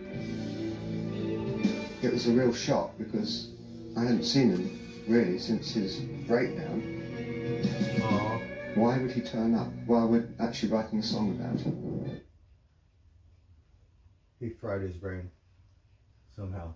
It's like a hot shot, like you get a bad shot of dope or something. I've seen that where people, and they're never the same. Sid stays for the Overdose whole on session drugs, but don't die. and slips away later that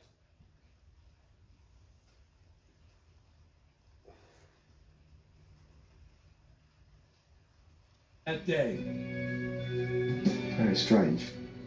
Roger was in tears. I think I was in tears. It was very shocking.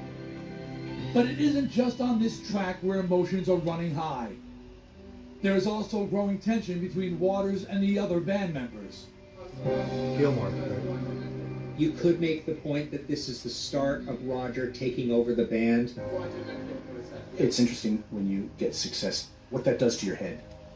Money changes Very everything. easy to start believing that everything is down to you and the work that you've done, and that you are indeed a genius and the brains behind the It's operation. the ego. Roger was always I think quite bossy. our former president has that The stuff. natural leader. He should This is have. what I think we should do. You didn't get kicked out of Hollywood, If you did it? don't What like happened? it, Are you gonna turn jaded? Roger was the pushiest person, certainly. He was the main driving force behind what was going on, yes. During the recording sessions, things get so bad that Gilmore, Wright, and Mason each think of jumping ship. Right? It's not They one have for this all great anymore. success, and all of a sudden there begins to be some strife. It's almost like as if there comes a point Kiss did where that. you Yeah. allow yourself to indulge all the stuff you've been keeping in check. What if I took, my own needs more seriously than the group's own needs? Right? Yeah. Despite the arguments, Wish You Were Here is finally completed and released in September 1975. It goes straight to #1 and will go on to sell 20 million copies worldwide. They actually their almost friend came died, out the with lead an singer. album that was even more emotionally devastating than Dark Side of the Moon. A But the popular success album. of Wish You Were Here only further drives a wedge between Roger Waters and the other band members. Roger Waters developed a real interesting case of egomania. Right? It comes from Roger the would territory. say, this is all my idea. Yeah. They were all, contributing. And they all contributed all of the time. I think best of our moments were when the best of Roger and his lyric came together with some of my more melodic and emotional moments. But Waters is convinced it is his words and his songs that gives the band its edge. To be successful in any form of creative endeavor, unless you have that absolutely clear. Well, you should do a solo and not play Pink Floyd then you're never going to make music. Because it's not one But for in all Roger and all for Waters' one. tunnel vision, there would soon only be Tunnel room vision. for Do one. your solo.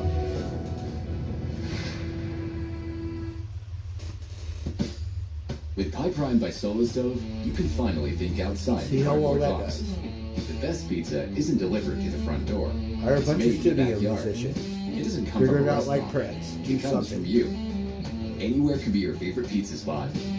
Any day of the week, all year long. Pie Prime is the pizza oven that's simple enough to be your first and powerful enough to be your last. Pie Prime by Solo Stove. Insurance companies love using jingles to sell your policies, but not A, that's AAA. Affordable auto and home insurance plus America's most recommended roadside assistance. Who needs a catchy jingle? Cause AAA has coverage confidence. So you've written a jingle about how we don't do jingles. It's the ego with the band. Outsmart jingles. I think. Choose coverage confidence from AAA. Sounded great to me, boss. Are you ready for this? Charlie Sheen had Come on in here, I that wanna show you stuff. right So, do you guys know the Friends person from the movie Friends or the sitcom? Chandler. Do you know the name of the actor, Chandler? This is the real deal. Can you help me? I've been clusterfucked for an hour. He did some ketamine or something, went in the sauna and died. Do you know his name, Chandler, on Friends? Can you help me? As if watching my team lose wasn't punishment enough. Hey, Jim, cut with car insurance? Odds are you'd be paying for that yourself. So get Allstate.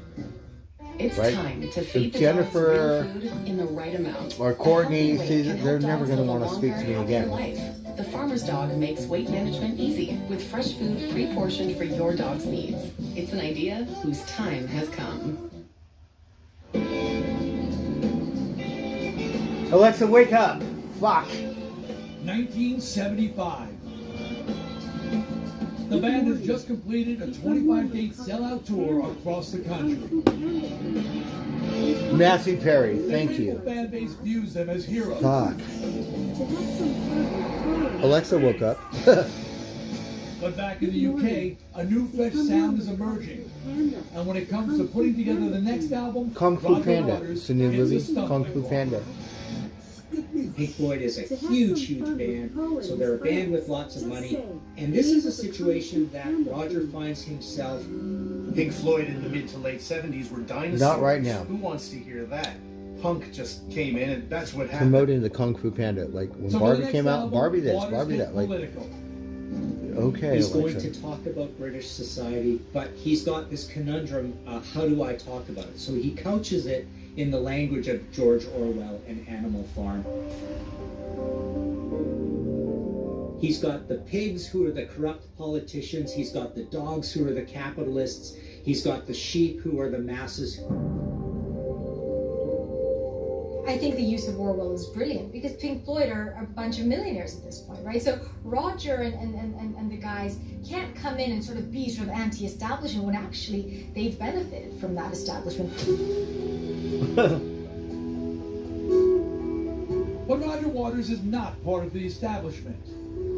His grandfather was a Labour Party activist, and his father was a member of the Communist Party. Roger never knew his father. He was killed in World War II when Roger was only 5 months old, but he inherited his political leanings. Roger Waters firmly supported the communist beliefs of his family. He was very much a socialist. At 26, Roger married his childhood sweetheart, Judy Trim, also a socialist. But his commitment to the cause would be shaken when Dark Side of the Moon hit the jackpot. He finds himself a multimillionaire living this dream. So there's got to be some conflict there. Is my artistic credibility being compromised given the fact that I'm having this commercial success? And Roger's communist credibility would be tested again when, after divorcing his first wife, he marries aristocrat Lady Carolyn Christie. Lady. Secretly, he always wanted to be famous Christine. and rich and be a rock star. And he became that. But Roger never lost sight of the fact that, given his father's background, his life, his work, had a social and political responsibility. April 1976, Britannia Road Studios, Studios. London. Fame and fortune may have cooled the motivation of some in the band, but not Roger Waters. He seizes the moment and presents them with the protest album, Animals. Roger Waters is now actually even more so starting to take over the narrative thrust of the band.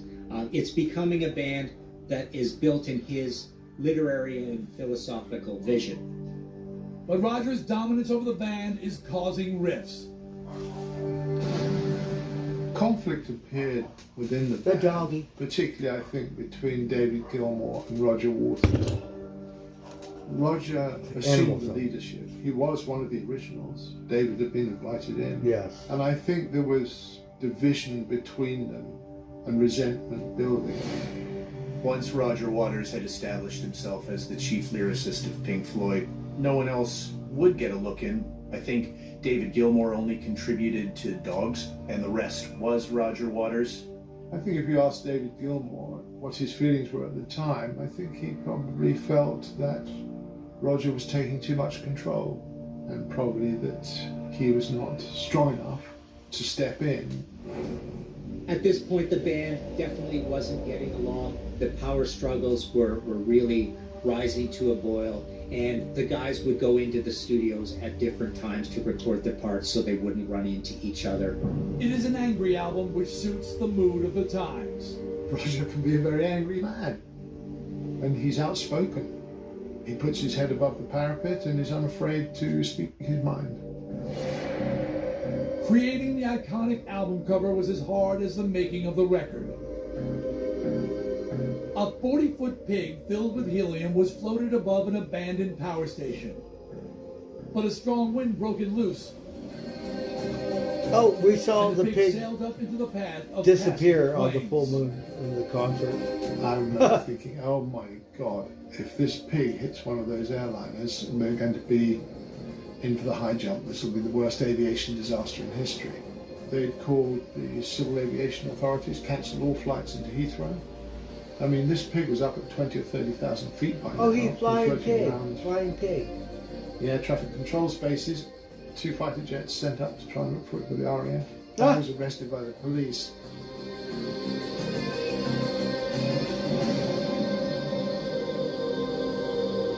They're like, what, you don't like helium?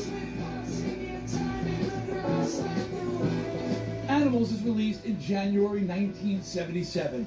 It goes straight to number 3 in the charts and number 2 in the UK and sells 12 million copies. It's a dark record. It does feel even more so like a Roger Waters album versus Wish You Were Here.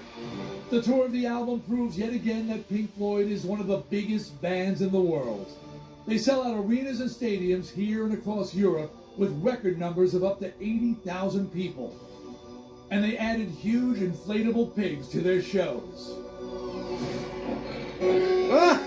Oh, look at that little oinker. Roger even gives the band a live pig to entertain them. Aww.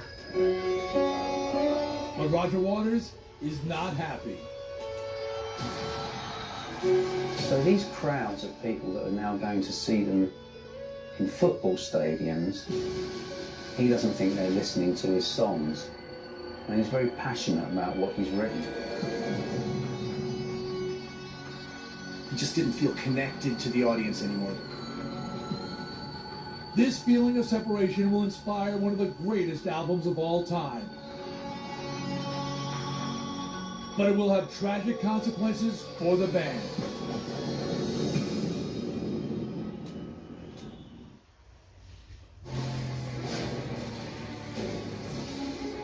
Welcome to On Patrol Live. We've got more than 50 cameras across the country following law enforcement in real time.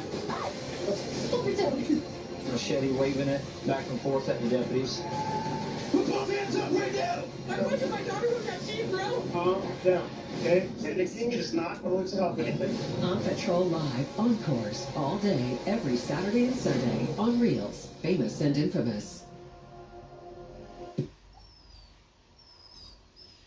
Good job. It's time. Yes, the time has come for a fresh approach to dog food. Every day, more dog people are deciding it's time to quit the kibble and feed their dogs fresh food from the farmer's dog. Made by vets and delivered right to your door, precisely portioned for your dog's needs. It's an idea whose time has They come. have this doggy store in Hollywood, right? It's like Fairfax and Santa Monica. So West Hollywood, LA, whatever. But it's like a restaurant, right? So these people, they cook food, but it's not for people, it's for doggy food. I forget the name of it, right?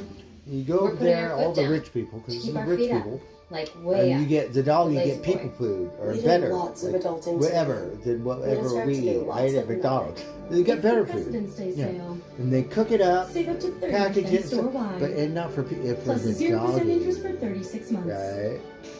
The After rich working people. overtime, we will be putting in our TV time.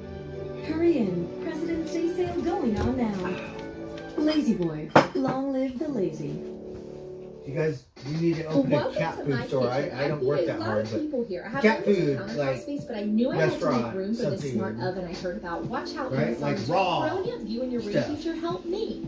Open the Amazon app. You'll want to click continue here to allow camera access. Scroll through the endless products. When you find the one you like, just click view in your room. Watch augmented reality scan the space and allow you to preview the product in your own room. You can share with your friends. Yay, hubby thinks it fits. Off to cook dinner.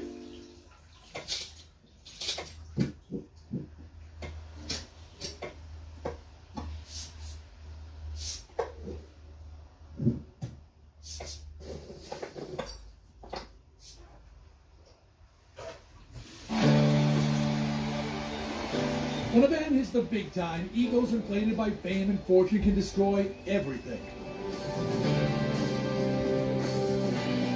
This is Breaking the Band, Oh, the story Earthworm. of Pink Floyd. Watch out, Earthworm, I cannot see.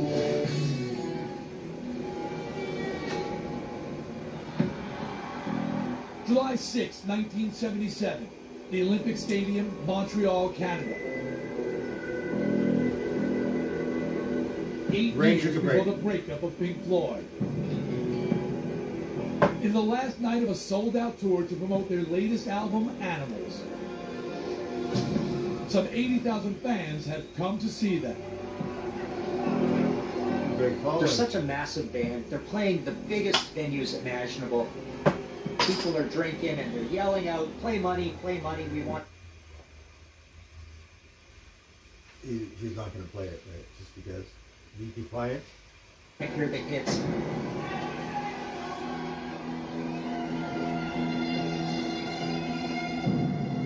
They'd shout for what they wanted, or their favourite songs, or whatever. Quite rightly. Why don't you do the animals? Distressed at the fact that they weren't listening to the music. This sort of rubbed Roger up the wrong way because he's performing his artistic endeavor. I have all the. I'm going to make a box. I don't know what to do with all this stuff. It's kind of cluster fucking. Roger's just had enough, so he spits on the audience. Ah! You could tear into somebody and tear a strip off them and argue with somebody, but spitting on somebody, you know, has a certain sort of significance to the act. Waters' anger would inspire Pink Floyd's second most successful album and their most ambitious show. And that's what happens. You come up with a song you don't like, and it hits the top, and then your music, you go, well, this is it. The belief is and there don't get may as well butthurt. be a brick wall between me and That's the why I audience, like pop I'm music, stood because it here on appeals to the stage masses. Singing these songs, and all they want to do You can is still go on get tour drunk, and not get do stoned, the fucking wall shout, scream. or They're Pink not Floyd. Sing your listening animals. to the show. That one moment If you in Montreal mean it turned like you into say it. one of the all-time great albums. Because when you sing that song, oh, you sold out? And the new album can't come quick enough for the You're record doing it label. now. It's been 2 years since Animals. Are you And the desperate for band money? You is got also millions of now dollars. You bankrupt. can fuck it all off on drugs, prostitutes. The band invested Yeah. its money with a venture capital company that Politician went down, friends, leaving movie them star owing friends, what is millions it? in taxes. They lost everything that they had earned pretty much overnight. So this puts a huge financial pressure on the band. April 1979, So Super don't Bear tell me you're not Studios part made of the Frank, grind to the 6 wheel. years before the breakup of Pink Floyd. Maybe gifted and talented and all that stuff, but yeah, it's like. stick to your Recording guns. sessions for The Wall are moved to France when the band members become temporary exiles to resolve their tax problems. A lot of bands, when they got fairly wealthy in Britain, could be taxed as high as 83%. Are you kidding While me? the power struggle on the previous That's album went horrific. between Roger and David, this time it was Rick Wright feeling the heat. I'm whining like a little bitch over 30% at the pot club. Because I was 83%, we're going to go to war. I'm going to get some weapons. You better come and take it, because I'm going to put a bullet in your head. You're going And I to think rape me that that Roger way. took great umbrage at that. Keep that shit in Britain. Don't bring it over here to America. Now look what All the happened. work. Taxation without representation.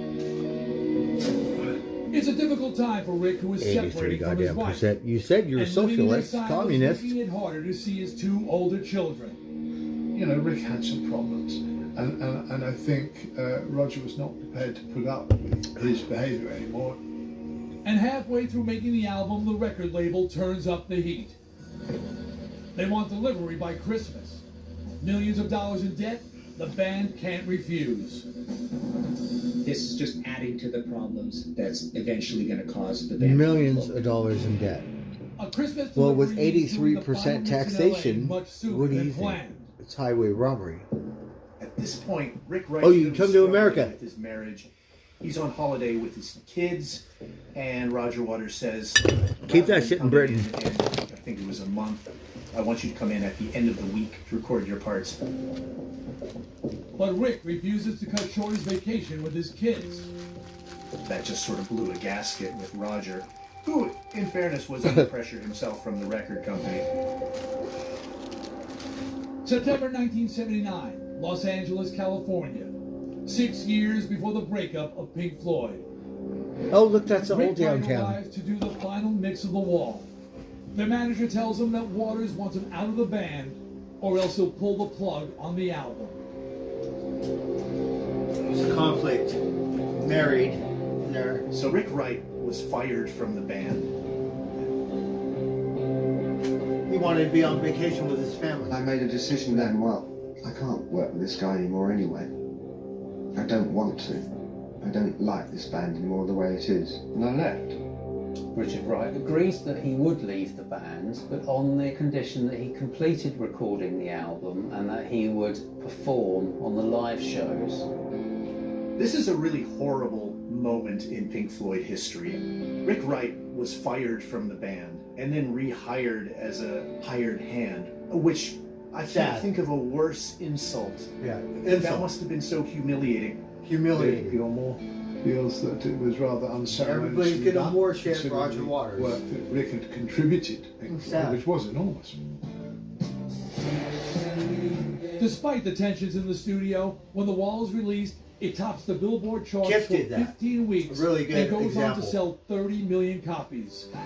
It's certified 23 times platinum Maybe you like and is still one playing of the with the other best-selling guys because albums they're of all not time. rock stars, like doing drugs and part and not giving a fuck, like whatever. But it's about the band. Whoever contributes. With its dystopian It makes the album. imagery It's not a Roger and Waters the evocative solo. use of a children's choir, the single Another No, Brick in it's the not. Wall becomes a worldwide hit.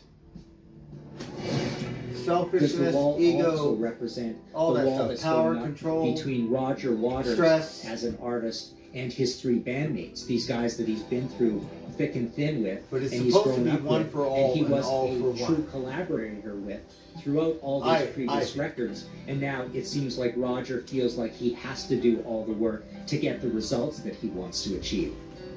At the time, I bought it all, but since I've sort of, I have to say that my reappraisal of it is that it's rather a whinge. But Waters' big I know ideas that are word not whinge. just limited to the album. He also has a grand vision for the stage show.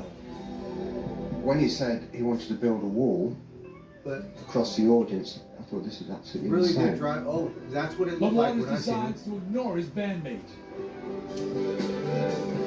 He said, "This is what we're doing," and he was damn right. I mean, it's hard to argue with See? somebody who'd write, and who was writing. Let's the say songs Trump that were wins the successful. president. He needs to talk to Pink Floyd. Conveying Waters' Maybe they sense of could get together, build a the wall, or elaborate some show shit, includes or a the wall being Chinese, built or some across shit. the stage, separating the band from the audience. The Germans. All right, Berlin.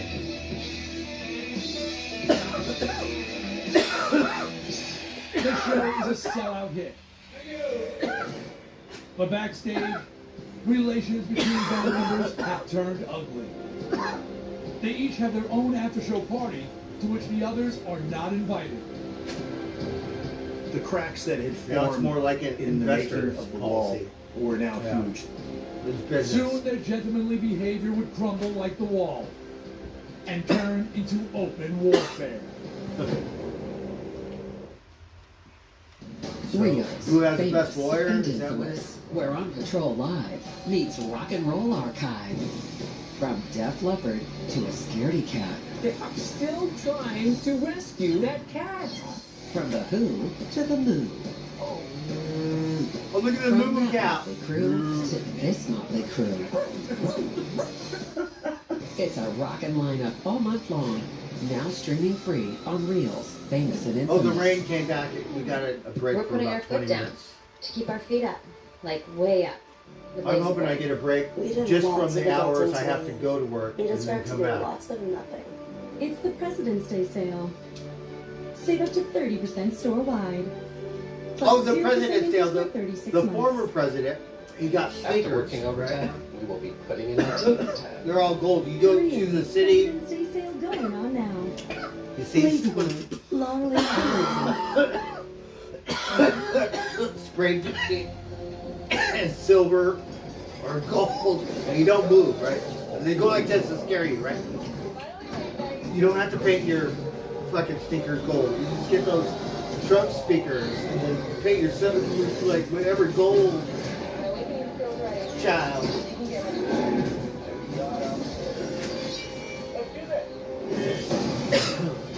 I think you can go to Vegas dressed like Trump, be all gold, go like this. In my practice, I for work with a lot of people who 10 complain of minutes and muscle then go, tightness. "Arr," It can like feel really overwhelming and Dracula really is disrupt activities. probably The fusion is great for people make with chronic more in a pain year because in percussion like a therapy week than I overrides make in a pain year. signals going to the brain. The great thing about the fusion is that there's 20 levels of intensity. It has 6 different attachments designed for specific muscle groups for the whole body. If you're experiencing muscle tightness or pain and are looking for a solution that you can use at home, I recommend the fusion. You put that on your puss? What is it?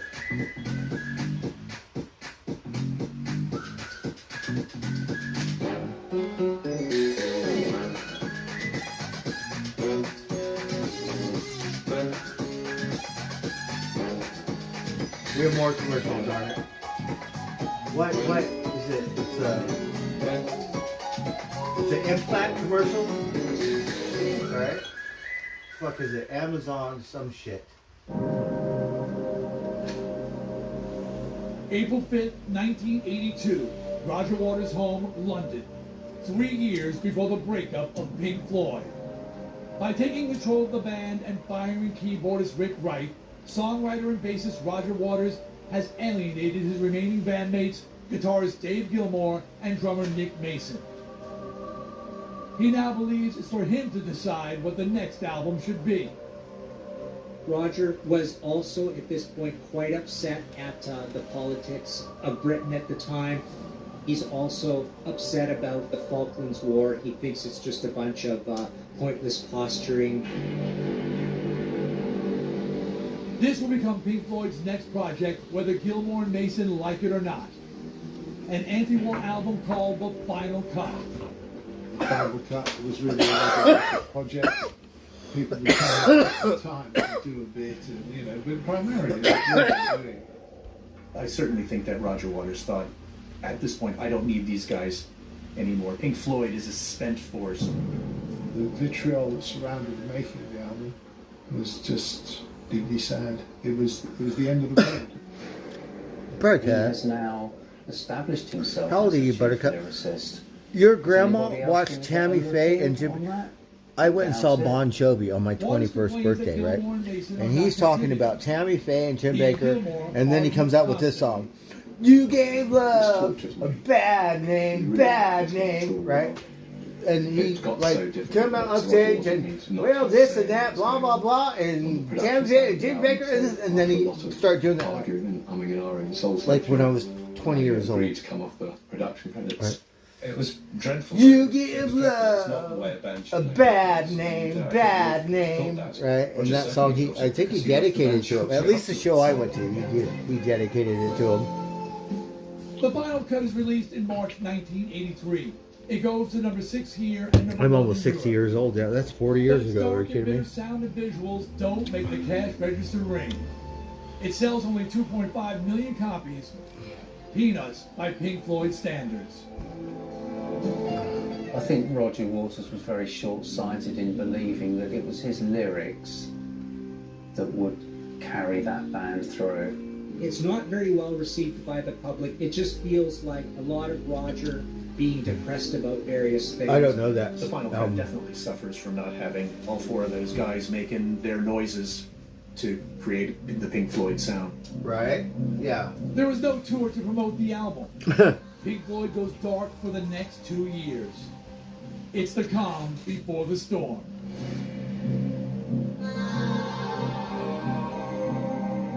That Heineken tastes really good tonight. I didn't drink last night. Believe it or not. I went to work, and then it was like, Pink Floyd breaks up. it was raining. Roger Waters And I knew that. I was like, I could drink, my body, so whatever. Took Roger a day Waters off. says, I'm quitting the band, and he also says, They taste there is wonderful no Pink today. Floyd.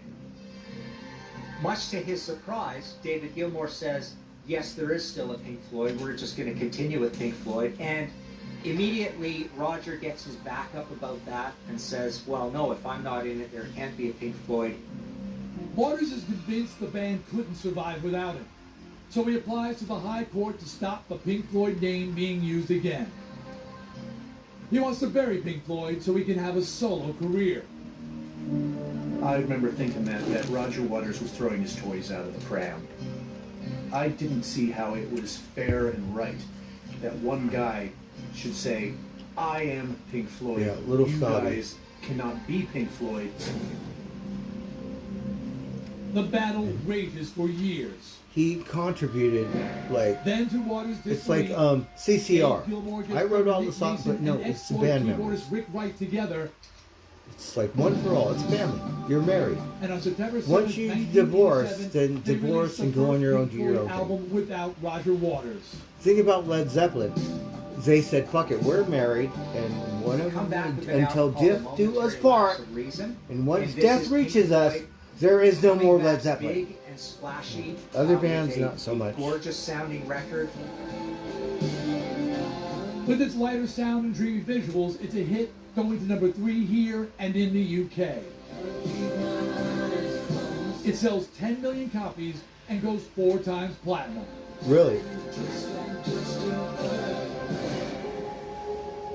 Yeah. With reverberations of when Syd Barrett left the band, Ugh.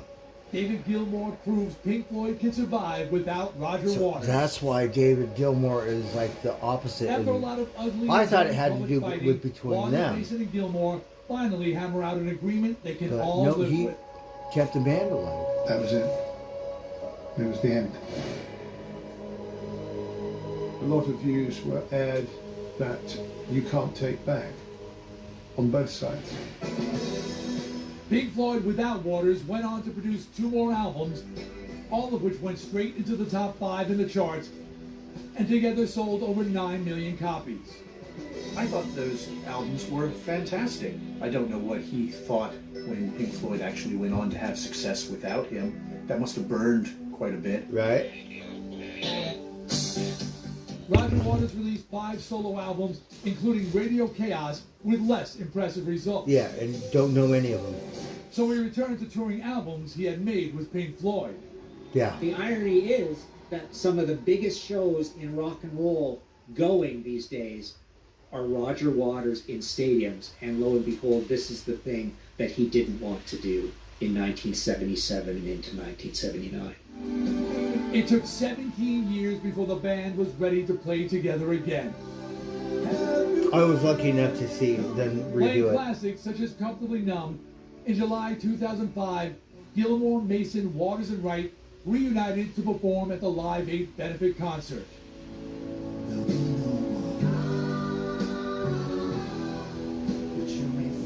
Tragically, that will be Rick Wright's last outing with Pink Floyd. Aww.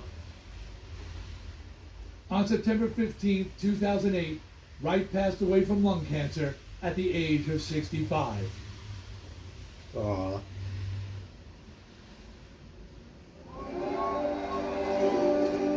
In 2011, Gilmour and Mason joined Waters on stage during his latest tour of the Wall. It was the last time members of Pink Floyd played together in public. But their legacy lives on. What I'm still conscious of are the 20 Look years how of young they friendship were. and enjoyment we had together when the band was running along in a smoother way. Pink Floyd's legacy is, I'm going to say, 4 albums that are head and shoulders above just about anything else that's out there. Just works of absolute genius. The legacy of Pink Floyd will live on, like Mozart, like Beethoven. It will. It will go on for generations. The music is so good, the content of the work is so good, the lyrics are so powerful. They were an important Yes. band, they were meant a lot to a lot of people for a long period, and I think they still do. There's a sort of eternalness about the Pink Floyd. What a great band, what a great legacy.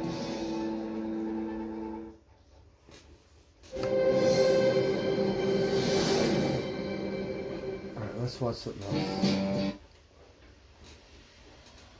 So we got this Reels channel. I haven't seen it before, but it said that it was free, but we never seen it. Oh, this one. It's a Portal something. I'm kind of thirsty. I want to go get another beer. Shit. It's raining. You guys have to stay here. Because I have a little bit of backwash. It's Sunday. Alexa, what time is it? It's 7:47 p.m. So it's early. So the next one is The Who. We've seen them. I think they're one of the most underrated bands. Let's see what else. We want to watch PBR. Like, I don't know why I like watching the PBR on Sundays, especially. Let's type it in. Fuck. How do we do it? PBR. How hard can it be? Fuck.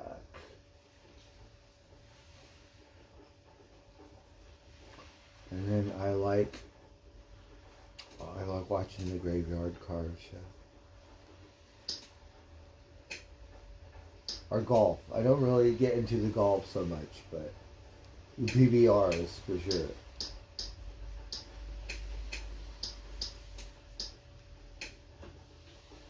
You cannot see.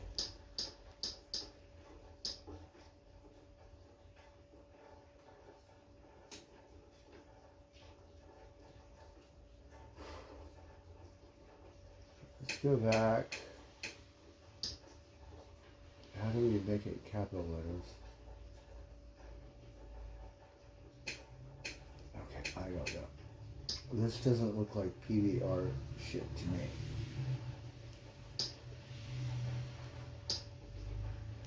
These are rodeo movies. No, we want to watch the Professional Bull Riding Association or some shit.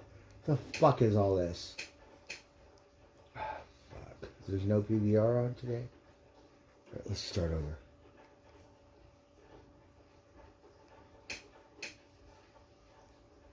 It's like, fuck. How hard can it be?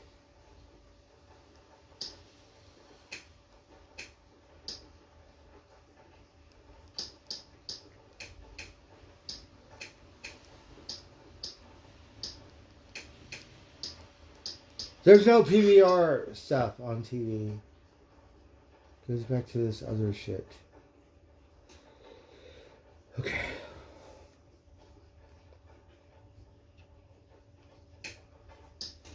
To start over, I'm gonna go get a beer. This thing's been popping up. It's a documentary.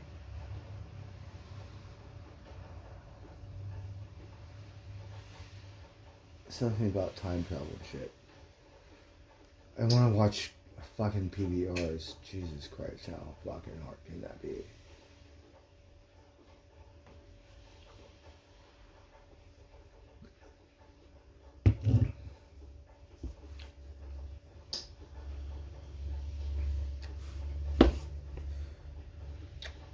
Hey, Robocop, have a good night. Patty Love, Nino, Buttercup. Go Leafs, go. The cats they ate. They just sometimes they go in here. Oh, they're both sleeping over here because it's raining. Shh, quiet, don't tell anyone. But we let them come in and sleep. So they sleep over there. And they don't usually come in too much, but the rain, so we said it's okay. So yeah, both of them are over there.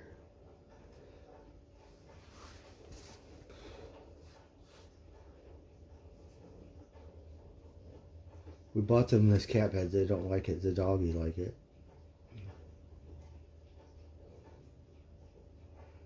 It's like, fuck. We should just give it to the doggy.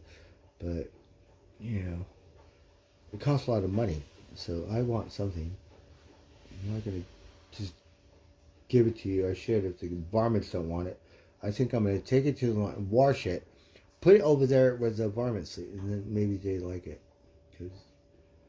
And we asked the guy at the feed store, we said,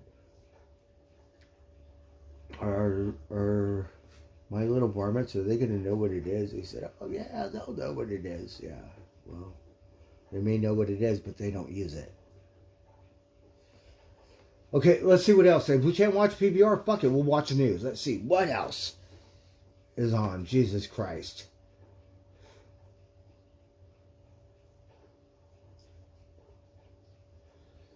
Oh, there's no rain. We're going to go on a beer run right now. We better hurry up. Because it could rain for 2 minutes and I'll be soaking wet. Alright. Breaking the Ban.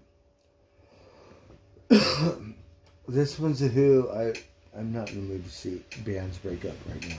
It was great for a couple of them. We want to watch PBR or golf or some shit.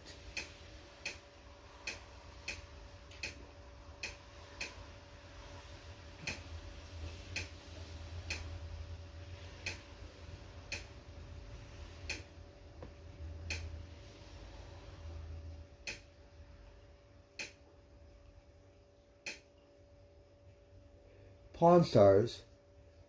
Alright, I'm gonna go to the ring. Fuck. I like watching PBRs on Sunday, darn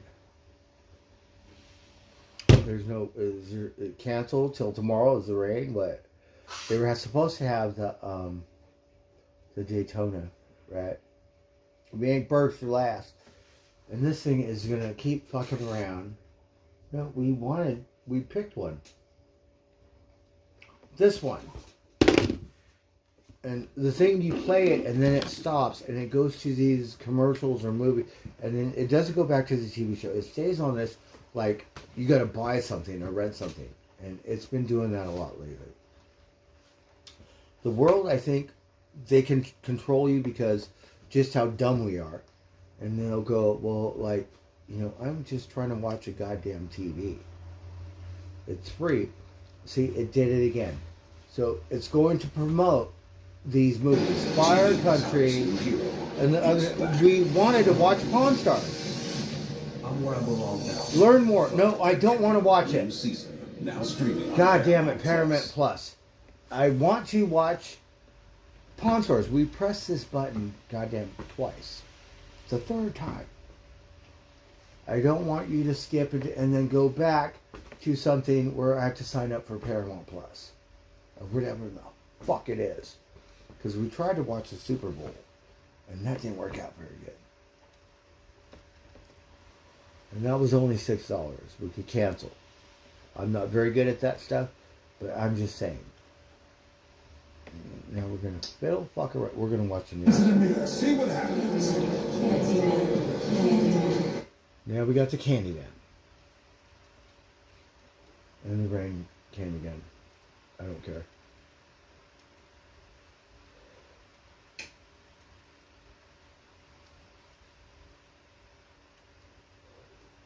So, third time, Pawn Stars.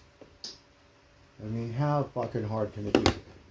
And they do this, like what? You're selling something? Why can't you just work? Right? It's supposed to be a free thing. Leave us alone. It's free. I don't have any money for cable.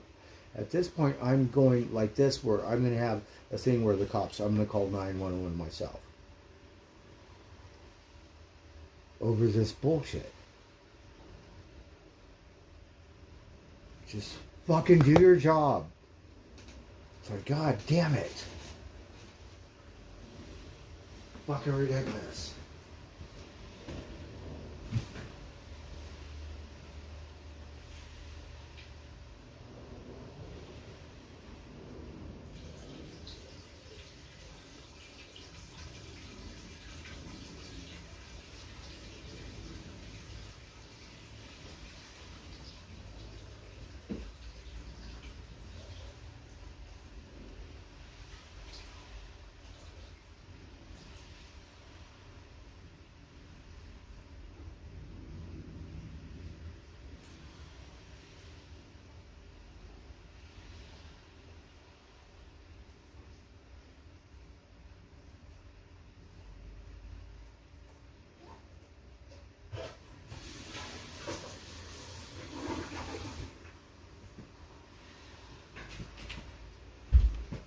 It's not going to work. It's thinking. Alright, that's strike 3. It's like, fuck. I'm going to go get a beer on the ring. So, we're going to try to play some music. It was good that one channel worked. But trying to switch channels, there's like FUBU and Freebie and Pluto and stuff. Some of them don't work shit. We need to get rid of all of them. And just start with Freebie or YouTube. Because the Tubi and the Pluto, it just doesn't work. It does that. It skips and it dips and it's like round 3 and it's been fucking half an hour. It's my goddamn Sunday. It's like it takes a half an hour to get nowhere. Now, if I was fucked up on drugs or something, that might be a different story. But I'm not. So stressed out, gonna go get a beer. In the rain. Fucking Christ.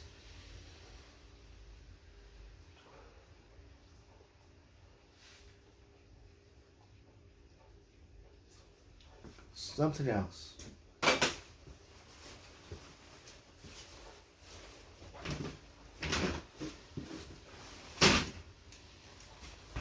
Maybe it's Chinese in there. I don't fucking know. All I know is it doesn't fucking goddamn work.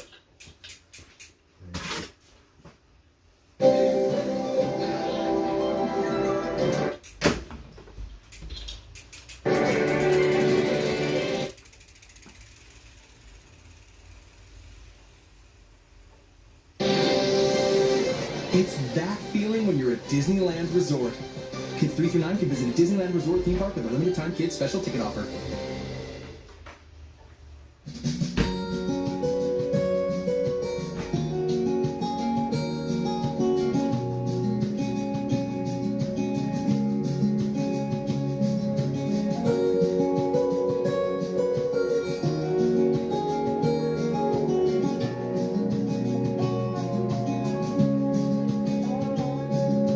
Running around in this new truck. Bank lets me borrow from month to month.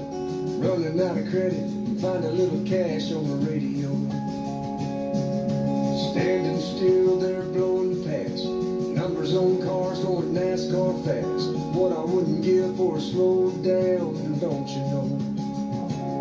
'Cause where I come from, only the horses run. When the day is done, we take it easy. Meanwhile, back at Mama's, the porch lights on, come on in if you wanna. Suppers on the stove and beers in the fridge. Red sun sinking out low on the ridge. Games on the tube and Daddy smokes cigarettes. Whiskey, he keeps his whistle wet. Funny the things you thought you'd never miss in a world gone crazy as this.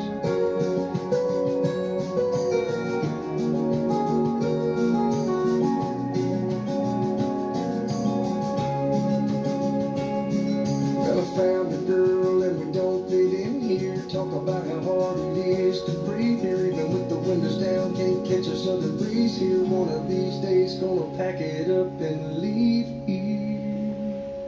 'Cause meanwhile, back at Mama's, the porch lights on, come on in if you wanna. Suppers on the stove and beers in the fridge. Red sun sinking out low on the ridge. Games on the tube and Daddy smokes cigarettes. Whiskey that keeps his whistle wet. Funny the things you thought you never missed in a world gone crazy as this.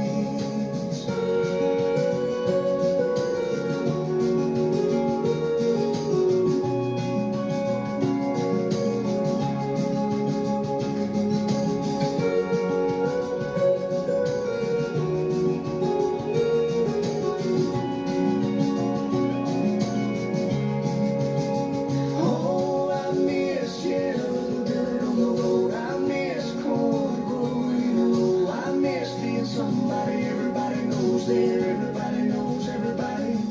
I miss those small town roots. Walking around in muddy boots. The sound of rain on an old tin roof.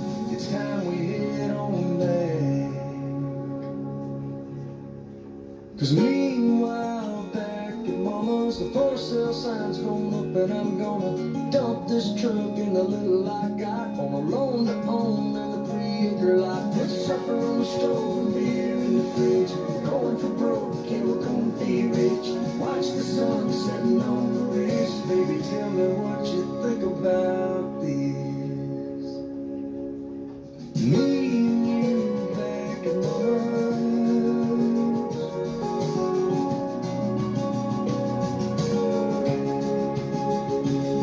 Yeah, me and you back at Mama's.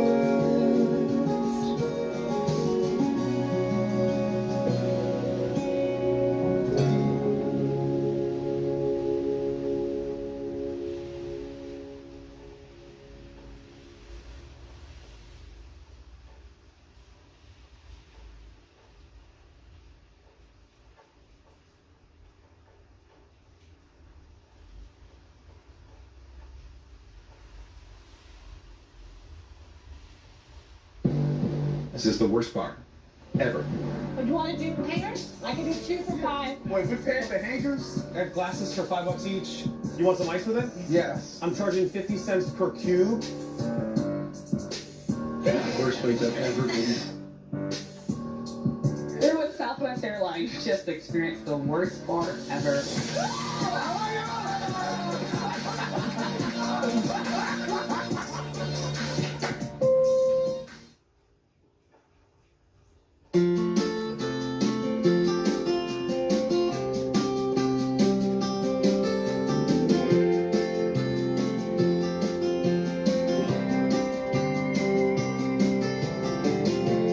This old man and me were at the bar and we were having us some beers and swapping night on cares, talking politics, blonde and redhead chicks, old dogs and new tricks and habits we ain't kicked.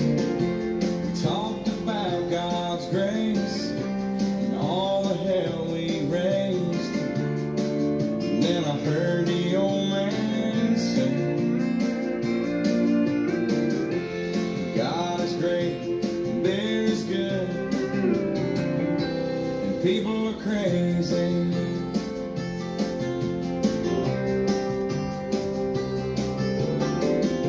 He said I fought 2 wars, been married and divorced. What brings you to Ohio? He said, damn if I know. We talked an hour or 2 about every girl we knew, what all we put them through, like 2 old balls of blue. We pondered life and death. He lit a cigarette, said these damn things will kill me. God is great, beer is good, and people are crazy.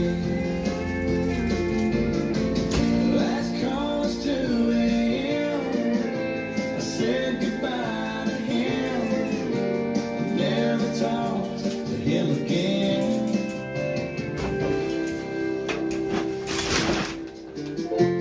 Then one sunny day, I saw the old man's face. Oh, hello, Magic. Magic. Magic, we did it, Magic. Let me see you, Magic. Oh, hello, Magic. How are you? No, come over here. Some guy he barely knew. His kids were mad as hell. Look at my little friend. He comes to say hello. Aw. Hello, Magic. How are you? Let me see you. And I left a 6-pack right there on his grave. Hello. And How I are said, you? God is great, beer is good, Hello, Magic. people are crazy. Oh, look, he comes to say hello. God is great, Hello. beer is good, How are you? people are crazy. Oh, let me see you. Hello. God is great, beer is good, and people Sometimes are he's all like, crazy. I've had enough petting and stuff. Just please don't pet me. That's like come over here, I'm gonna grab your little tail, pick you up. What you do? What would you do, Dad? Huh? Alright, we wanna watch, I don't know, something. sleep. I don't know what's on TV. No PVRs. Maybe we'll watch a different car thing. I don't know. It's a little wet out there. Even if it's misty, it's raining. Right? What's that Rod Stewart? Something, something, it's misty and it's raining. Come on, sugar, or some shit. I thought I knew the words.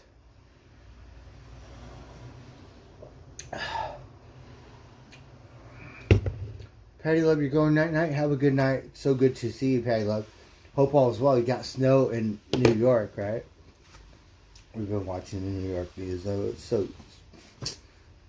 sad. All right, no Pawn Stars. Pawn Stars don't want to work. We don't want to watch any Pawn Stars. We did, or we thought we did, and we tried to, but doing the dance for half an hour, that means no, fuck them Pawn Stars. We don't want to watch PBRs. We could watch The Girls Next Door. Alright, Top Gear. Oh, we have it right here, Graveyard Cars. I didn't see any PBRs, but we got Graveyard Cars. We can watch this one. Good night, Patty Love. So good to have you in my chat and see you tonight. Tell moms we said hello. Hey, Traveling Bull. Alright, let's see if this works out. Is a storm? Is the power going? Some ideas as to it's alive! The solution to our problem. It's freaking huge. You guys design it and hand build every hand weld everything? Yeah, a lot of welding, a lot of cutting. Gosh. They gave us a tour of the facility. What we seen is he got a new. It was the cleanest and the nicest facility, manufacturing facility that I have ever been in. It's got a great facility, 100 by 300 feet. That's what we need. I also know why Mark's so cheap. Why doesn't get us a new building like that? Good tools, good equipment, good people. You have a good product. Besides the fact that it's all American-made products, they're actually putting it all together here as well. They do their own bending, they do their own welding, their own brakes, their own shears. They have a mini assembly line out here that's second to none. Right. I was really impressed watching the sheet metal come down. All they said were it would put the strength ribs in it. Or it could be from China, not iron, but it's built in America. Already been. Made in America. It actually comes in a big sheet, a 3,000, 4,000 pound sheet. And they run it through their own machine to make sure that every one of the strength ribs are exactly where it's supposed to be. I noticed they do better metal work here than they do at Mark's shop. I haven't noticed a single one. You know, Mark's panels on the car are really friendly. They'll sit there and they'll wave at you, you know. The way Mark's business expanding, he's going to need at least 6 storage containers. We're going to get that to him and get his business rolling. It was nice having Mark and Darren come up today. I always enjoy their company. They're fun. West Coast Metal Buildings. You know, but it's a nice, beautiful day. That's West Coast right here. Where are you from? He's from a different part of America. That's right. We've got the best right here, West Coast. Partner, I'm glad I made that decision because it's been the right decision. Alvaro and I got together and decided that we're going to go with an 8x16 we'll go to the West Coast. We don't have to go to China. Build us half a dozen of them to see how they work out. Yeah. They are to the prefabricated buildings that we are to the Cheers. restoration of Chrysler muscle cars. The best Travel. In 1970, we have a West Coast here. We don't have car TV shows that had and shit. 2 different But we got size happiest tires when it cows. left the assembly line. What car was it? A, the 1970 Plymouth Webster 340. Oh, quiz. B, the 1970 AAR Cuda. Oh, darn it. Or I don't C, know. the 1970 Plymouth Roadrunner convertible. What was the question? Stay tuned for the answer. Jeopardy question. Oh, we got it. But this one, ABC. I don't know the answer. Oh, we better Google it. We could Google it. Google, Alexa. What's the You're question? here being a car guy, Greg. I am a car guy. Make sure to check out our show 0 to 60 Rennie, it would be right nice. here on Speed Vision. We're gonna have our Not that I buddies would come get on, out. talk It would some be nice to cars, have have some vitamins. fun. Can I bring some So I can celebrities listen. on to talk about their cars? Absolutely. They love Speed Vision. Let's go, baby. Let's hit the ground rolling right here on 0 to 60.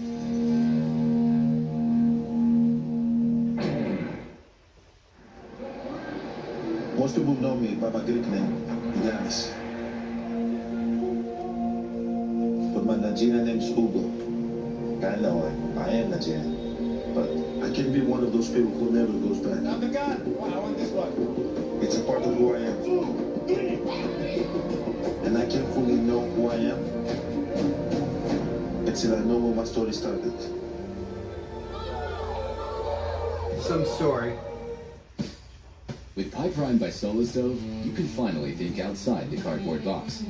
The best pizza isn't delivered to the front door. It's made in the backyard. It doesn't come from a restaurant. It's a new It pizza comes from oven. you.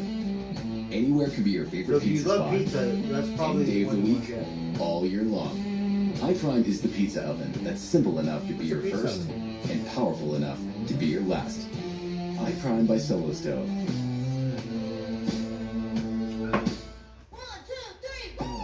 Here we go. Oh, but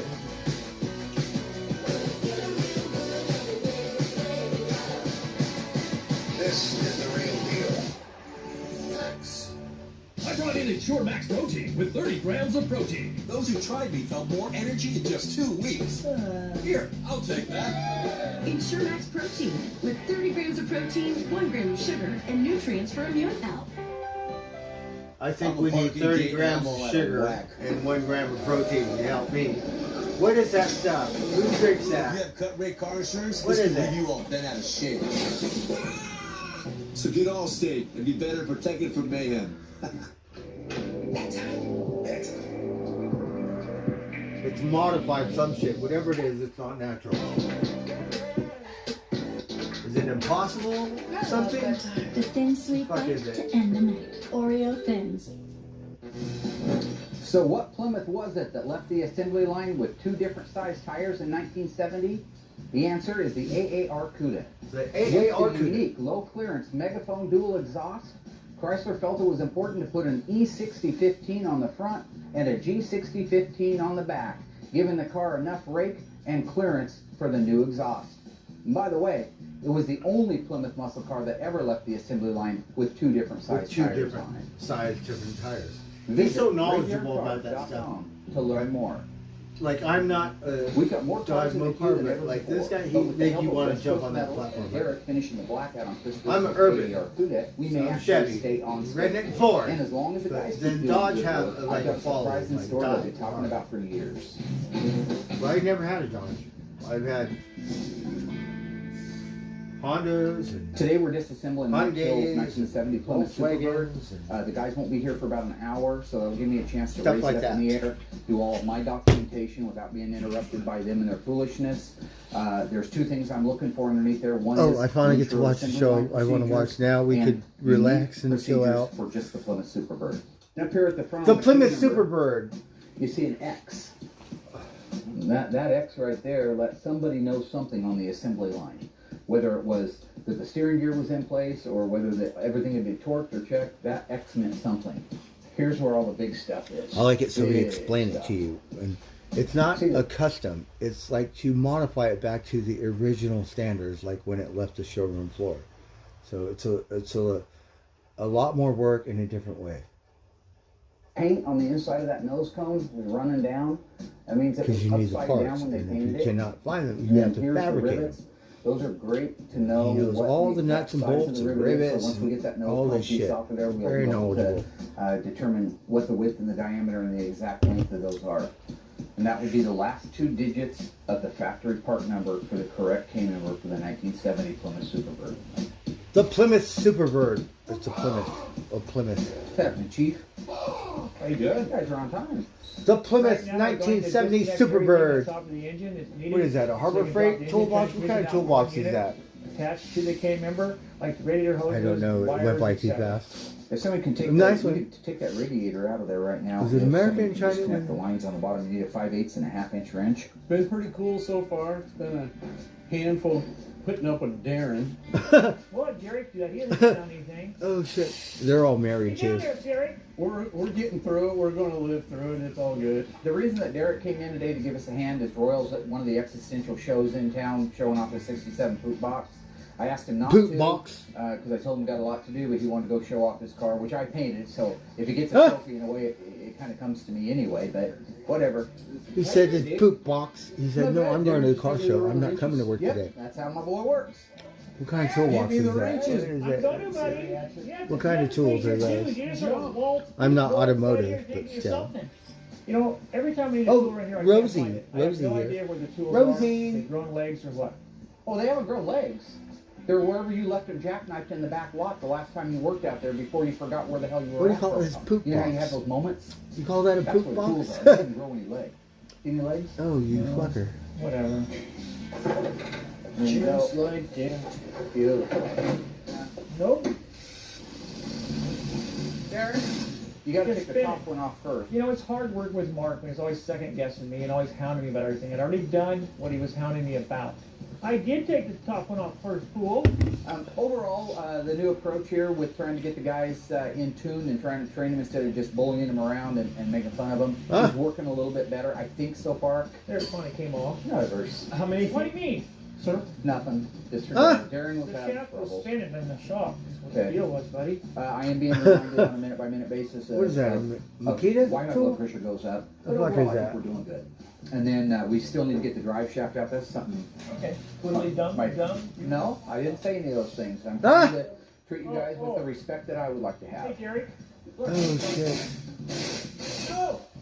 What are you doing? Urine. You're picking up the brakes. I'm using it for a pattern. Heart attack here. Yeah, I'm using it for a pattern. You ate? There's a piece of sharp metal hanging down. There's about ready to cut mark. I thought we'd just take it clear off the car to protect everyone. Perfect example of why it's so difficult to maintain a calm, peaceful outlook. Oh, Darren's fuck. trying to rip a piece of rusty metal off the lower nose cone that I need in place so that I can make a pattern for the lower half of the new nose cone when I put it back together again. It's Fuck. frustrating. All in all, it's been a good day here at Graveyard Cars. Garrick and I got the driveline out of the Superbird, and Mark and Josh work on the front suspension. I think right now they're trying to get the torch bars out.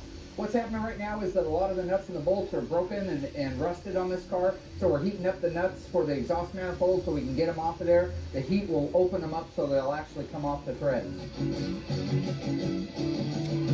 See, you learn something. You heat them up, it'll loosen it from all the rust.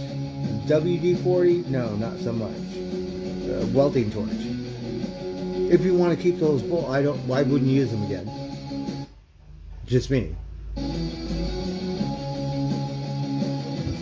Right now we got everything unbolted on the bottom of the car and the top so that the motor and the transmission and the K-member can all come out now as one unit. In this particular case, because everything is old and it's rusty and it's crusty, I'm going to use the forklift to go up, preload the motor and the transmission, lower it down. Hopefully it'll clear the car and we can move on to the rear suspension.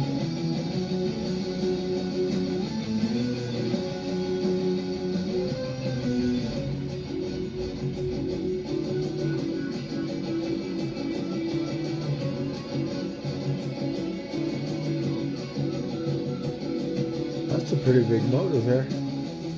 We just finished pulling out the K-member, which has the motor bolted to it, as well as the transmission. One of the things I liked the most was that everything was there. Every nut, every bolt, every clip, every fastener, linkage rods for the automatic transmission. It just makes my life still original. so much easier when it comes time to put it back together again. Looks like I'm going to have to buy more parts for my car that were stolen by Mark. Well, you get him in plain sight. Let me drop his ass. Okay, stop! Oh, stop!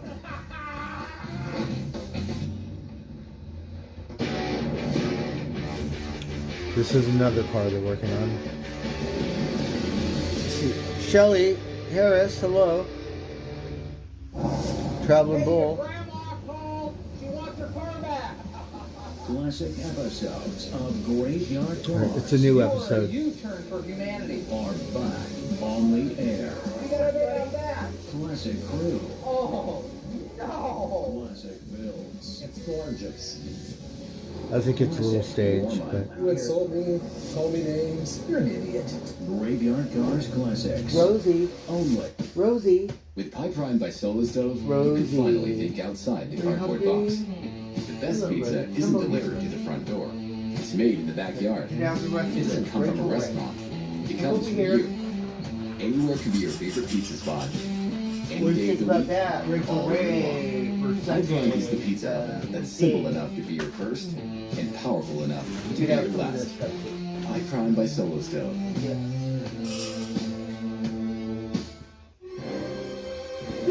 There is nothing wrong with your television set. We are controlling transmission. Oh, the outer limits. You are about to experience Oh, look at the monsters. Rosie's eating little varmints. Can I pet you? I love bedtime. The thin, sweet bite to end the night. Oreo Thins. Las Vegas Grand Prix Oh, we need some candy. 5G solutions because T-Mobile is helping power operations and experiences for hundreds of thousands of fans with reliable 5G connectivity. Now's the time to accelerate your business.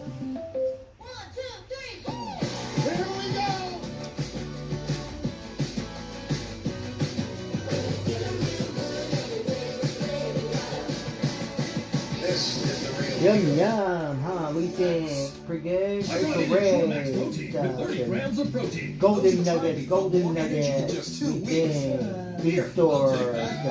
Ensure Max Protein with You're 30 very grams lucky. of protein, 1 gram of sugar, and nutrients for immune health.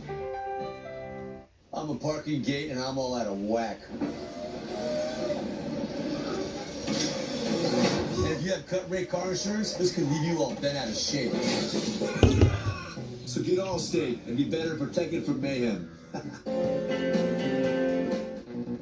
While the blackout on the AAR Cuda cures, we're making major progress on Mike Hill's Superbird. Since Royal's off indulging himself at the local car show, Derek's helping us knock out the teardown in record time. Unlike Darren, who spent the entire day complaining, breaking things, and losing tools.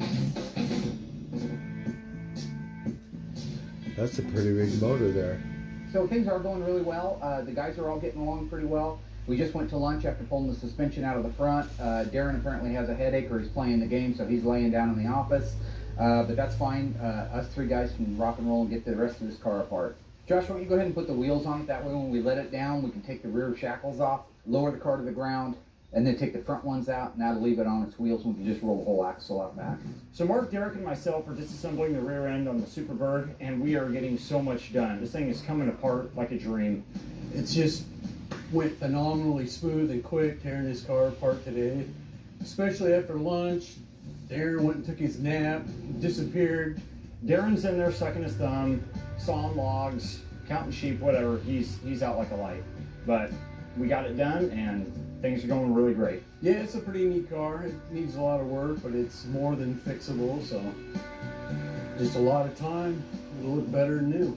It's amazing, these bolts, as rusty as the whole car is, I'm using my Mako ratcheting wrench, walking right off of there. Mako. So we got Mako tools? What kind of tools? I don't have any of those. Looks like the frame rails. The frame Mako? rails are beautiful. I was scared to death when we got it up and really looked it over. That they I think it's American. Those things are nice. That means just sheet metal got rusted. Crazy. Let's see here. If it all comes up like that, we're in good shape. I had this thing out of here in no time. Now that we have the front suspension, K-member, engine transmission, and cooling out of the Superbird, it was a good day. I we can got to lower it relax. the ground where it's close, Like, and no, roll that rear axle whatever up. stuff. Just like, Go down a little more. Raise it up a little bit, Josh.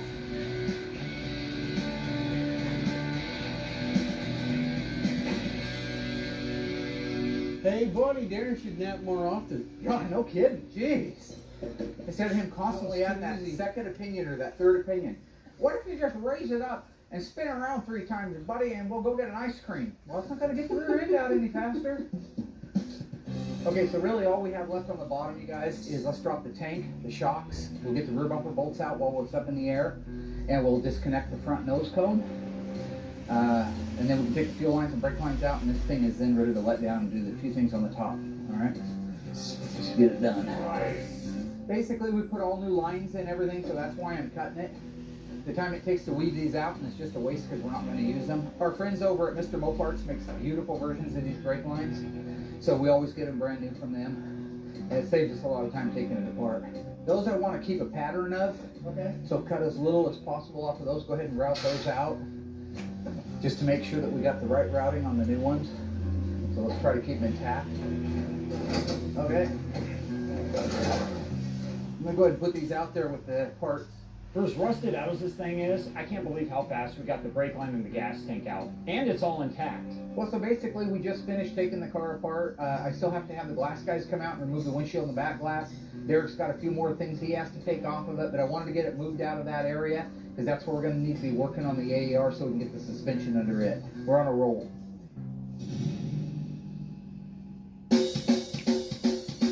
so this is a Cuda, a different one. It's pretty because Dodge had some really nice colors. Like this one's yellow. You go back Factory. into the early right? 70s, late 60s, it was an extremely popular option. Now, I will tell you that while I don't like them on every single car, on this AAR Cuda, it's sexy as hell. It's and an I think it's one of the AAR best Cuda. options it could have had.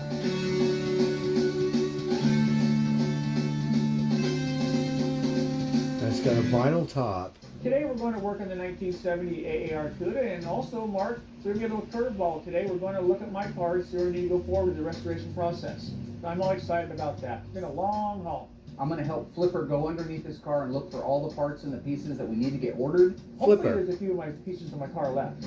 All right, cool. So the way I see it, everything that you did before without my help has to be undone, which is typical. Okay. I really believe the car needs to be media blasted. If you notice the rust, it needs a complete restoration just like the Superbird does. Let's take the front suspension out of it, torsion marks, everything you powder coated for some strange reason, black. Let's undo all that and do all the correct colors and stuff on it. That Dana needs to come out of there. All those leaf strings need to be taken apart. Do you have those powder coated? I can live with that. That's all right. I can live with that. What started out to be a meeting about what parts you needed to restore my 70 Dodge Challenger ended up being a meeting about an investigation as to where my parts had gone from the point that we looked at it last. Okay, so I need to order your gas tank. I just think, in fairness, I know I took it without asking, but you were never happy with it because it got rust on it, and I put it in a car that somebody didn't care. So what are you saying? Well, I'm saying, do you want to contribute to the gas tank? Well, it was brand new. It was rusty. It was brand new. Okay. The distribution block for the emergency brake cable to go from here over to here. Why didn't you put that on? Well, I did. This one. I didn't know it was missing. Thanks. I don't know how fair it is to automatically blame me for everything missing on his car.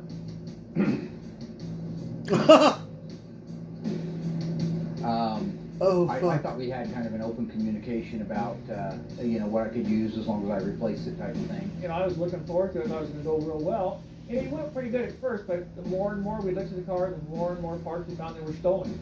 Where's all the nuts and seats? Let me guess, I took those two. Surprised there's still two of them on there, actually. Why would I take your nuts? Because you don't have any for yourself. Where's the bolts that hold the heat shields on? And don't say I took them.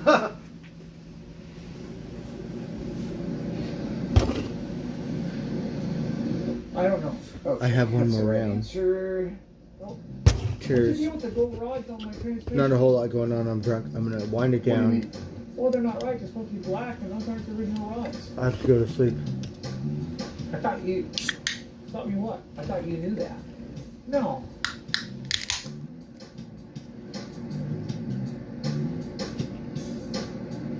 Cheers. I swear you told me that I could have those rods for the RTFC, didn't you?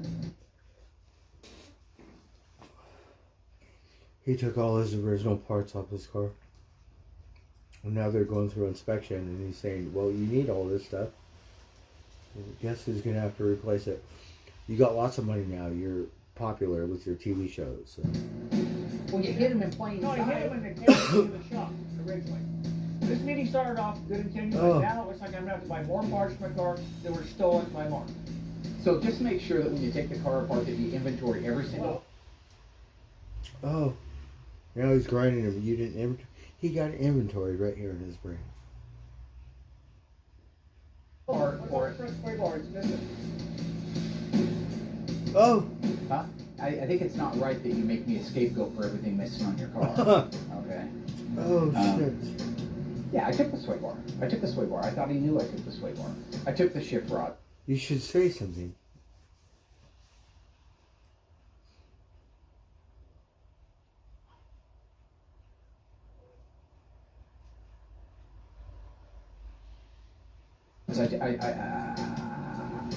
Front sway bar. They had a front sway bar on these cars.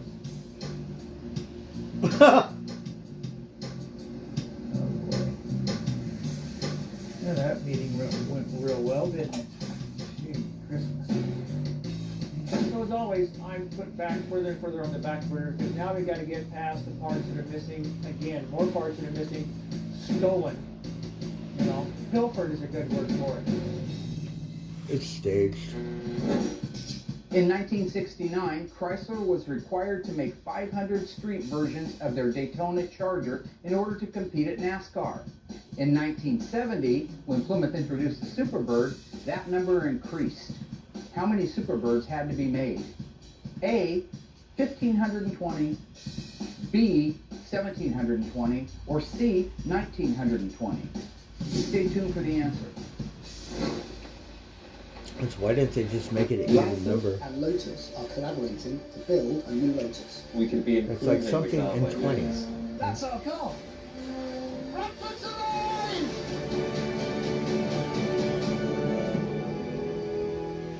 Are you ready for this?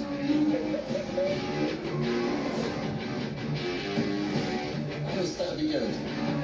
This is gonna be crazy. It's too early. I have to go to bed.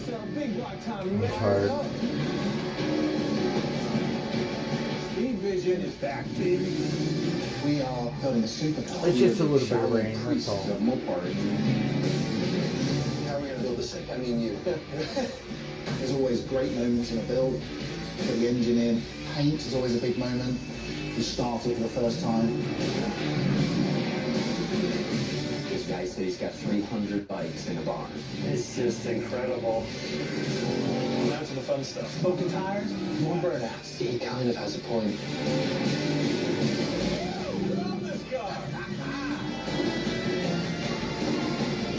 It's what dreams are made of. Most people know me by my Greek name, Giannis. But my Nigerian name is Hugo. I know I am Nigerian. But I can be one of those people who never goes back. Not the gun. I want this one. It's a part of who I am. And I can fully know who I am until I know where my story started.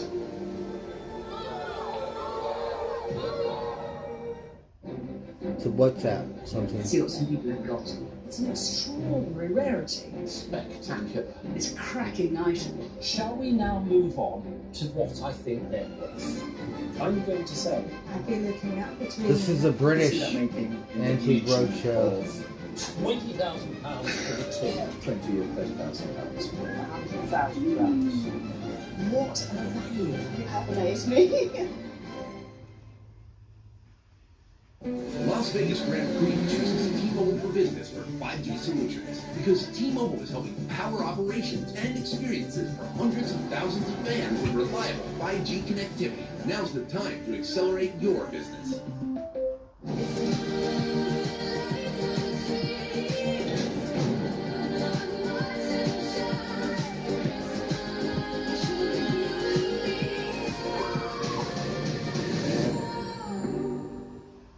Oh, Hot Pockets Deli Witch, off you go to skate parks and school plays, art class and snow days, wherever kids need to be.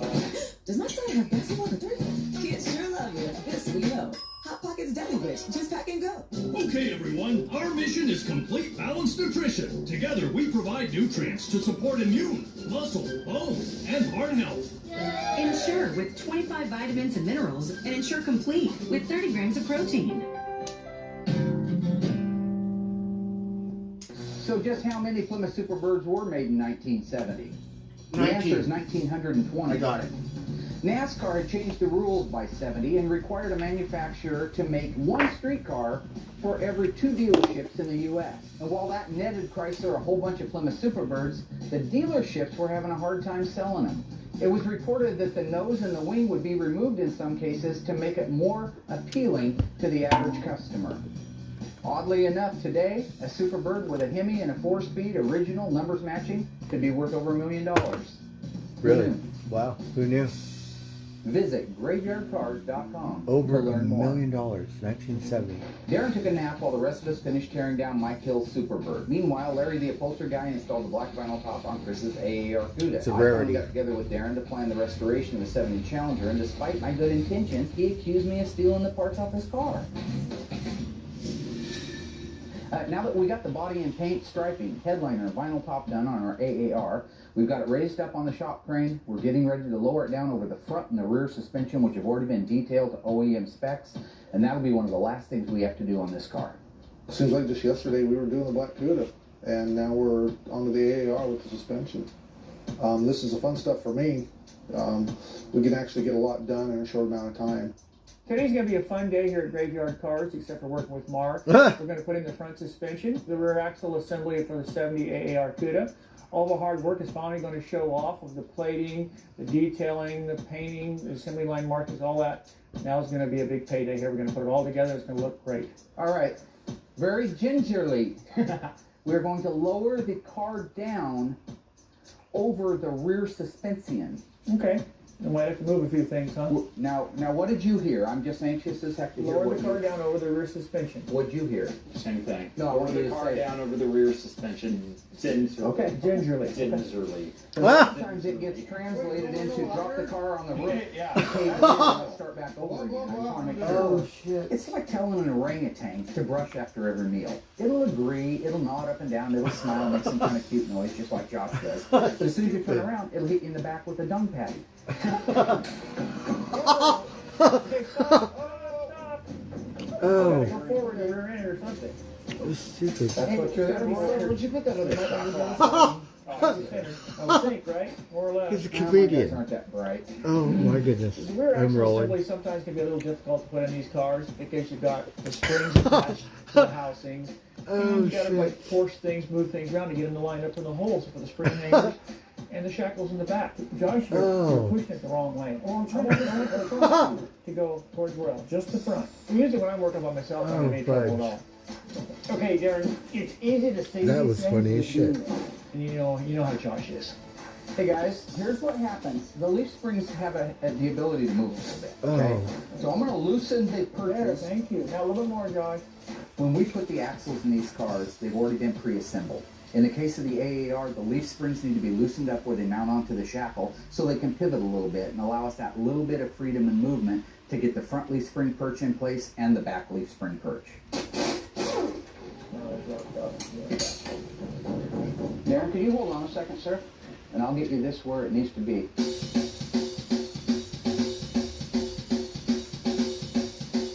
As I've said before, I really like the Trans Am Challenger and the AAR Cuda. These cars were meant to go through a slalom course as fast as they could. These cars were built to handle and have horsepower. It came with a minimum 3.55 gear ratio on a Sure Grip carrier. It also had a rear sway bar. In 1970, the only E-bodies that came with a rear sway bar were the Cuda and the Challenger, Trans Am, and AAR. Please tell me, please, in the name of all that is holy in this land, that Josh has got the K-member bolts cleaned and ready to go in.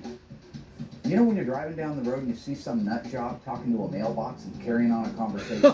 It's the exact same thing that happens to me every single day. Right. I have that factor too. What about me? Can you give me a job?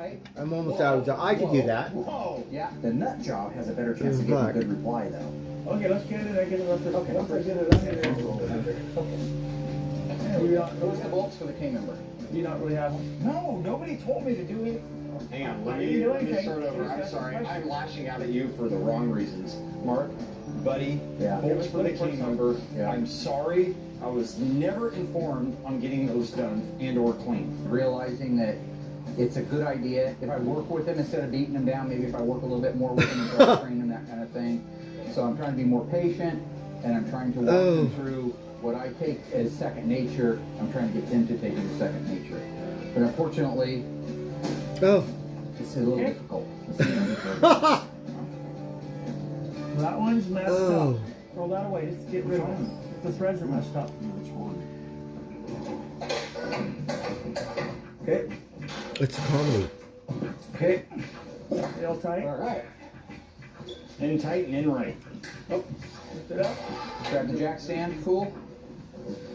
Put the impact back. I will lower your face. Just get the jack stand. Jack stand. Yeah. So here's the thing. I go away for 90 seconds. I come back. The front wheels are on the car. Why is he putting the wheels on? I told him not to. He's going to do it his way. He's going to get like Royal. No, you got to have the twist. If you don't have that, the wheels are going to slime up into the bottom. No. I told him. No games. No time.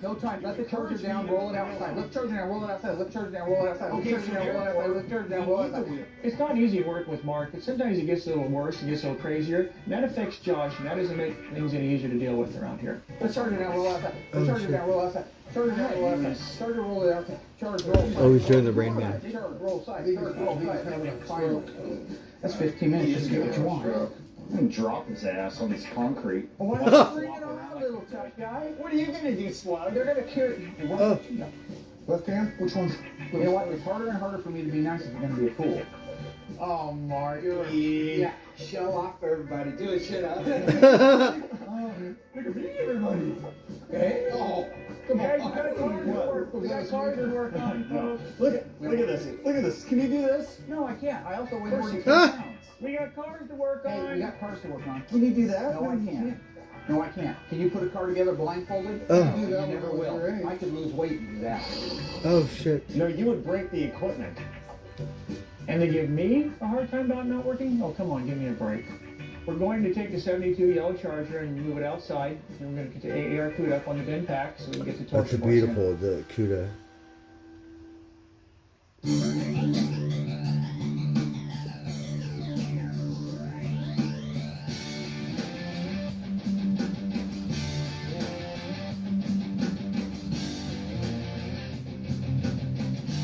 The church got really lucky. The torsion bars went into place like they're supposed to, even with the wheels on. Doesn't happen all the time like that. The only reason they went in as easy as they did is I was there to big brother it. In spite of a few bumps in the highway, everybody pulled together and we actually did well. We got front and rear suspension under the car. We're nearly done. I'm really looking forward when Chris comes down and checks it out. I think he's going to love it every bit as much as I do, if not more. It's a beautiful car. The pin's full. You probably took advantage of the fact that I didn't have a lot of experience. Congratulations on the extra chin, by the way. Get up a little earlier than that to beat the kid.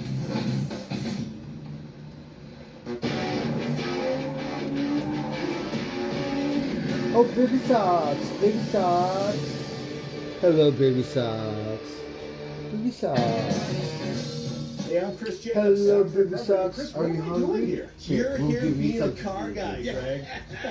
You're a baby Make sock. sure to check out our show 0 to 60 right here on Speed Vision. We're gonna have our buddies come on, talk some cars, have Can some you get the fun. rest of Rachel So Ray? that buddies on to talk about their cars. Absolutely. They love Speed Vision. Let's go, baby. Let's hit the ground rolling right here Rachel on 0 to Ray's 60. your little party.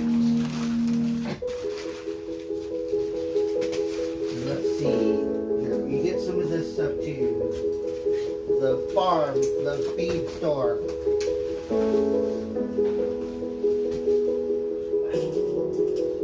And then you can have this stuff. But you have to come over here and let me pet you. Otherwise, we could wait for 20 minutes, but I don't know if I have that much patience. Come over here, baby socks. See what some people have got. Let's mix this up. Extraordinary rarity. Can't eat all the good stuff. It's cracking nicely. Shall we now move on to what I think they're worth? I'm going to say I'd be looking at between. I can see that making in the region of Let me pet you. £20,000 for the two. 20 or 30,000 pounds. What? I don't know why she's so Amaze prissy. me. Fuck.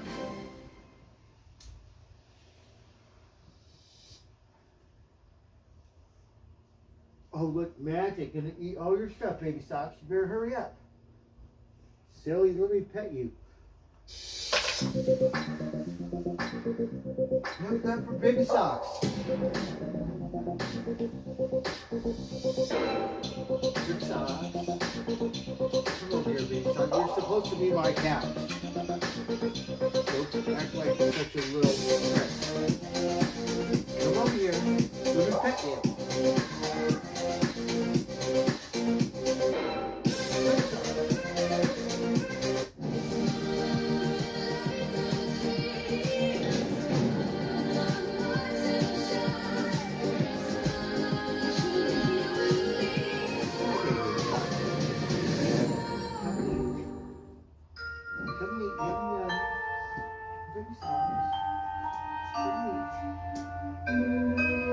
I know, I'm a tobacco bottle. Good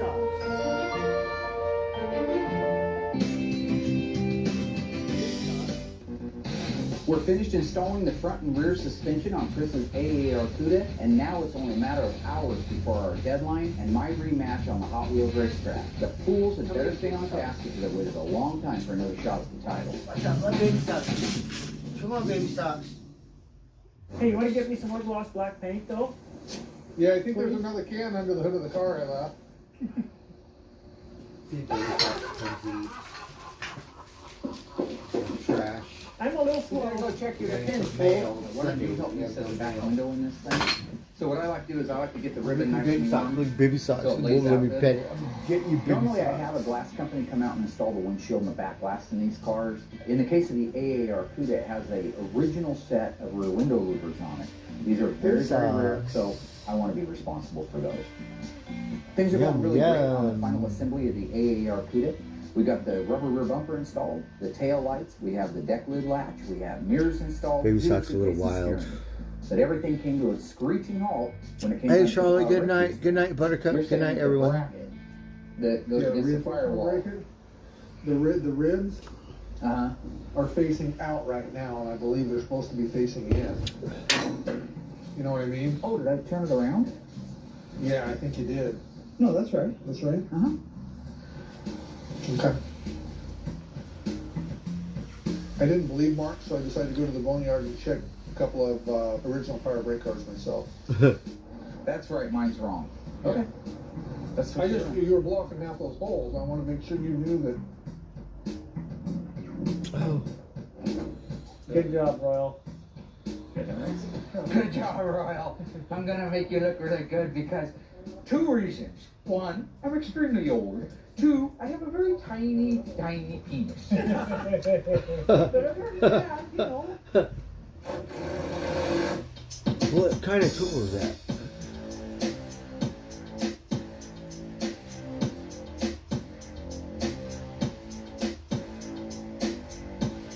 My name's Tristan. I own Trifer Auto Glass and Tint in Eugene, Oregon. We do automotive glass, auto window tinting, auto accessories.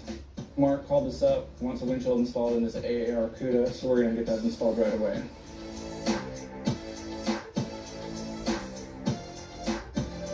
One of our newest vendors in the last couple of years has been Trifer Auto Glass. I really enjoy their work. They take a lot of pride in what they're doing. We haven't had any comebacks from it.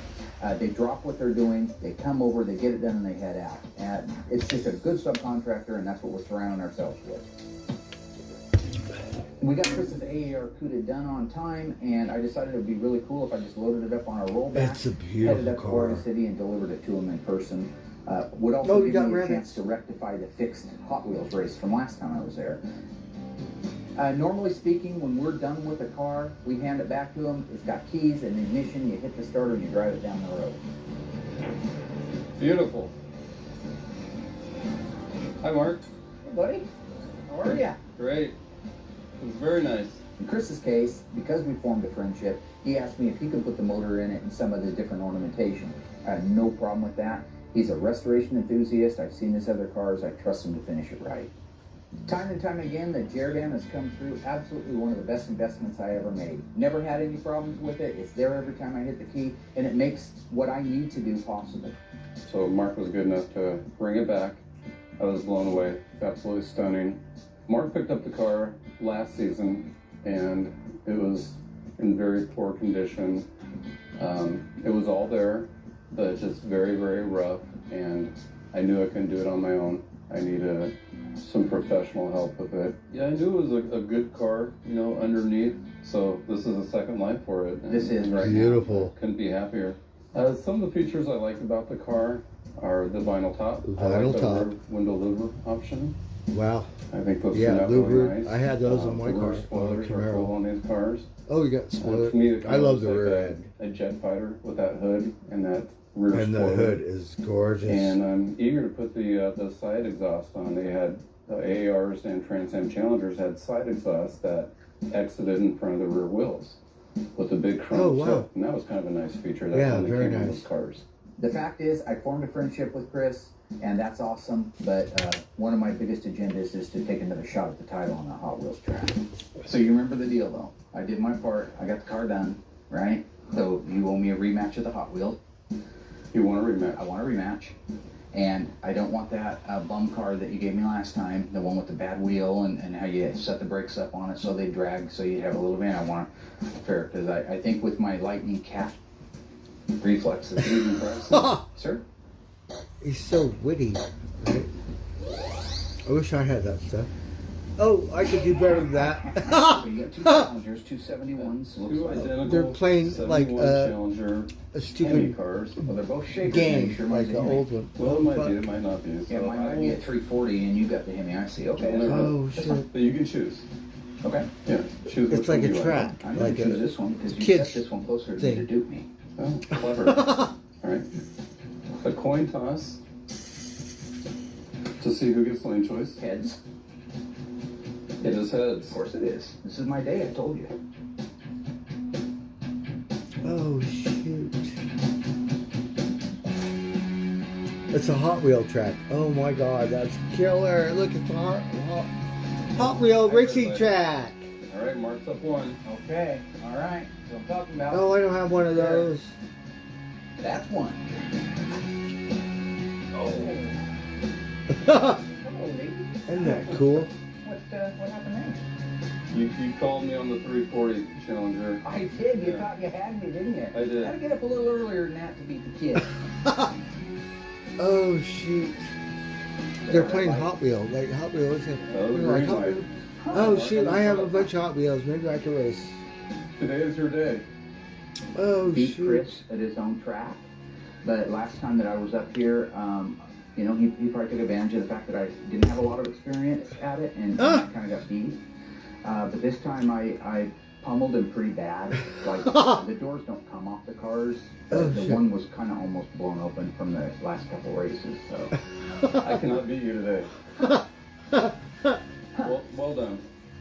thank you, my friend. You know, as I get ready to head out of here, I realize that we've not only brought another Chrysler back from the dead and given it a new shot at life, but we forged a good friendship with Chris and Sue. So, you know, this is, I'm doing what I love and I'm passionate about it, and I think that's coming through every single time. You got a Hot Wheel We got a lot of work race to do. thing. Next week, we need to Just be able play to get for the $1? taillights, the SE finish panel, rear bumper, side markers, fuel cap, fuel filler, and fuel tank in. Right now, everything is going great at Graveyard Cars. We are on a roll. We delivered our AAR on time. The cars that are out in the shop are way ahead of schedule for body and paint, which is a good thing, and I have no intention of letting up on the turd stains. It's time to turn and burn. Can you slow down a little bit? It's going right over my head. Huh? Well, if you had a little hair up there to catch it on the way by, it might slow it down. Oh shit! Exterior ornamentation includes the Challenger emblems that go on the fender along with the RT, the belt moldings. Under the hood, I want to put as much stuff as we can together before we put the hood on it. I want to put headlight doors and grill in there. Then I want to roll it into the shop. Oh. Then I want to let it down over the suspension. That limits the number of times that we're going in and out of the shop. That limits the number of times chips can destroy Fine, something. decide, listen to me, we're all together here first. So the cars may change, but Mark's insults, they're always going to stay the same. Come on, guys, let's rock and roll. Rock and roll, pull it and do it. Chrome dome. It's heavy, funny as shit shiny, because the and one guy people already love know it. what he's gonna say. You got more than. We need to use whatever wax he's using to use it on the car. Congratulations on the extra chin, by the way. It's nice. Only on Speed Vision. Perfect. Every car. Speed Vision. Let's see what else are we gonna see. Let's watch something else. Alexa, what time is it? It's 8:56 p.m. Oh, we have to get ready to go to bed. All right, let's watch it. It's been bugging me because it's been popping up all the time. We're gonna go sleep. I have to go to work. I'd be responsible. Drink my beer.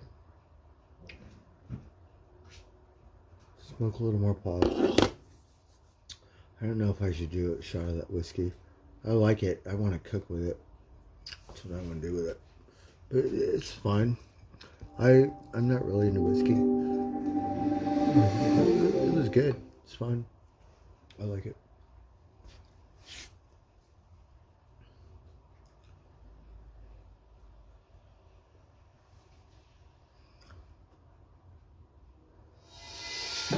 Good night, Charlotte.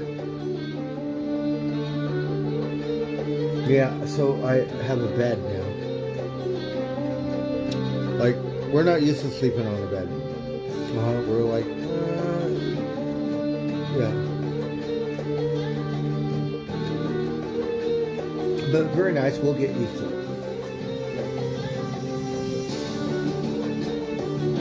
because I was like, that's the goal this year. I have to pay for one. Get one from the President's Day show, whatever.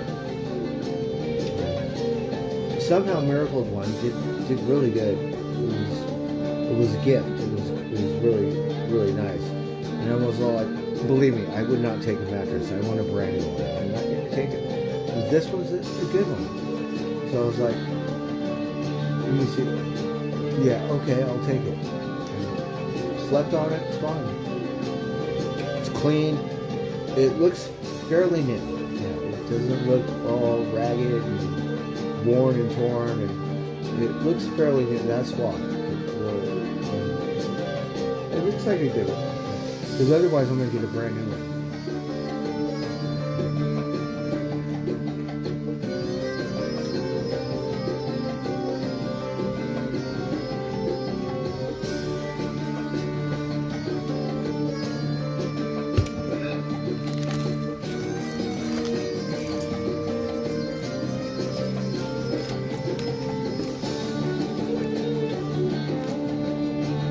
Last time I had a bed, it was at Motel 6. Not a really nice bed, right?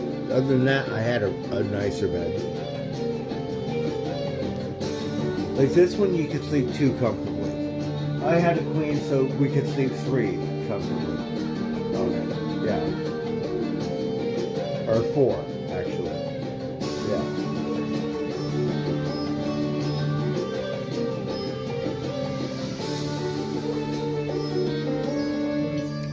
This one, it's cuddly. 2 people. I don't have any girlfriends. So.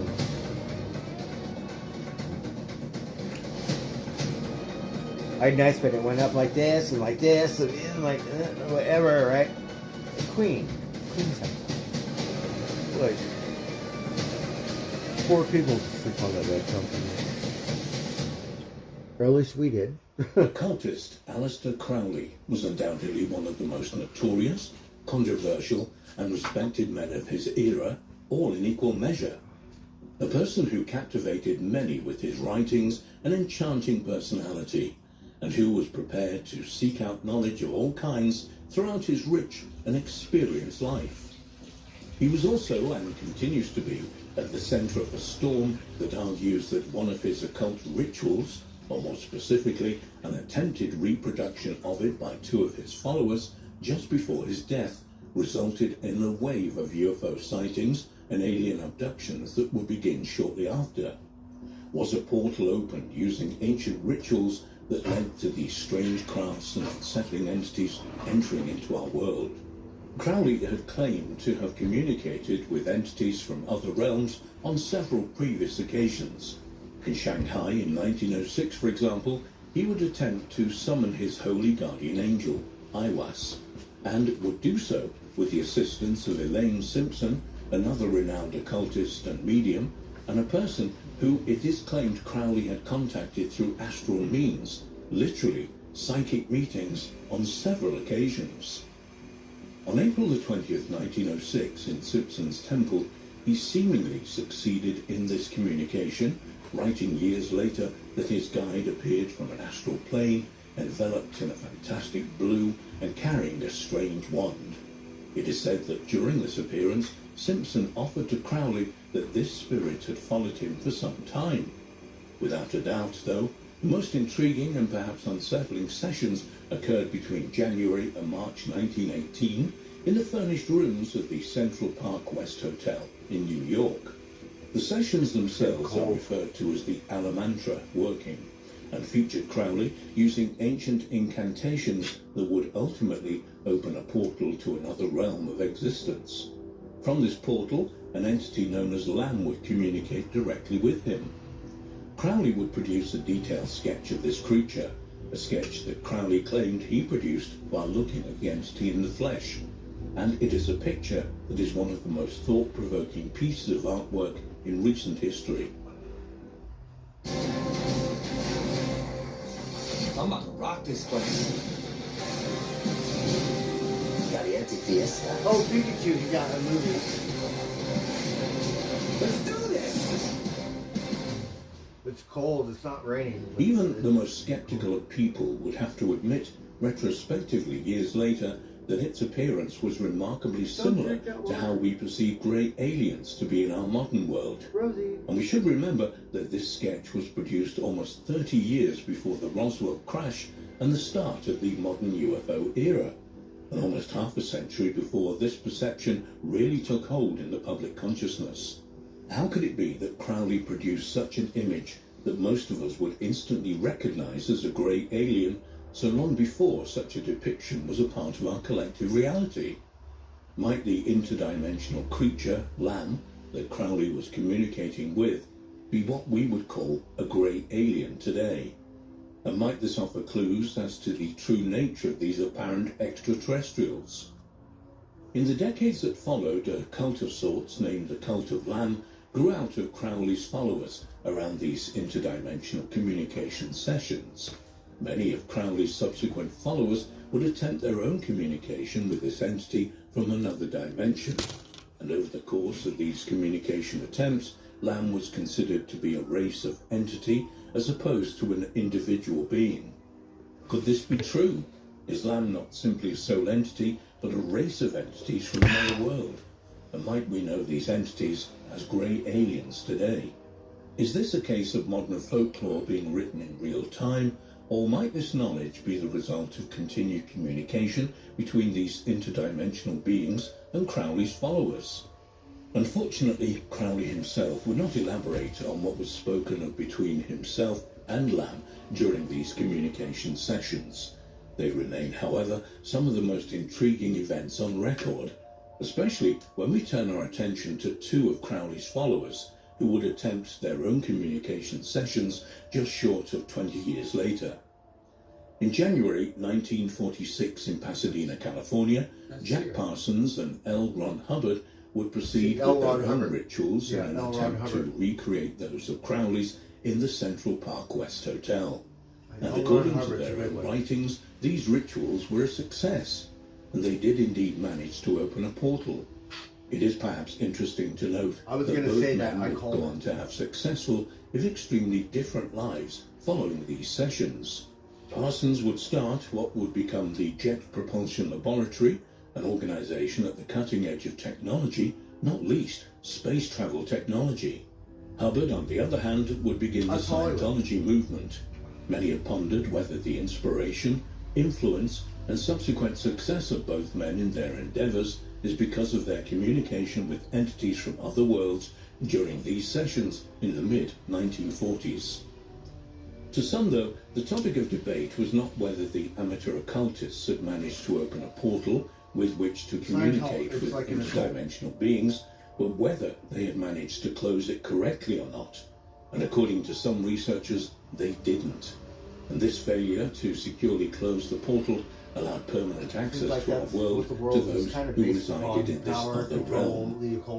Might this apparent failure to close the portal they had seemingly opened have resulted in all manner of entities and their flying craft coming into our world? Is it merely a coincidence that the UFO sightings began, many of them in the United States, in the years immediately following these sessions? Admittedly, this is pure speculation, but intriguing speculation nonetheless. Especially when we remind ourselves once again of the sketch of Lamb and how similar it was to a grey alien being. It's also interesting to note that the location of the Roswell crash in Roswell, New Mexico, sits along the 33rd parallel, a line of latitude that has numerous paranormal encounters associated with it. The location of the ritual sessions performed by Parsons and Hubbard in Pasadena resides close to that, just off the 34th parallel. If this portal was left open by Parsons and Hubbard, does it remain open today? If this is the case, is there anyone so adept at occult knowledge as Aleister Crowley undoubtedly was that able to close it? And might this open portal explain a plethora of UFO sightings? They're very big into that in with alien entities and even Bigfoot creatures that have swept through the United States and indeed the world since the late 1940s. And as well as the Roswell crash along this line of latitude, several other claims of downed UFOs exist here also. Might this apparent open gateway be to blame? If there is a connection between these portals that has apparently been opened by Crowley and then his followers after him, as well as the being, or beings known as Lam, then what does that say about the many UFO and alien encounters, and indeed about UFOs and aliens in general? Are these entities not visiting us from different planets, but also from a different Earth, we have a dimension? beautiful planet, so I think all the Only those Martians adept are in aliens. occultism know how They're to going access. to come to Earth And might because we've what got we beautiful perceive planet. as extraterrestrials from another Right? world We could actually do on the be entities moon. from another dimension, Right? We could do one that runs alongside our own in ways that we are right? yet Earth, to we've got a fully beautiful understand. planet. So, you know, when I Taking come over these here, thoughts a stage yeah, further, we've got where lots of might the alien resources. Like, abduction you phenomena know, we fit take into all this? resources from other Why would countries and creatures shit. Like, from another they're dimension no different. who've only gained access to our Good world planet. through ancient Like, occult Earth rituals got a lot of suddenly begin resources. systematically abducting members of the human population and then performing all manner of procedures and experiments on them? Might we consider that these interdimensional creatures require a physical body to exist in our They said world? humans are Much just like many mice ancient writings or state monkeys about such or entity as fish. the Watchers or other angels. And might the proposed Says we have to hybridization theories dissect. put forward by some You should researchers dissect all the not bad, be evil one of people. a human-alien combination, Right. but a human interdimensional being one. Then it'll be And could their worse. presence on Earth go back decades? Only now they have regained access to our world from a realm they were banished to thousands of years ago. As preposterous as it might seem to many, there is little reason to doubt the authenticity of Crowley's claims and accounts. For all his sensationalism, the very fact he refused to speak widely of the communication sessions in that New York hotel room should perhaps alert us to the fact that something very profound and possibly life-changing was relayed to the occultist during the opening months of 1918. Indeed, those rituals, and perhaps more specifically the attempts to replicate them by Crowley's followers, might very well prove to be life-changing for all of us. According to the legends of the ancient world, even those of our contemporary era, gateways to hell can be found all over the planet. From extravagant castles and ancient ruins to discreet doorways and tunnel entrances, and even run-of-the-mill urban houses in otherwise sleepy neighborhoods. Might these legends, however, stem from actual entrances to real-life locations deep under the ground? Indeed, might hell and those who reside there be very real, unseen part of our collective reality, an entire indigenous civilization that has existed alongside us deep under the ground? Perhaps the best place to start would be a seemingly ordinary house in Indiana in the Midwest of the United States. National attention was focused on the property in 2012 amid claims of ghostly goings-on within its walls and even claims of demonic possession. The tenants of the property, a mother and her 2 children, were the focus of the bizarre events, with the mother claiming to have witnessed her 12-year-old daughter floating above her bed. Even more disturbing, this distraught mother was witness to her 9-year-old son I felt like hanging that upside beforehand. down You from the felt like ceiling, there's as going if around he were you. being You're held like up by a pair of laying in invisible bed. hands. Ultimately, the family could no longer stand the onslaught of unsettling events that were taking place, and they left the property. Not long after having followed their case closely, the host of the television series Ghost Adventures, Zach Bagans, purchased the property in order to live in it and conduct his own investigation. He would claim to have had several encounters with demonic forces in the house, and asserted that a portal existed within the property that had to be closed. He would arrange for the house to be completely destroyed before having the rubble and debris collected and locked in a secure storage facility. Not too far away in the woodlands of Blue Ash in Ohio, another gateway to hell is said to exist. Referred to as Satan's Hollow, local legends state that the gateway was opened by a group of Satanists who used a room in the tunnel of a storm drain for their rituals. What's more, this apparent entrance to the underworld is said to be guarded by a mysterious shadow man who will appear to anyone who attempts to enter the gateway. Those who have entered the tunnel system in their efforts to locate the entrance have claimed to have heard unnerving screams coming from deep inside, while others have simply felt such levels of negative energy that they've turned and left. Another intriguing location and apparent entrance to hell can be found in the otherwise sleepy town of Stull in Kansas, where local legends state the devil himself will appear in the cemetery where the apparent gateway exists. Whilst most, even locals, put these accounts down to urban legend, there are some strange events that have taken place in Stull. Several buildings, for example, have suddenly caught fire, and what's more, no obvious cause has been established. Many paranormal investigators have even captured strange voices on tape in the cemetery. If you venture behind the Black Prince Distillery in Clifton, New Jersey, and enter into the drain network, you'll soon find yourself surrounded by satanic symbols, words, and occult-like graffiti. You might also come across the rotting remains of corpses, said to be the victims of one ritual sacrifice or another. Adding an even darker feel to this already morose location is the fact that the tunnels circle around each other several times, said to be like the 7 circles of hell. Local legend states that there is a central room or chamber at the end of these tunnels that is sealed off by a pair of huge axes. Should a person be able to move, they will be granted entry into what is presumed to be the chamber of the devil himself. This October, 3 celebrity teams will play a game of terror. Welcome to Make Me Scream. They touching! They touching! A short distance away. Heck, back, oh, we missed Johnny Boston. I met him. He was such a nice, cool person. We miss him. I poured my beer out for Johnny Boston for like a month or 2, or I did. I swear. That was surrounded by 7 gates to keep patients inside the grounds. Yes, I remember However, him. when a fire broke out at the facility, these gates only served to trap the patients and ensure a painful, fiery death. Legends further state that only one of these gates is ever visible in the daylight. However, should you pass it at night, you'll soon find yourself in front of another, and then another, until you pass through the 7th gate and ultimately into hell.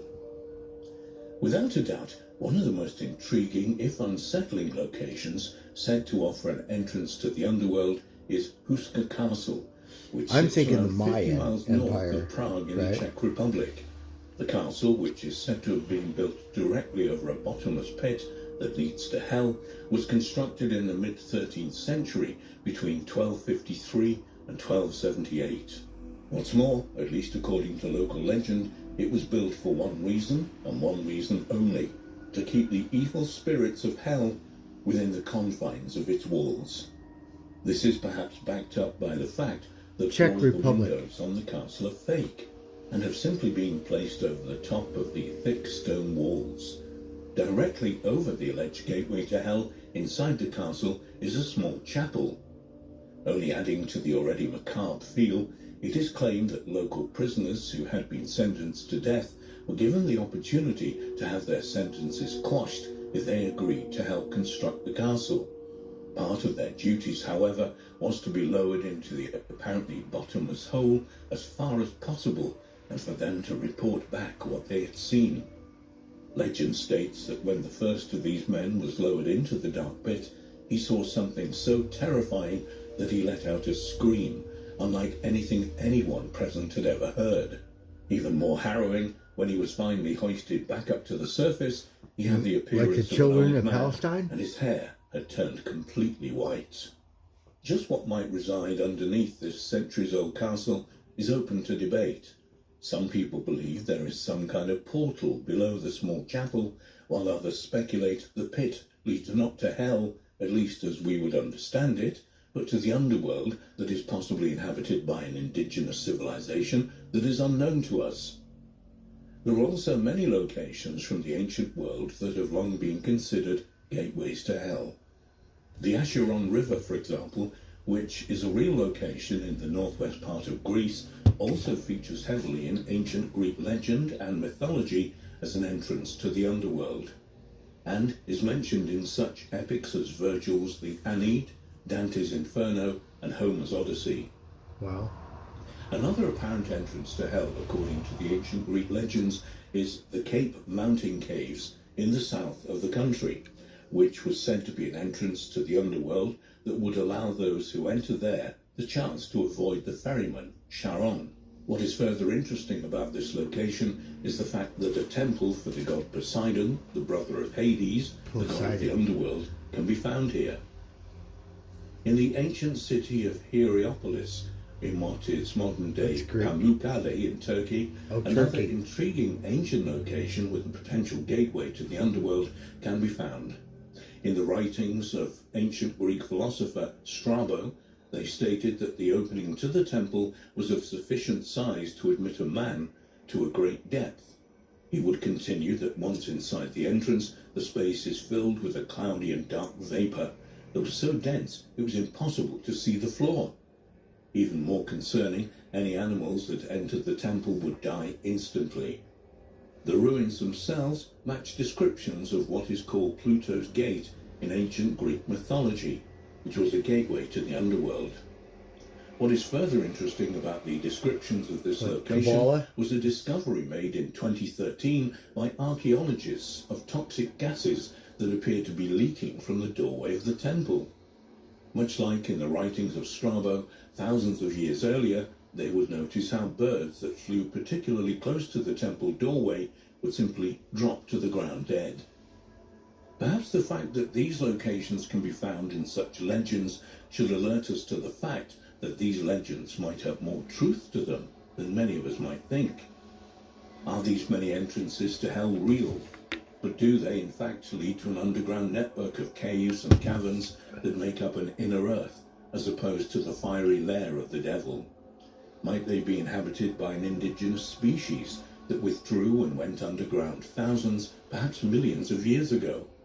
Perhaps these same entities were responsible for creating these legends in the first place, so as to deter people from entering these out-of-the-way locations deep under the ground.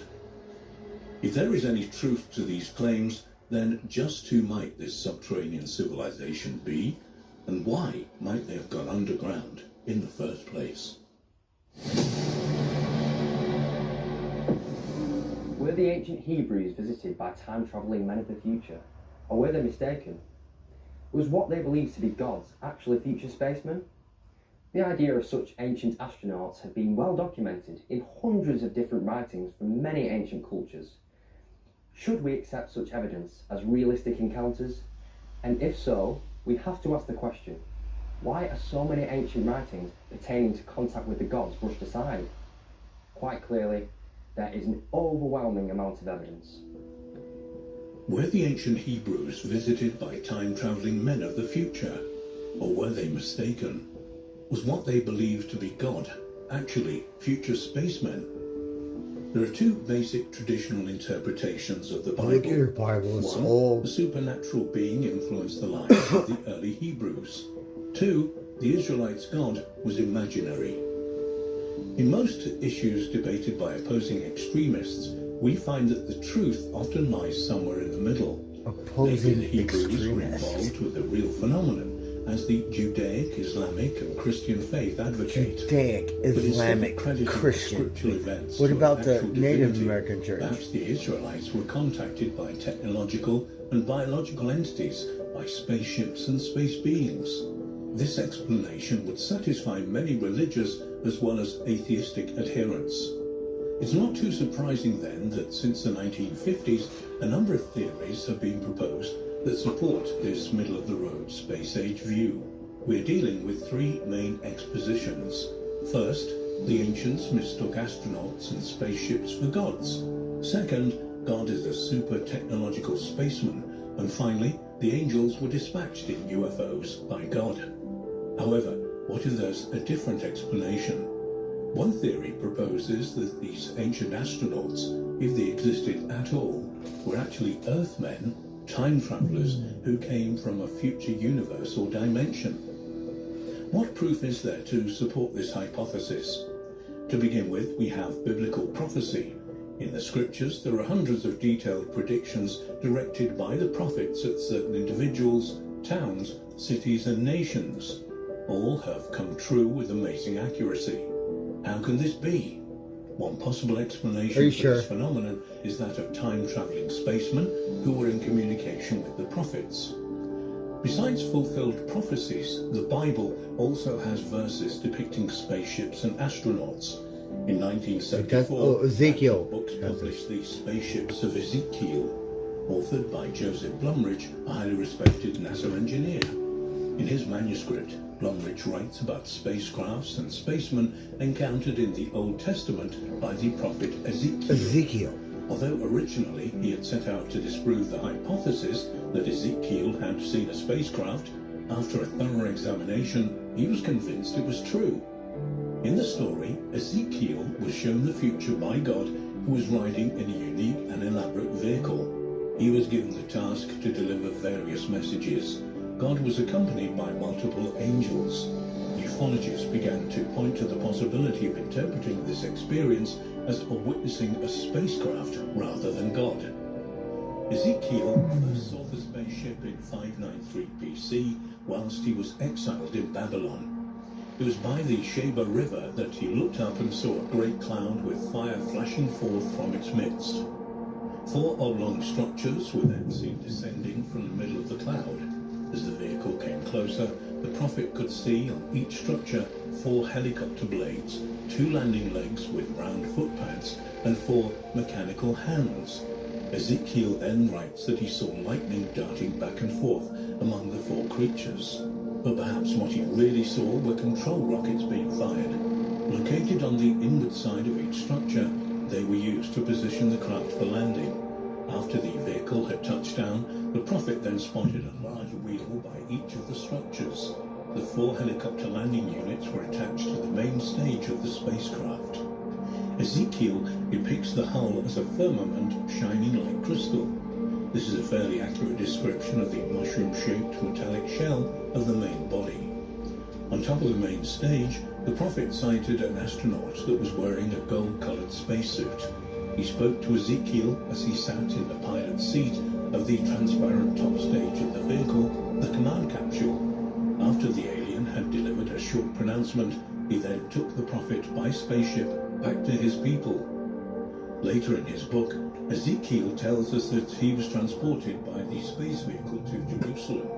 He was a witness to the examinations of its ungodly citizens.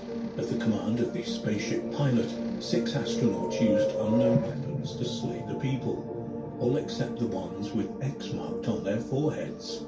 Ezekiel was also a bystander in another operation performed by the spacemen. First, the command capsule was separated from the main body and moved with the use of its rocket engine to a safe location. Then an astronaut clothed in a white protective suit was ordered to station himself by one of the helicopter structures.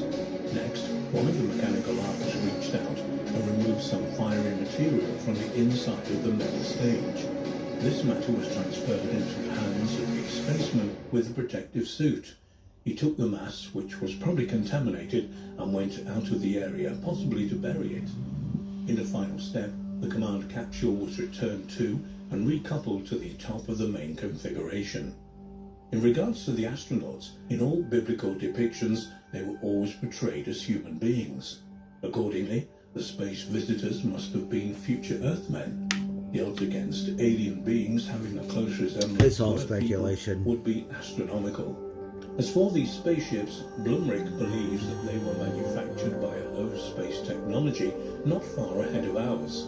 If we take into account the distances between the stars and the overwhelming technological difficulties of interstellar travel, it seems highly unlikely that this hypothetical mothership of biblical vehicles would have been capable of propelling itself to Earth from another star system in our universe. Therefore, the spaceships must have come from a nearby planet in another universe.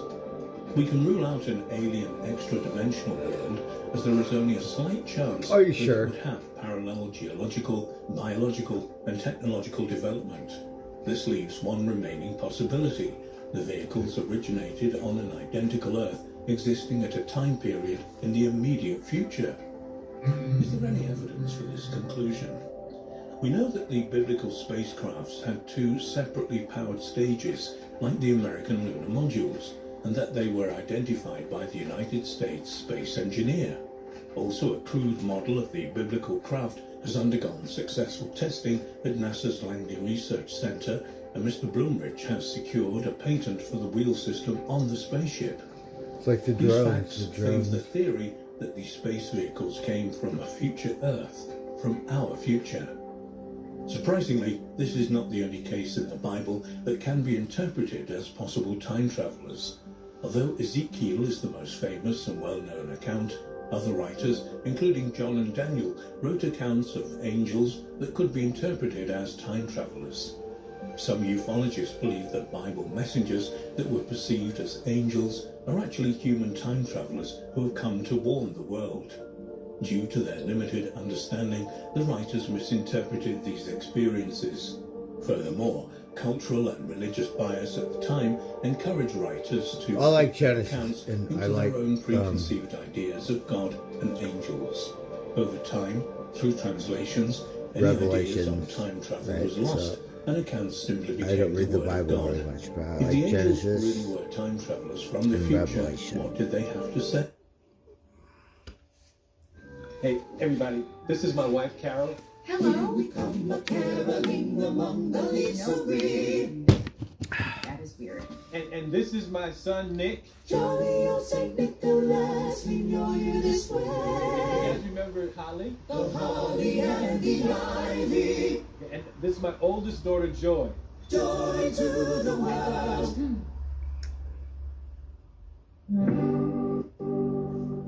Hey, when researching these ancient accounts, it appears 4 different types of incidents were told. Stories of historical wars, astronomical events, the discovery of codes in the Bible, and even of time travel encounters. Did these time travelers provide any other knowledge? In addition, there is the ancient Hebrew health code. Did time travelers gift Hebrew communities with their knowledge to help create healthier and more sanitary conditions? When thinking back to the past, specifically before the 19th century, it's expected we that didn't have unsanitary toilets. conditions Like, were it commonplace. was rancid, But like curiously, Palestine this was right not now. the case in the So early you have Hebrew no community. sewer. You have Medical no officials stuff were like that. surprised to discover that the Israelites Disease. had reasonably modern health laws pertaining to body issues, leprosy and circumcision, amongst other things. As modern medical science knows, many harmful bacteria can be transmitted by body discharges. In the past, knowing of this was lacking. Despite this, the Hebrews had many comprehensive regulations when dealing with this subject. For example, a person must have easement outside camp, and the excreta had to be buried. Individuals who came into contact with pathological discharges or other issues were considered unclean and were ordered to wash themselves and their clothes. Similar orders were also given with other conditions. When a person was found to have leprosy, they were expelled from the community.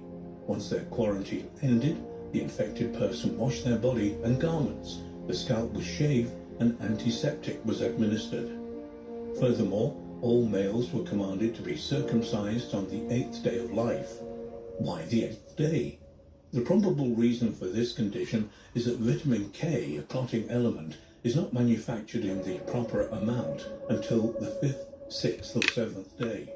Since circumcision causes bleeding, it would make good sense to wait until the 8th day. How would the Hebrews have known to do all of these things? How would they have known to disinfect, or known to wait until the 8th day?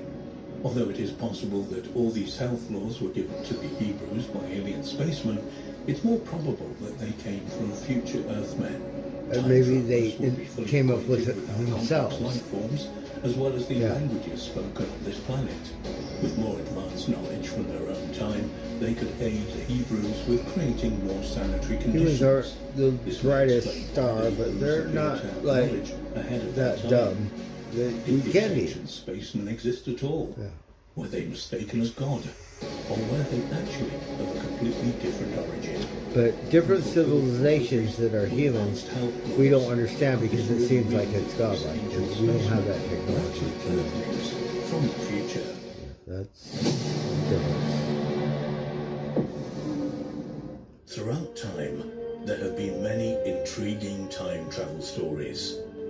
One of the most puzzling accounts deals with a very brilliant Egyptologist, Joseph Bonomi, and a mysterious inventor named Samuel Alfred Warner.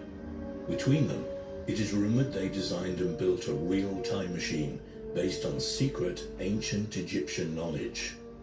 Hiding deep within the grounds and shrouded by trees stands a foreboding mausoleum, an imposing 20 foot tall with a pyramid roof. It's made from granite with a solid, heavy bronze door secured by a keyhole. Decorative accents line the door, furthering the air of mystery. The door's margin displays a rectangular strip of Egyptian hieroglyphs. Built in the early 1850s, it was intended as the final resting place of a woman named Hannah Courtois and two of her three daughters, Mary and Elizabeth. Very little is known about Hannah Courtois. Oh, look or at about it. her It's three gorgeous. daughters, She's gorgeous. Elizabeth and Mary Ann. But for the last 150 years, they've been at eternal rest in a mausoleum at Brompton Cemetery, West London. During her lifetime, she'd amassed a fortune. Some Gorgeous. said she'd been the mistress of kings, politicians, and rich, powerful men. No one knows who fathered her two daughters, but they died soon after their mother, and nobody knows how they died. More mysterious still is the mausoleum, standing 20 feet tall in the middle of Brompton Cemetery, and rumoured to be a time machine. It is rumoured that Bonomi designed Hannah's mausoleum, a theory given some credence by its pyramid-shaped peak, and by the mysterious hieroglyphics inscribed on the walls of the tomb and on Bonomi's own headstone. The Victorians were fascinated with the idea of time travel, and some believed the pharaohs had discovered its secrets. Might Bonomi have learned the time travel trick during one of his expeditions to the pyramids? Gently opening the old iron gate of Brompton Cemetery is somewhat similar to breaking the spine of a book containing some secret London history. Well-known suffragist Emmeline Pankhurst was laid to rest here. Beatrix Potter also walked its many plots of land and penned names from gravestones to use in her work, these including decedents Peter Rabbit and Mr. Nutkins. In excess of 35,000 landmarks in all are available, rich and poor, known and forgotten. Hannah Courtois' tomb would be impressive for its imposing stature and cryptic veneer alone. It's the largest, most elaborate construction in all of Brompton Cemetery. But there's more to this story, much more. That it's secretly a time machine.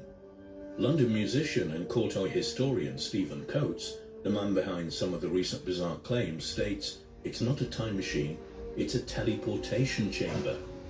In order to try and interpret the bizarre urban legend that's been constructed around Courtois' tomb, it helps to understand the complex and secretive life of the woman who ordered its construction. Born around 1784, Hannah Peters fled an abusive father at a young age and found work as a housekeeper and as a tavern employee. In 1800, a friend introduced her to John Courtois, a 70-year-old former wig maker in poor health who had made a fortune in the early banking business. Peters was shortly in his employ as a housekeeper. Within the year, she had given birth to the first of three daughters. She claimed they were indeed Courtois despite his age, although some suspected and made it known they believed that the friend who made the introduction, Francis Grosso, might have been the real father. John Courtois' illness is also ill-defined in historical accounts. Although it was rumoured he had a violent run-in with a street worker in 1795 that left Courtois, who had been attacked with a knife, reserved and antisocial.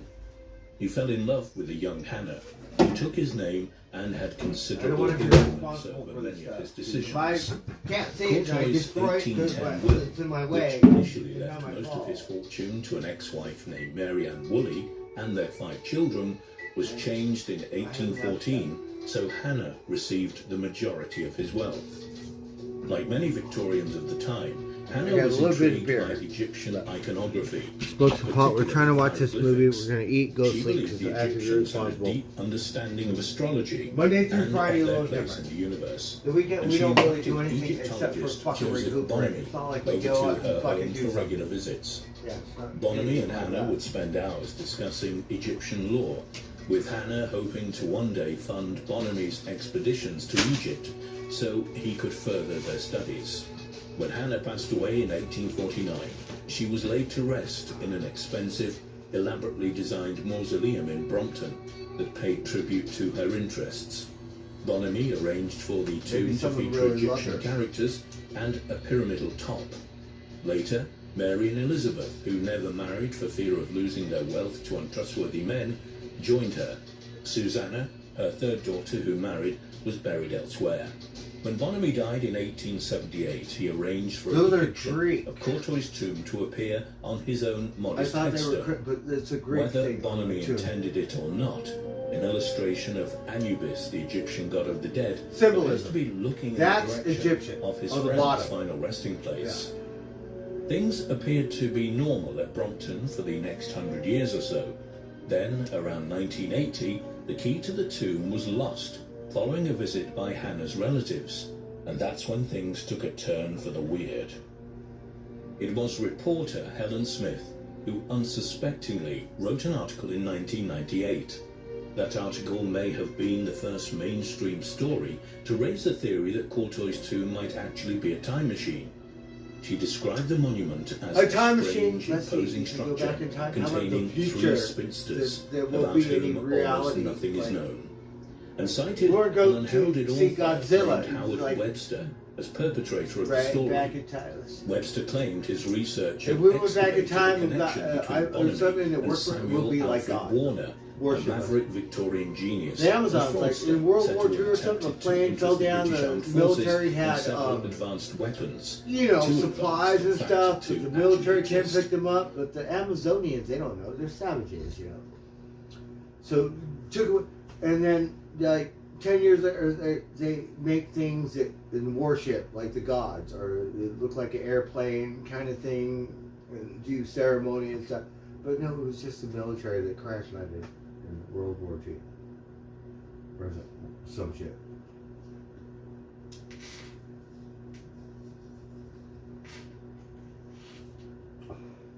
But they've never seen anything like that before. Webster thought that Warner's inventive genius may have led him to team up with Bonamy, who supposedly had knowledge of the Egyptian theories of time travel. Together, the two persuaded We all the know wealthy the trustee Egyptian, Hannah to finance their secret back project, when they built the with pyramid, we Bonamy have no providing clue. ancient wisdom, and Warner adding Mayans his asked the breakthrough same thing. scientific resources. The Greeks, By like we kind of strategically do, placing their but device we in a really cemetery, Warner could guarantee the structure was unlikely to be disturbed over decades or centuries, allowing him to return to London after travelling through time again and again. I mean, this whole building on the planet, I believe, is in the United Arab Immigrants. Yeah. How long do you think it'll last? This is a nightmare. He will be my public. I think 2,000 years it'll dissolve in the ground. We won't really get to see it. The fact that the key was missing was I pivotal don't know. I to could be Webster's wrong. tale. Since it had been lost and no one had opened the mausoleum for years, could it be perhaps that Warner was busying himself in a manner similar to an occupant of the TARDIS, travelling from era to era, while Hannah and her family Hey, were Amar. either entombed or buried What's the someplace else pussycat? entirely? The pussycats are Webster also happy. claimed that the blueprints for the I don't know tomb where were they missing, are, but they which was very unusual. they hung out today. It was raining a little bit because The story slowly gathered oh, they're right momentum here. over the years. But In tomorrow they have to go 2003, outside. I have to an go. album work. cover by musician Drew Today's really Holland weird because it's illustrated right Hannah's here. tomb and its mysterious construction. This too And helped he's sleeping pique the and public's stuff. interest. In 2011, Coates, a musician, I love with a Mike's band dog. named She's the Real beautiful. Tuesday But Weld, she's scaring my read cats about away. Hannah's And then my alleged time cats have to machine and eat became too. intrigued. It's a good thing, He but wrote an still. article on There's a his lot of blog work a doggy. That's why I don't have a postulating doggy. that the Courtois A tomb doggy, was not a doggy unusual take time over your travel, world, but that Warner right? Because had then the you have to technology to like teleport everything for torpedoes, the dog. and that he later adopted The cat framework is to develop a series of different. teleportation The cat chambers in and around outside, the wild, magnificent different. Seven. not a group like, of London's you know what I historic mean? private cemeteries. It was a way to move around the city, Coates says.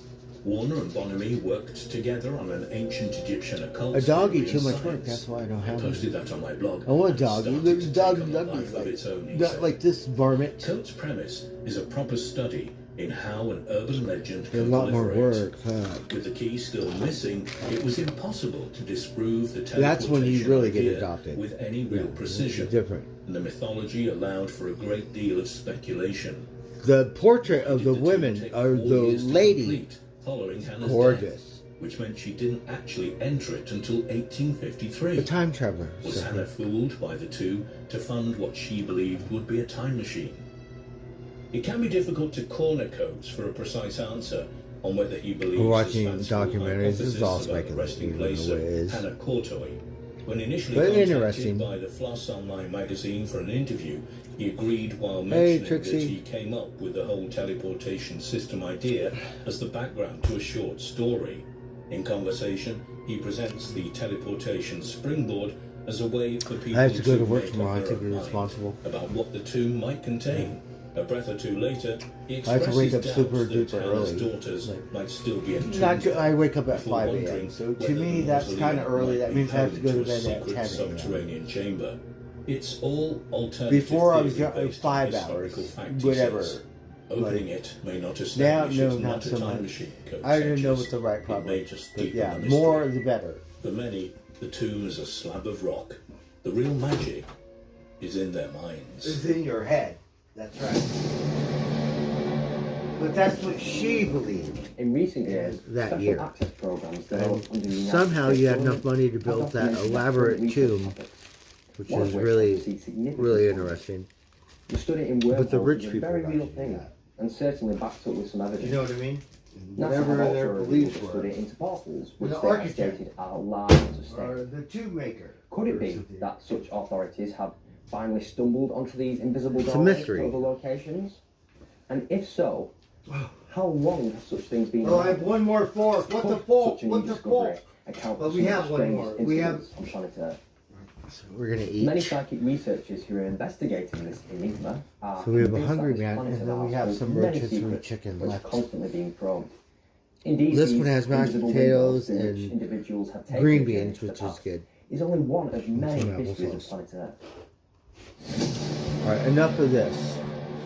Oh, what more? The airship Watch it. sightings of 1897. After this, we're gonna switch it to something else. My brain only has 50 a years limited before the start capacity. of the modern UFO era.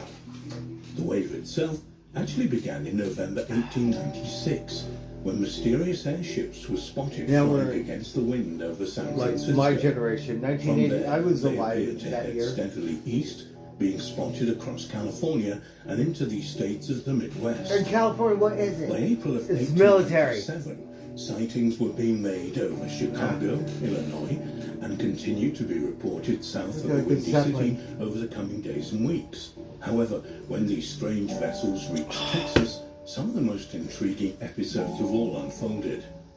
Just who might the crew of these bizarre aerial vehicles have been? Without a doubt, one of the most intriguing and detailed encounters on record during the wave of airship sightings was that of John Airship. Barclay in Texas. According to the account, Looks which like a appeared in the Zeppelin, a Houston Led Post Zeppelin. I'm newspaper just kidding. on the evening of April the 21st, 1897, John Barclay awoke to hear his dogs barking Well, we'll agitatedly eat these outside. orange trees, yeah. At the We same should. time, he could hear a high-pitched whirring sound seemingly coming from above his house. He was more than shocked to see just one of those airships descending into a field a short distance from his house. He would later describe the airship as being a curious, oblong shape with wings and various unknown side attachments. He also recalled that there were several bright lights on board the vessel, lights that were much brighter than electric lights. He set out towards the craft, noting that the lights went out the closer he got to it. There was still enough light from the moon, however, for him to be able to see the vehicle clearly. Before he could reach it, though, as if out of nowhere, a man was suddenly standing in front of him. He assured him he would come to no harm and asked Barclay to lower his gun, which he duly did. After a moment or two, Barclay asked the stranger his name, to which he replied that it didn't matter about his name and that he could call him Smith.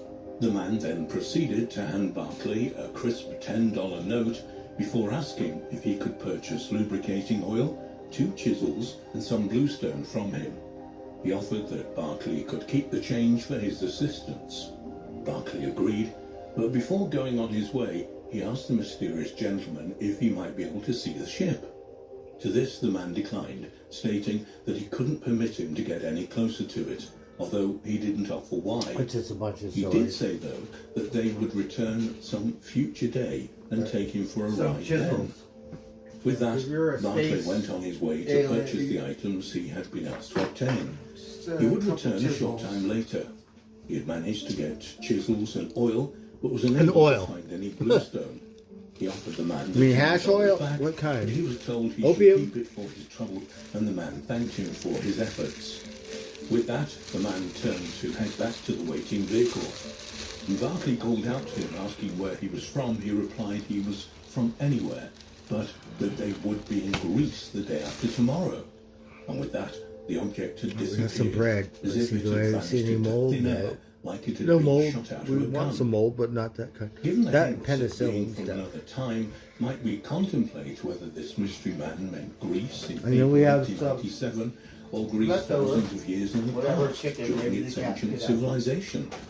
By all accounts of those the reporter from the Houston Post spoke with, John Barclay was as an incredible witness as you could hope for, and certainly not someone to make of such an encounter. The Houston Post carried another very similar account several days later, this time a short distance away in Josserand. Frank Nichols was dragged out of his sleep the following evening on April the 22nd. I got some beans, some Strange rice. machine This still type has to noise be coming from outside macaroni his salad. house. He could see an airship type vehicle landing in one of his We don't want fields. to throw away He quickly food, made his but way the outside, Mama Crow onto loves the the path macaroni before and she two eats men that appeared stuff. in So front we of put him. out. Each of Mama them Crow was eat carrying it. a large bucket and asked if The there was a varmints, well where they he don't could like that obtain stuff. water. But Mama Crow, she Nichols, I don't know if also it's good for her regarded as diet, an but honorable, she credible eat it. witness, led them to one of his wells nearby. After they had filled the buckets with water, the two men invited Nichols to look at their vessel. He would later recall to the Houston Post that while they gave him a detailed We've got green beans, yum yum, we got steak rice. Give thanks for this wonderful fun meal he and couldn't bless it. understand most of what they were telling him. Give He thanks did for recall, though, life, that the vehicle ran on highly condensed electricity, and perhaps our misfit intriguingly, that this existence, and technology thank would goodness soon we be still given to have the work. wide public. These two strangers further informed The TV's Nichols that working right 5 now, of these no- vehicles had been built in Yeah. the state of Iowa and were being tested as they used a newly Thank discovered goodness. material. Amen. A similar encounter unfolded several weeks later in Hot Springs, Good day. Arkansas, on the rainy evening of May the 6th. On the night in question, Deputy I'm so Sheriff glad I just got to McLemore spend and it by Constable myself. Sumter It was like, witnessed an approaching airship land near where they I'm stood. thinking one day They it was- immediately made their way to where the object had descended to investigate further. When they were a short distance away, they called out to those on board, So we have asking some them to identify themselves. Hungry Man, and we After have a the light of rotisserie the vessel, chicken, a which we're gonna bearded eat. man approached them. He was carrying a smaller light and replied to the officers that This he and documentary his getting a passengers, little out another of whack. woman, were But traveling time across travel, the country in an it's airship. like, While not the real, one it's largely like kept herself back in the shadows, the other a man story appeared to or be something. filling something I that don't appeared know. to be a sack with water. After several moments, the bearded man offered the two police officers a ride on the vehicle, claiming that they could take We them. want to see real Martian. Two officers, however, What is this stuff? Interestingly, McLemore would recall Right, how maybe the they Martian, on the he's ship not like he appeared made. to If the dim Martian, and he, repeatedly. When we consider whatever, the fact that the they're Hot with the Springs human area good is a dude. site of natural crystal, we might So we don't like contemplate him, and whether humans some want kind to kill of Martian, recharge so we operation kill you took place first. between Right. these crystal formations of the area and some kind of advanced technology on board. Advanced technology. So who were More, these yes. mysterious visitors who were seemingly traversing the United States in these mystery airships? While the sightings automatically fall into the UFO field of research, as Jacques Vallée commented in his book Hungry Man, Dimensions, oh, look. it is highly unlikely that the occupants of the airships were extraterrestrial in nature, not least as they looked exactly like any other American at the time and appeared familiar with... Oh, maybe a vampire. Maybe it was a vampire. Might these mysterious aerial travelers have been everyday American citizens who just happened to be part of some kind of top-secret testing of a new flying vehicle? As tantalizing as the idea seems, it appears unlikely. Where, for example, was the great unveiling of such new aerial vehicles in the years that followed? If not aliens or engineers testing out an experimental machine, might we consider that those on board these airships had arrived in America not we got macaroni salad with corn and different We might peppers. recall how the travellers John Barclay met claimed they had come from anywhere and would be in Greece the day after tomorrow. We perhaps should also consider the possibility that these travellers had not come from the future, but quite possibly from the past. After all, if we accept even the possibility that advanced civilizations existed in the distant past, who is to say that they might not have been developed and advanced enough to have been able to master time travel? Perhaps the occupants of the airships had arrived in, to them, the future from long before our own history. Like many such mysterious and curious encounters, there are many more questions than answers regarding the airship sightings of 1897, including exactly where these strange ships and their occupants arrived So we from. have a little bit of rotisserie chicken. We got some beans and rice. We're gonna heat that up. We got some tortillas. Got beans and rice. Got some tortillas. Got this. It's a soup, which I don't really drink too much. But I put my taco in it. Oh, yum yum. This is a really good meal. I'm so happy. Yum yum. Unpublished 17th century AD alchemical So see, we have these. reveals Sir Isaac It's not like a Newton's pickle. It's a private pepper, Egyptian but pyramid it's kind of like studies not in a his hot quest to spicy, but calculate it's a like a date for the pickle end of pepper. days. In July 1936 AD, a metal chest surfaced at Sotheby's auction house in London, filled with Isaac Newton's unpublished, private, handwritten papers and lab books. Isaac Newton. How After much? economist John Maynard Keynes bought the treasure chest, he was shocked to find Newton was not only a force in mathematical theory, astronomy and optics, but that he was also a clandestine esoteric theologist and an alchemist questing otherworldly realms And an beyond physics alchemist, with the right. assistance of supernatural forces.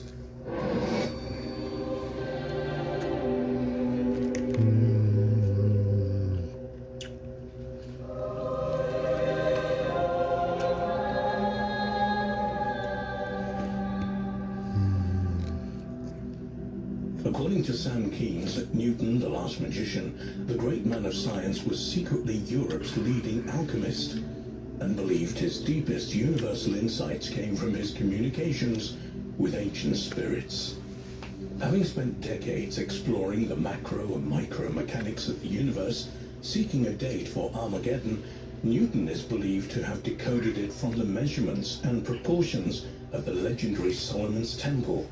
But now, more unpublished papers reveal a key step in Newton's search for the date of Armageddon, the quest to find a hidden mathematical code within the dimensions of the Great Pyramid of Egypt. Isaac Newton's new papers worth a small fortune.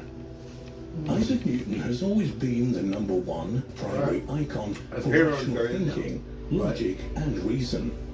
So when his alchemical interests were first revealed, it was a great embarrassment to the scientific We have community, and it's happening tortillas. again. Where he goes The up. works revealing more of Newton's attempts to Whenever ascertain I a date want for the to, yeah. apocalypse are now being sold by Sotheby's, I have and this show stuff. his genius interpretations of the geometry, scale, and proportions play it of in the your Great box. Pyramid of It's all Egypt.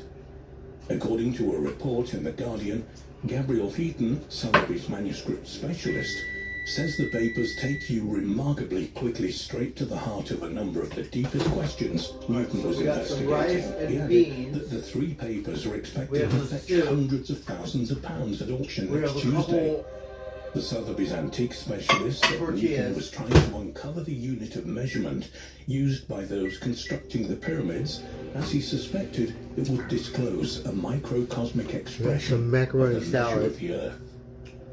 Isaac Newton, Well, pepper, master of not the really, universe. but just like a little bit, and it got ham. Studied the pyramids in the 1680s, but his real goal was I to don't really calculate the like ham, time but measurements you'll of the eat it. biblical Temple of Solomon, in which he was convinced the date for the apocalypse was embedded. Heaton says the alchemist was looking for proof for his theory of gravitation, and he believed the secrets of ancient Egyptian alchemy would provide the required evidence. Building on Heaton's suggestion, a 4-part series of research articles was published in 2016. In the first installment, Isaac Newton and the Temple of Doom, it was presented Newton's study of the Temple of Solomon, the Philosopher's Stone, and the Emerald Tablet. Newton believed the Emerald Tablet had alchemical Egyptian origins, and as he matured, it satisfied his theological thirst. The 10 magical lines of the tablet became a foundation for Newton's cosmological outlook and his developments of universal models. We would go so far as to suggest the Emerald Tablet actually inspired the alchemists' most famous universal laws. For example, line 10 of the Emerald Tablet says, "Its force is above all force, for it vanquishes every subtle thing and penetrates every solid thing." Pop culture tells us that Newton conceived the concept of gravity after an apple fell on his head. But read this 10th line again, and you'll see how succinctly and clearly the sentence describes gravity, which is defined by modern science as the force that attracts a body towards the center of the earth or towards any other physical body having mass. Isaac Newton and the End of Time. In a letter dated 1704, which is currently on display at the Hebrew University in Jerusalem, Newton explained that after 30 years of analyzing the measurements, ratios, proportions, and architectural features in ancient buildings, he had unearthed a secret number system within the biblical books of Daniel and the Revelations. And from this secret code, he declared the prophetic year 2060 AD as the date for Armageddon, the end of days. 2016. You're at 20.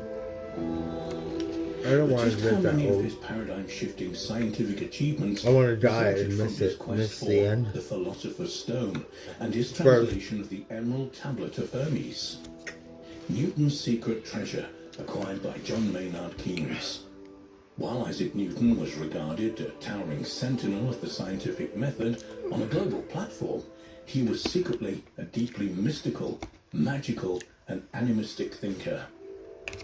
The Newton Project website provides scans of papers written by John Maynard Keynes, offering researchers insights into Newton's inner thoughts.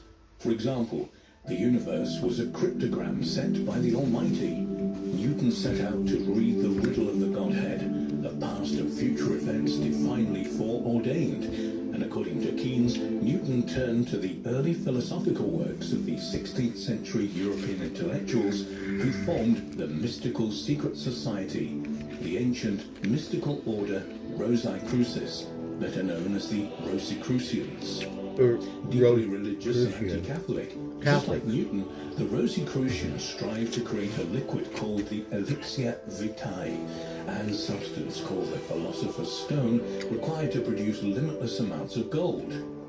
Michael White's 1999 book, Isaac Newton, The Last Sorcerer, tells us that Newton owned 169 books on alchemy, including a highly annotated English translation of Thomas Vaughan's Rosicrucian Manifestos, The Fame and Confession of the Fraternity RC, and the Themis Aurea by Michael Mayer, a classic early work on the origins of Gnosticism and the Rosicrucian movement. Gnosticism. A quote by Keynes, published in Sir Isaac Newton, The Last Sorcerer, perfectly summarizes the importance Newton assigned to alchemy in his quest for unusual truths. Newton was motivated by a deep-rooted commitment to the notion that the alchemical wisdom extended back to ancient times.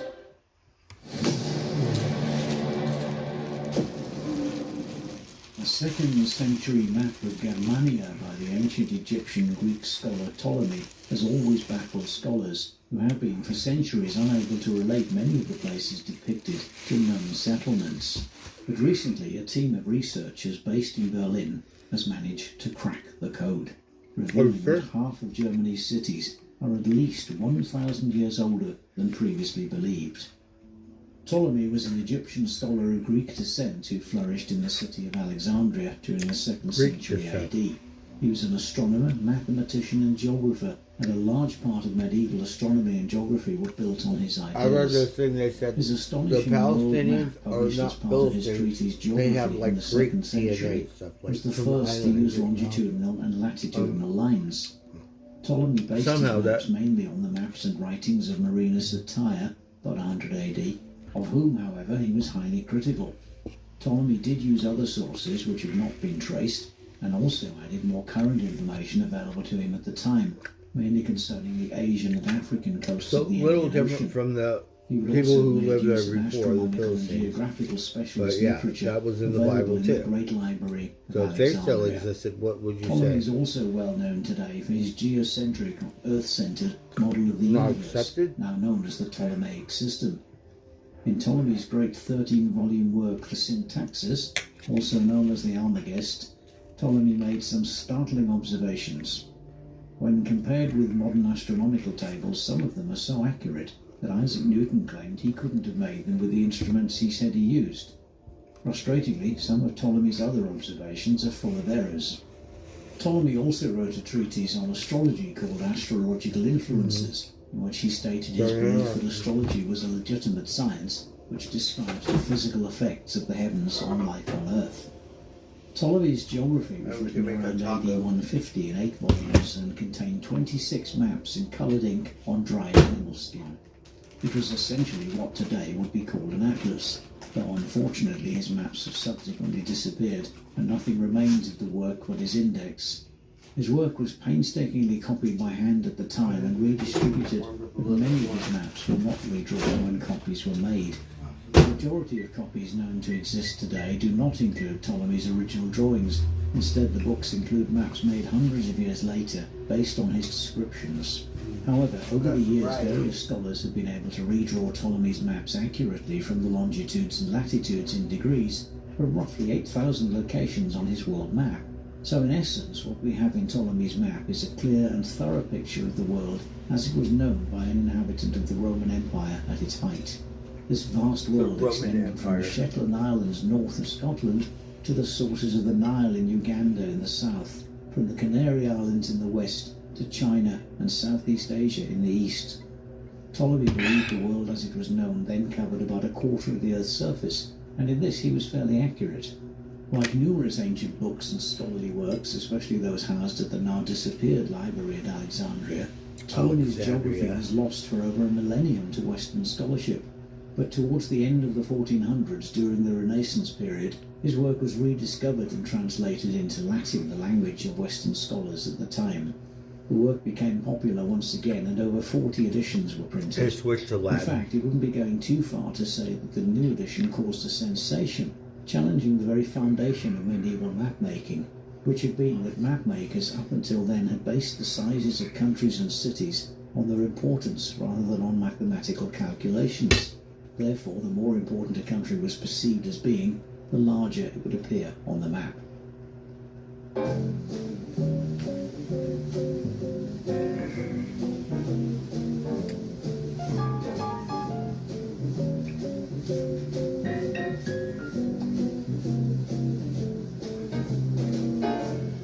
So that means if you ever go to Goodwill, and you see a map, and the one place that's distorted is bigger, it might be a real one.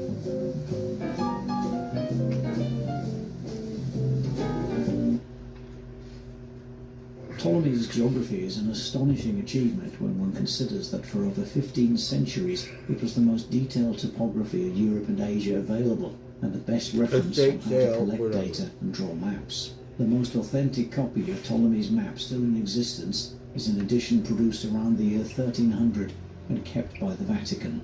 Ptolemy's incredible atlas was in the news again recently when a new study of it was made by a team of classical philologists, mathematical historians, and surveying experts at Berlin Technical University's Department for Geodesy and Geoinformation. The early histories of the majority of German towns east of the Rhine, an area that the Romans were never able to occupy permanently, are largely unknown, and the places themselves are not stated in documents until the Middle Ages. Logically, this should mean that the cities date back no more than 500 years or so. However, the researchers from Berlin Technical University Science have been able to challenge this assumption by producing an incredible map of Central Europe as it was 2,000 years ago, based on Ptolemy's geography. One of Ptolemy's maps was Germania Magna, a territory that must have been completely unknown to someone living in the distant Egyptian city of Alexandria on an estuary of the Nile. According to Ptolemy, this area is bordered by the Rhine in the west, the North Sea and the Baltic Sea in the north, the Danube in the south, and the Vistula and the Western Carpathian Mountains in the east. Curiously, Ptolemy lists 94 settlements in Germania, while the far more accessible 3 provinces of Gallia had only 114 settlements in total. Ptolemy also doesn't attribute any of these Germanic settlements to a tribal group, though he notes their latitude and longitude accurately to within a few minutes. If this was unknown non-Roman territory, where was Ptolemy getting his information? There's also the major problem that if the Ptolemaic coordinates of a place are compared to its coordinates in a modern geographic reference system, they're usually completely different. There are a number of reasons for this, but among them is the different zero meridians of the Ptolemaic and modern reference systems. There are also various errors in the Ptolemaic coordinates. Furthermore, the majority of the place names in Germania Magna occur nowhere else, and are only handed down by Ptolemy, not by any other ancient writer.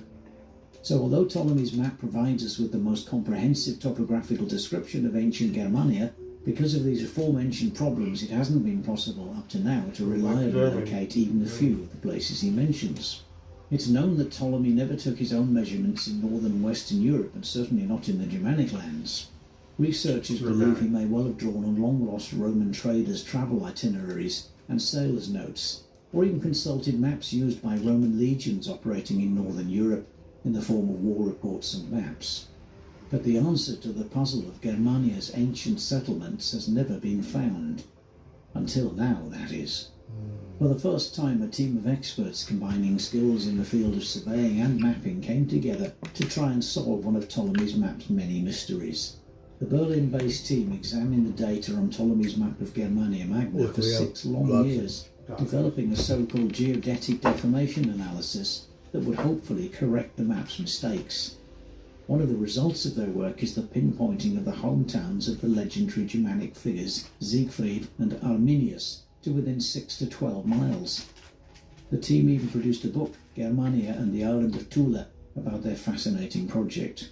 Although the copy of Ptolemy's geography held by the Vatican is thought to be the oldest, the Berlin team was somehow able to get hold of copies of a parchment which had been tracked down to Topkapi Palace in Istanbul, Turkey, once the residence of the Ottoman sultans. The priceless document consisted of unbound sheepskin pages with writing in Roman capital letters. This is now believed to be the oldest edition of Ptolemy's work ever discovered. Using the newly discovered map, the team discovered that even minor German towns such as Salzkotten or Lallendorf had existed for at least 2,000 years. They found that Trever, located at the confluence of the Elbe and Alster rivers, was the precursor to Hamburg, and that Leipzig was known as Aregelia. In essence, these discoveries show that half the cities in Germany are now 1,000 years older than previously believed. Another fascinating aspect of the research has been the fact that a large amount of Ptolemy's coordinates for ancient German settlements often turn out to coincide with sites where archaeologists have previously found Gothic or Teutonic houses and large elaborate tombs erected for tribal princes. What more secrets awaiting discovery lie in the coordinates of Ptolemy's maps?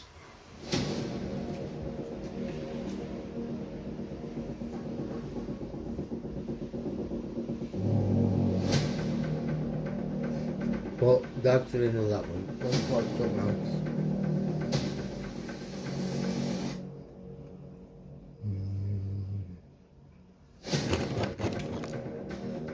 We have to go to bed. We're going to watch a movie.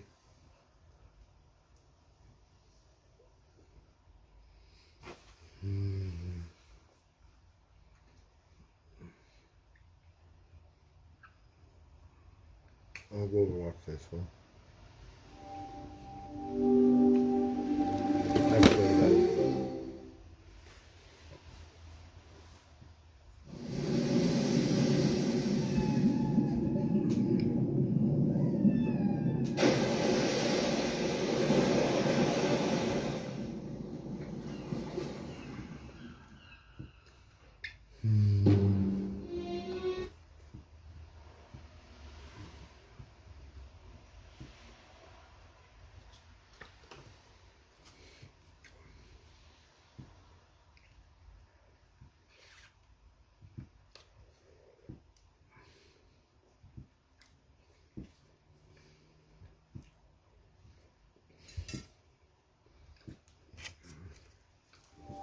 Mama Crow like this stuff. I'll give it to Mama Crow. I'm about done. If you have some more tortillas, I don't know what I'm doing with them. I can't eat them all. There is no room for We have more chicken. anymore. I think I can make one more It's turkey getting hot sandwich on our planet. or tortilla. But how long will it take for us to learn to handle it? This is a journey to the hottest and coldest places on Earth, where people go about their everyday lives under extreme conditions and even enjoy it.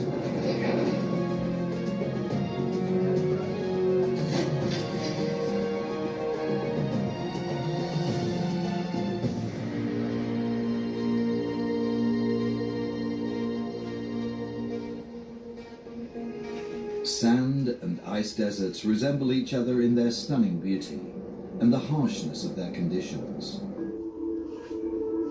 Defying climate change, there are areas of the world where heat wave remains a foreign word. The northern pole of cold, where the northern hemisphere's lowest air temperature has been recorded, lies in northeast Siberia, in the highland of Oymyakon. Siberia. The village of Oymyakon is the coldest Russia. inhabited place on Earth. Getting there from Central Europe takes 3 days. Cars are a luxury. Their motors run 24 hours a day due to the cold between September and April. Anyone who pulls the key out has just lost a car. Oh yeah, keep the cars running. It is the end of February.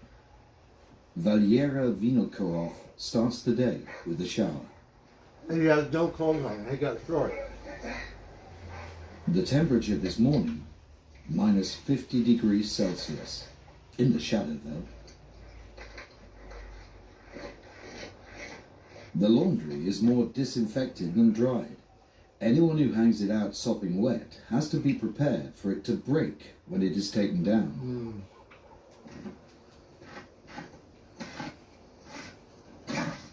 The milk isn't sold in litres, but blocks measured in centimetres.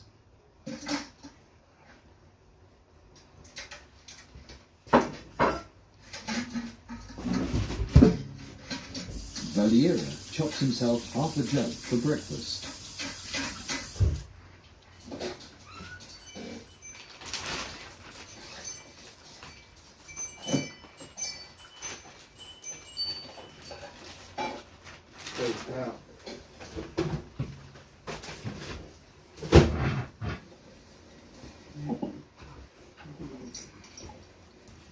His wife, Annika, is a history teacher.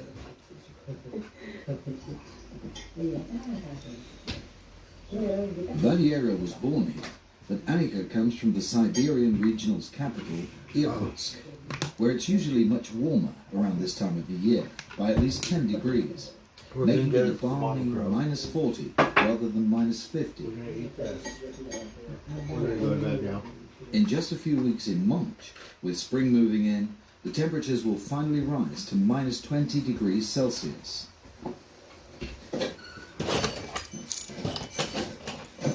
I need to bring these keys. Valiera is not only a farmer, He also takes care of the weather station. It's his job to measure the air temperature and the thickness of the ice cap on the river.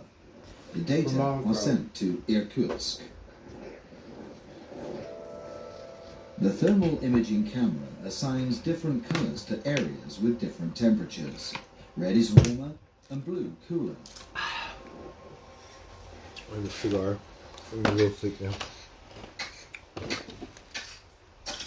The hole is located in the middle of the 1,700 kilometer long Indigirka River that flows into the East Siberian Sea.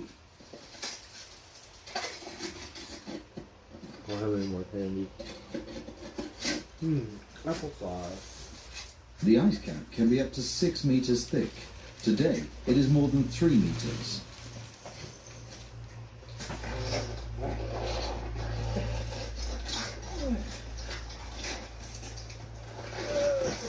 It's raining.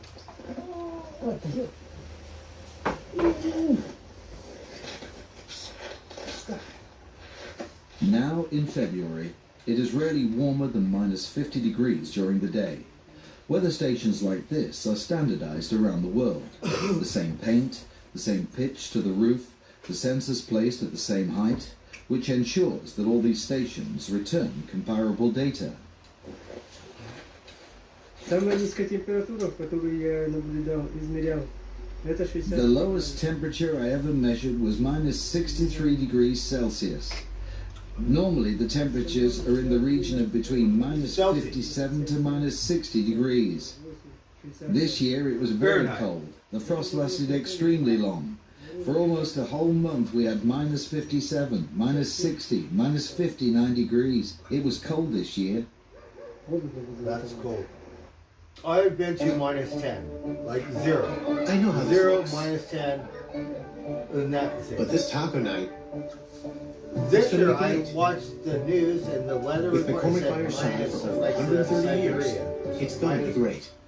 20, minus, all the minus. The Grand Cherokee is the I most bet awarded SUV 32 ever. degrees is like Because I of can that, walk around it in means here. even This more motherfucker that we got can keep shorts the on. Grand Cherokee in the It's family. minus 50 degrees in Siberia. While still Like we looking used to walk around with t-shirts and you get used to it. That's snow, 32 degrees. Anything colder than 32 degrees, which is 0 Celsius. During the is Jeep cold. President's Day sales event, get the So can you 2024 Jeep imagine Grand Cherokee 0, starting at minus 16, 7 $38,290 degrees? MSRP. Celsius? This is the show. We're talking 10 degrees Fahrenheit minus. That's, This is Larissa, who's feeling blown I'm up. not sure what And it this here equals is in Winnie, Celsius, who's just but up we'll their call cup. This is Victoria, helping women stay healthy. These are your kids, snacking Zero's healthy fucking with cold. babies. The Maddie can help you find your new favorite color. 32 degrees is your average Celsius. 0, I think. Different way of measuring the At coldness. CBS, healthier happens together. So here in America, we go minus 50 degrees. 8 o'clock in the morning. School begins, but the children are out of luck today. The We school went through that stuff rules here stipulate in America that not classes too are long ago. cancelled only when the temperature Right, when the dips dinosaurs below come minus back. 52 degrees Celsius. It came close, but didn't quite sink that far. And the kids are still going to school. In the They're like, classroom, we don't it is care. plus 12 degrees. The students can wear jackets, but hats and gloves are not allowed. Everyone is used to it, including Anika, the teacher. Humans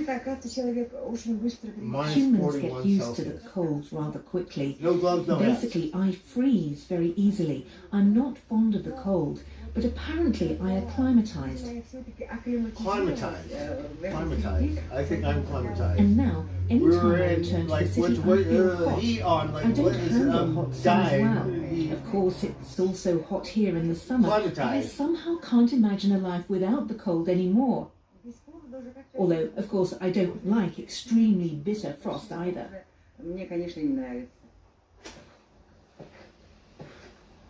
Nikolai Sobolyev is 73 years old and a doctor. The closest good-sized hospital is in Ust-Nera, a 12-hour car drive away. Nikolai has been responsible for everything, from toothaches to childbirth, for more than 40 years. It's an environment that tests the population.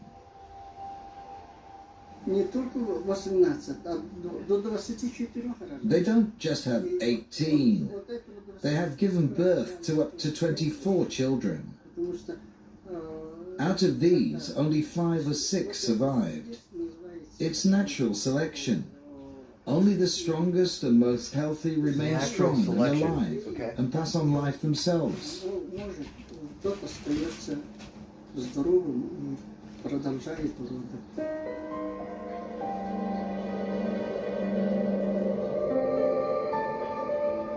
Oymyakon is known for many of its inhabitants living to be more than 100 years old, which is partly attributed to their diet. Lots of raw meat and raw fish. But the doctor notes that lately, people aren't getting quite that old anymore. It's the alcohol, he says. Oh, you drink vodka. Thousands of miles further west lies America's answer to the record-holding Russian village, Furnace Creek, headquarters of Death Valley National Park. It's the hottest place in the United States and one of the hottest spots in the world. Oh, that where Wonder Hussy lived. Wonder Hussy lived in there. I have to end my stream. I have to go night-night now.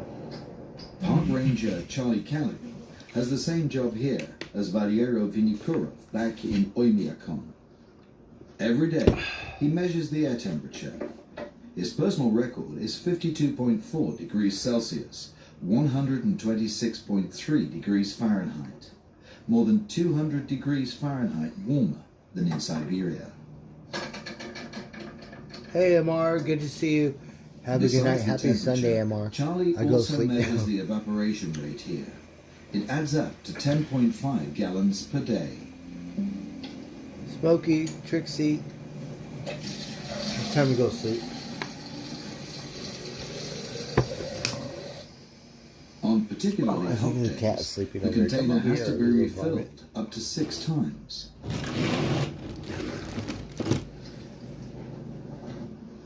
This is 785 continuing with the We morning went report for Friday, from May 30th. Siberia, the The weather coldest to forecast Death Valley. today, In this sunny one. with a light wind becoming south winds around 10 miles per hour in the afternoon, high around 101. I have to go to Heat bed. index level 2 today, forecast high temperatures greater than 100 degrees. High risk of heat illness. Employees working outdoors are recommended to mitigate work activities as necessary.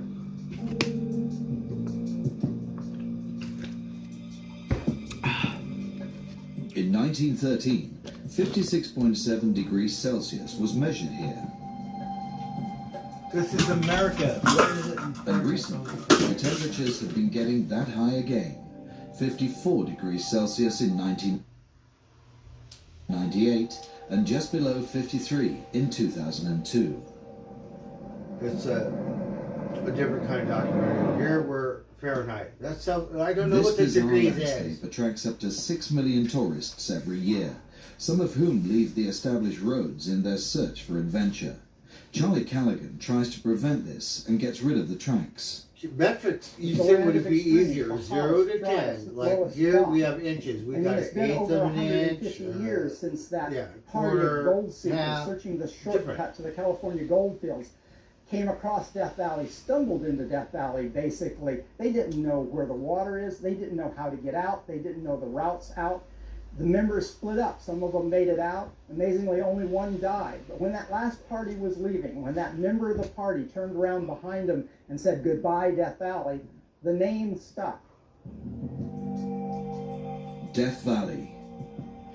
The Devil's Golf Course. Oh, the Devil's Got. Let's The go. Devil's I'm gonna run my Cornfield. bike around. All of these names are Smoky. saying Devil's this is a Got. place of Outlaw tradition. Driving. But before the gold seekers had advanced this far, it was the home of the Timbisha tribe. They called it Red Rock Valley. Oh, look, the natives.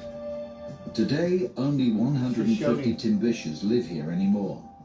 They used to move into the mountains in the summer and return to the valley in October. 80 years ago, their settlement was destroyed by gold seekers. Barbara Durham has been living here since her childhood days. Oh, those 49ers, darn it. Well, we don't know why they named these places, you know, those, using those kind of names Right. like She's like, Funeral we don't believe in Mountains that. and all this. Yeah. Coffin Canyon and all this, and Devil's Cornfield. and then Hell's Gate. And Hell's Gate, I We guess, don't have is the names gate for that. into this valley. I guess this is a place of death, or Aw, anyway. Grandma. That's you know, those names. You know, it's very derogative and right, very derogatory. bad for the people. And It is. I think that is one of the worst things that we have suffered. That's like going to Siberia and go, why do you guys live here? Or something stupid like that.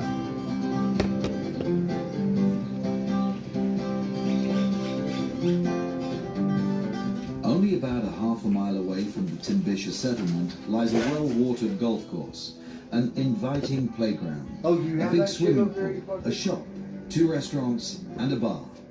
Furnace Creek, the gathering point for tourists. The bus is Tourist air-conditioned, trap. as are the shop, the hotel, and the bar, Uh-huh. leaving only the few steps from the bus to the buildings as a challenge. It's like Vegas, same thing. You step outside of that casino. Oh, you From get to walk Furnace down the Creek, strip. the Whoop-de-dee-doo. tourists are chauffeured in air-conditioned Bunch of comfort to fountains. all the various sites that hold tragedy, That actually danger, helps you and cool it death down. in their names. You get a couple, miles away from the strip. Sometimes the strip could be hot as fuck, 6 a.m. in the morning. A high point of the tour is Badwater, It's like a high the desert. lowest point in North America, 85 meters below sea level. Badwater is an austere salt flat that appears deceivingly harmless the to lower many you get, pleasantly the cool hotter. tourists, You think giving some the because foolish the sun, impression the that higher they could you dare get, a you hike. melt. The lower it'd be cold, but no. When we look back behind here, right at the The base higher- of the Black Mountains, below Dante's View, sits the lowest spot in Death Valley, the lowest spot in the country, Badwater.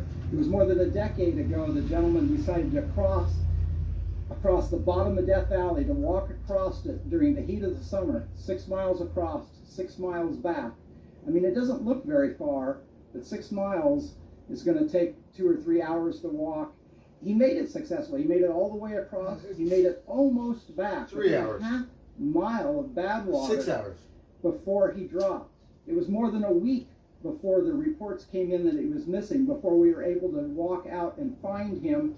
And the rangers who carried him out 6 of miles the can take me a thing day. that struck them the most, it had only been Yeah. a week. And yet, as they picked him up, his body had been burned black from the sun.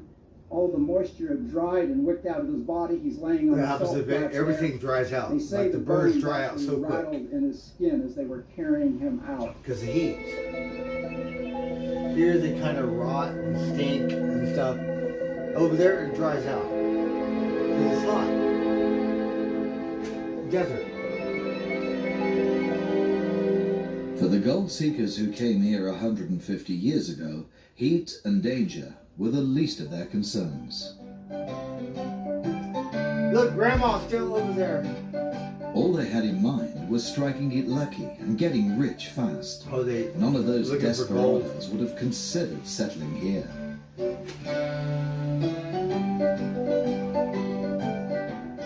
They ransacked the mountains, digging countless mines, and erected ramshackle towns with up to 1,000 inhabitants.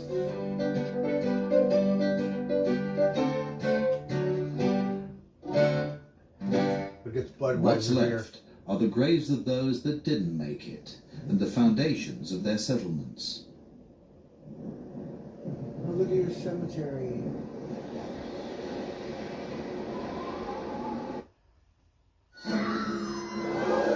Scared of a little blood? Dr. Garcia? Whoa! Crest Reality Checkup. Bleeding gums are serious, Jane. Alexa, what Not time is progression it? too hard. No, it's actually a sign of bacterial infection, one that could spread to other parts of the body. Check this out. Unlike other toothpastes, Crest Gum Detoxifies antibacterial fluoride works below the gum line to help heal gums and stop bleeding. Crest saves the day, huh? No reason to fear. The #1 toothpaste brand in America, Crest. I'm a parking gate and I'm all out of whack. Right now. And if you have cut rate car insurance, this could leave you all bent out of shape. So get Allstate and be better protected from mayhem. Imagine your child going to school without a decent pair of shoes and socks, or a warm coat to protect them from the cold. Many families families across the country struggle to be able to provide these basic needs for their children. Subaru wants to help by giving these critical items to more than 150,000 children in urgent need this year. I'm so grateful to have a week's worth of Subaru, work. more than a car Try to company. Keep it together here. How'd we get here? Well, to answer that, I'd have to go back to the beginning. I better go warn the kids. Oh boy.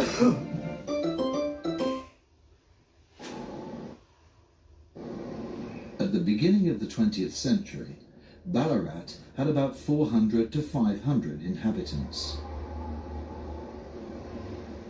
There were 7 saloons, 3 hotels, 2 brothels, a school and a prison. That's Then American Ballarat history. turned into a ghost town. There was 2 no men opium are bar? holding out to this day. Right in front of them, Ballarat's single sight, the wreck of insane criminal Charles Manson's car, which he drove before he was arrested in 1969. George and Rocky Novak are father and son. They have been living here for 30 years.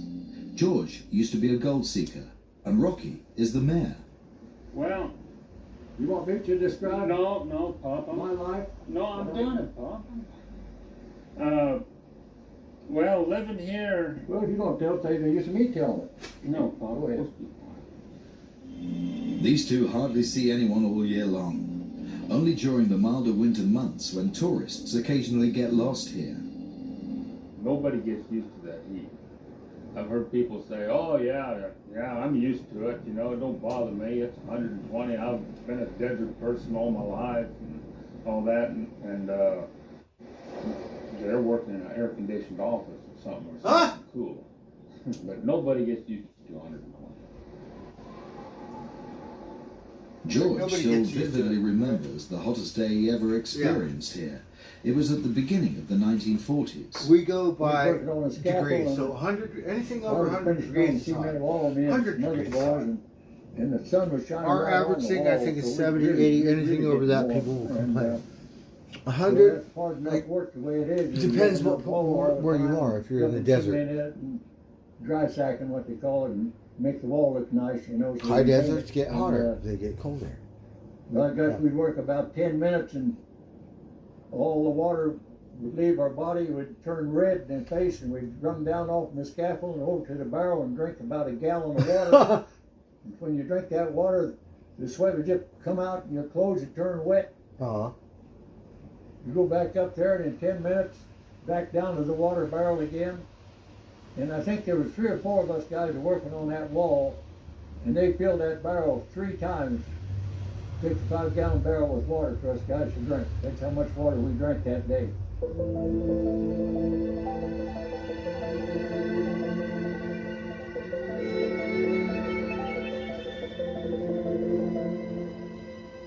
When you walk outside in those temperatures, it's like walking out into a blast furnace. Your ears burn, your eyebrows burn, you know, the handle of the car is too hot to touch. So you just want to go back into an air-conditioned room. But of course, we had to go I out don't and know what record that the is. temperature that day, and we ended up with 129. I think we were rooting for 130, but it didn't quite happen. So it's a little hotter. Death Valley has much to offer, but not the world record, which is 58 degrees in the shade, measured in 1922 in Libya. Libya. The world's official hottest place is called Al Azizia. The city is regarded as a gateway to the Sahara Desert, just 25 miles from Tripoli and the Mediterranean Sea. That one's not the Mojave. It doesn't look like Death Valley's blast furnace here. And although temperatures Valley, it could be regularly Mojave. exceed 40 That's the degrees, Sahara. the 1922 world record has never been reached again. Life here begins very early in the morning, especially on market days. Because it's cooler. At about Vegas 10 is like that too. the heat Earlier grows the better. intense. You don't want to work Whoever can afford midday. to do I so could never get stays used to inside it, but the air somehow conditioning. bugged it. Everyone else heads for the nearest The shed. best crew.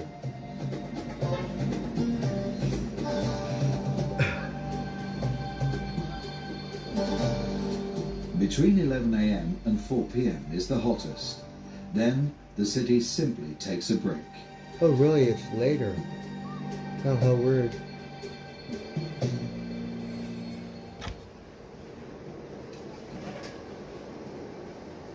In Vegas, it's earlier. Over there, you have to wait till 4 p.m. Only by late afternoon does late life return afternoon. to the city, and it lasts late into the night. The It sheep cools return down. from their shady places to the meager pastures. Oh, look at.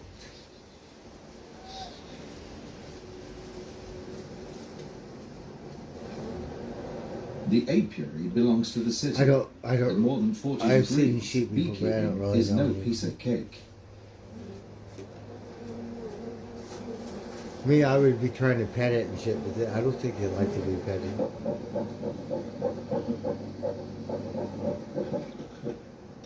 Time and again, the annoyed bees flee the hive.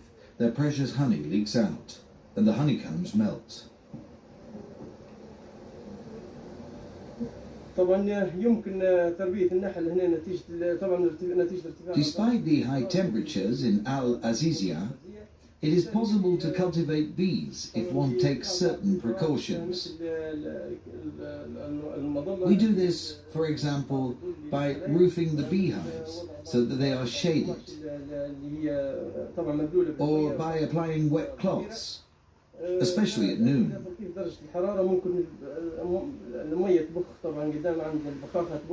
Spraying water also cools the hives and helps somewhat to moderate the temperature.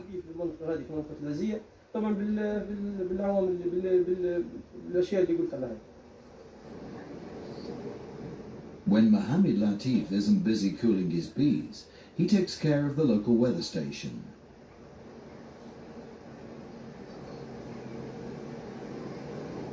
The beekeeper, just like his colleagues, the farmer in Oymyakon and the ranger in Furnace Creek, measures the air temperature twice a day. Anyways, we're watching more. The weather station in Al Azizia TV. resembles those in Siberia and the USA. Despite the sweltering heat, Mohammed's measurements don't even get close to the temperature record of 1922.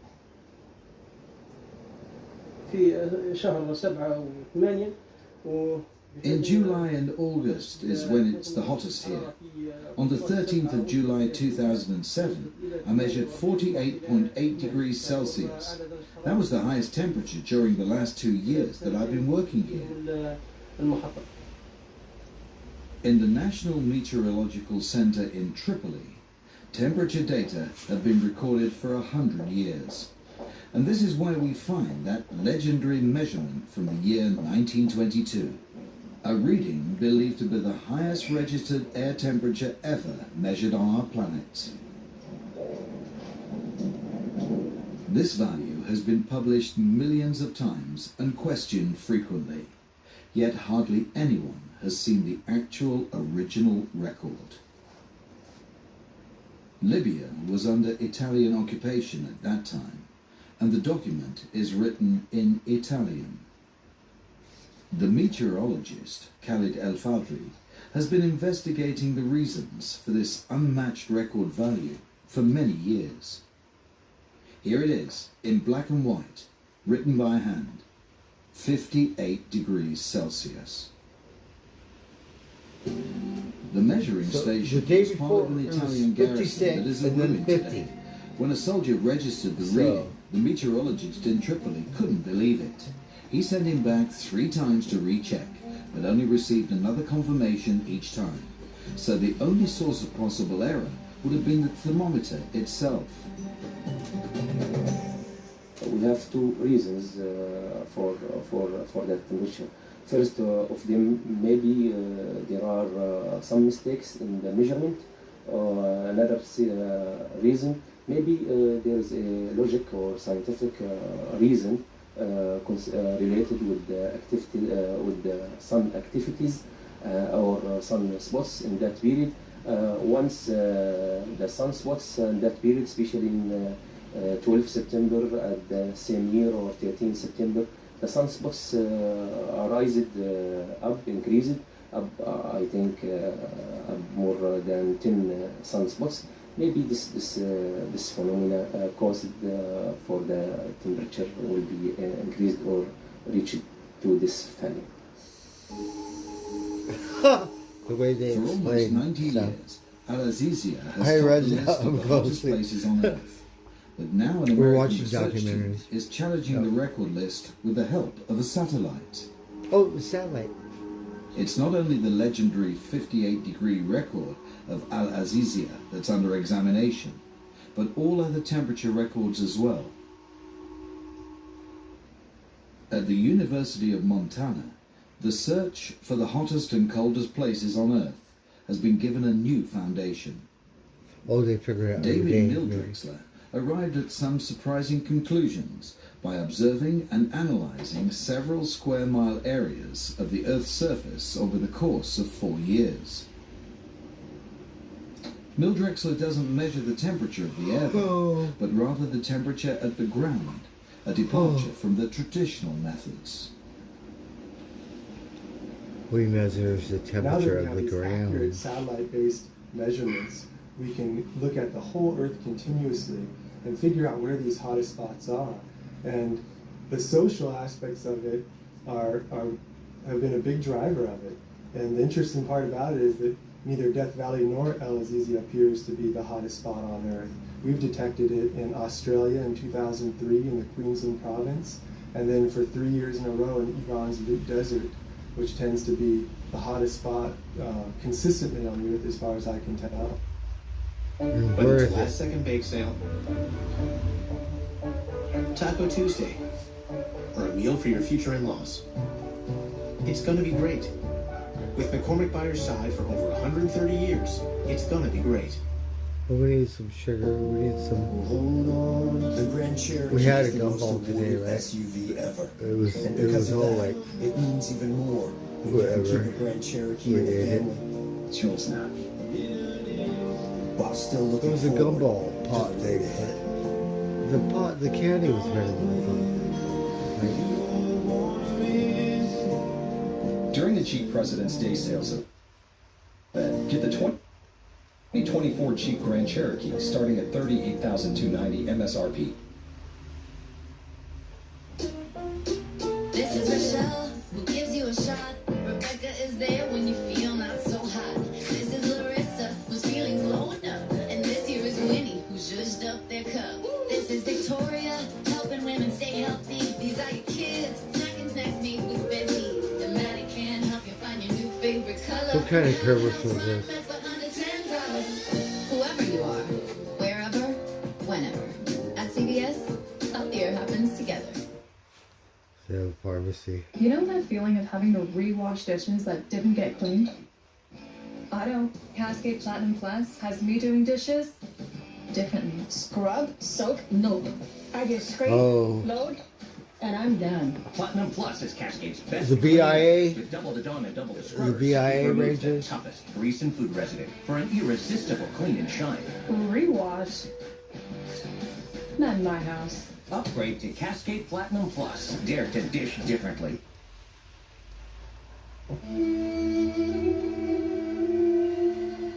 The Dash de Lut is a gigantic desert basin in the Now, south you know, of the it's central Sunday, Iranian Douglas. islands. While Do you frost not is know the house possible rules during on winter Sunday? nights, the land starts You have to be burn on in your summer. best behavior. Air temperatures Except for me, rise I to can more act than like 50 however I degrees want. Celsius. The record ground temperature registered by Why don't you look in the was mirror and ask 70.7 yourself that degrees. question? For comparison, both the Sahara and the Gobi deserts barely reach 60 degrees. Settlements exist only on the outskirts of these regions. So what would your answer be? Yes? Whatever you're at, I got the opposite fucking answer. These new satellite data about the heated ground level have confirmed another infamous blast furnace, the Danakil Depression, in the borderland between Eritrea and Ethiopia, one of the most forbidding deserts of the earth. A volcanic wasteland almost 150 meters below sea level. And though it doesn't hold any heat records, it boasts the highest measured annual average temperature, 34.6 degrees Celsius.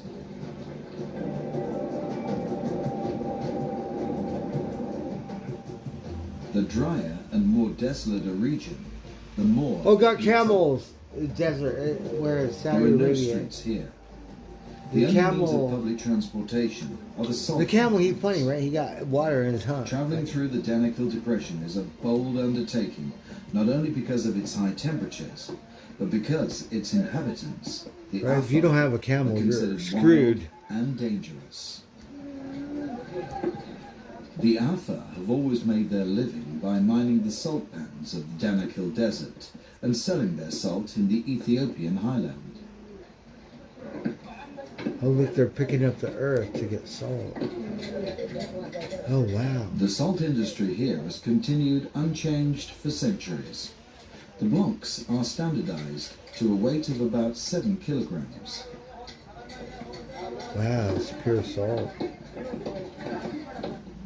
The ground is covered with salt across several hundred square kilometers. Some years pass by without a single drop of rain. Wow, no rain. Each camel can carry 20 salt blocks. The temperature at departure for the trip home, 40 degrees in the shade. 20 salt blocks. The northern part of the Danakil Depression is the geologically famous Afar Triangle, So they use where three Toyotas. Toyotas tectonic are plates good collide. shit. A highly active volcanic zone that more and more It's not a Western Jeep. adventurers and volcanologists Yeah. are exploring. They're driving Toyotas. Their destination is the area of Erta Ala, a shield volcano 600 meters tall and only one of 4 in the world with an active lava lake in its crater. What attracts visitors here, despite any difficulty and danger, is Crater a bizarre, Lake has a hostile lava lake. landscape of incomparable beauty that offers a unique glimpse into the Earth's interior. Oh, look at its fire. There's no water.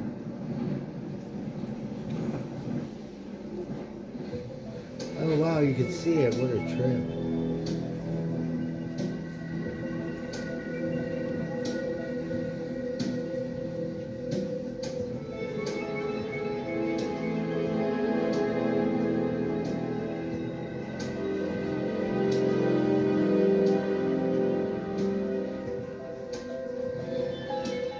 Whether global warming will drive the hell of the Danakil Desert even hotter in the future, no one knows.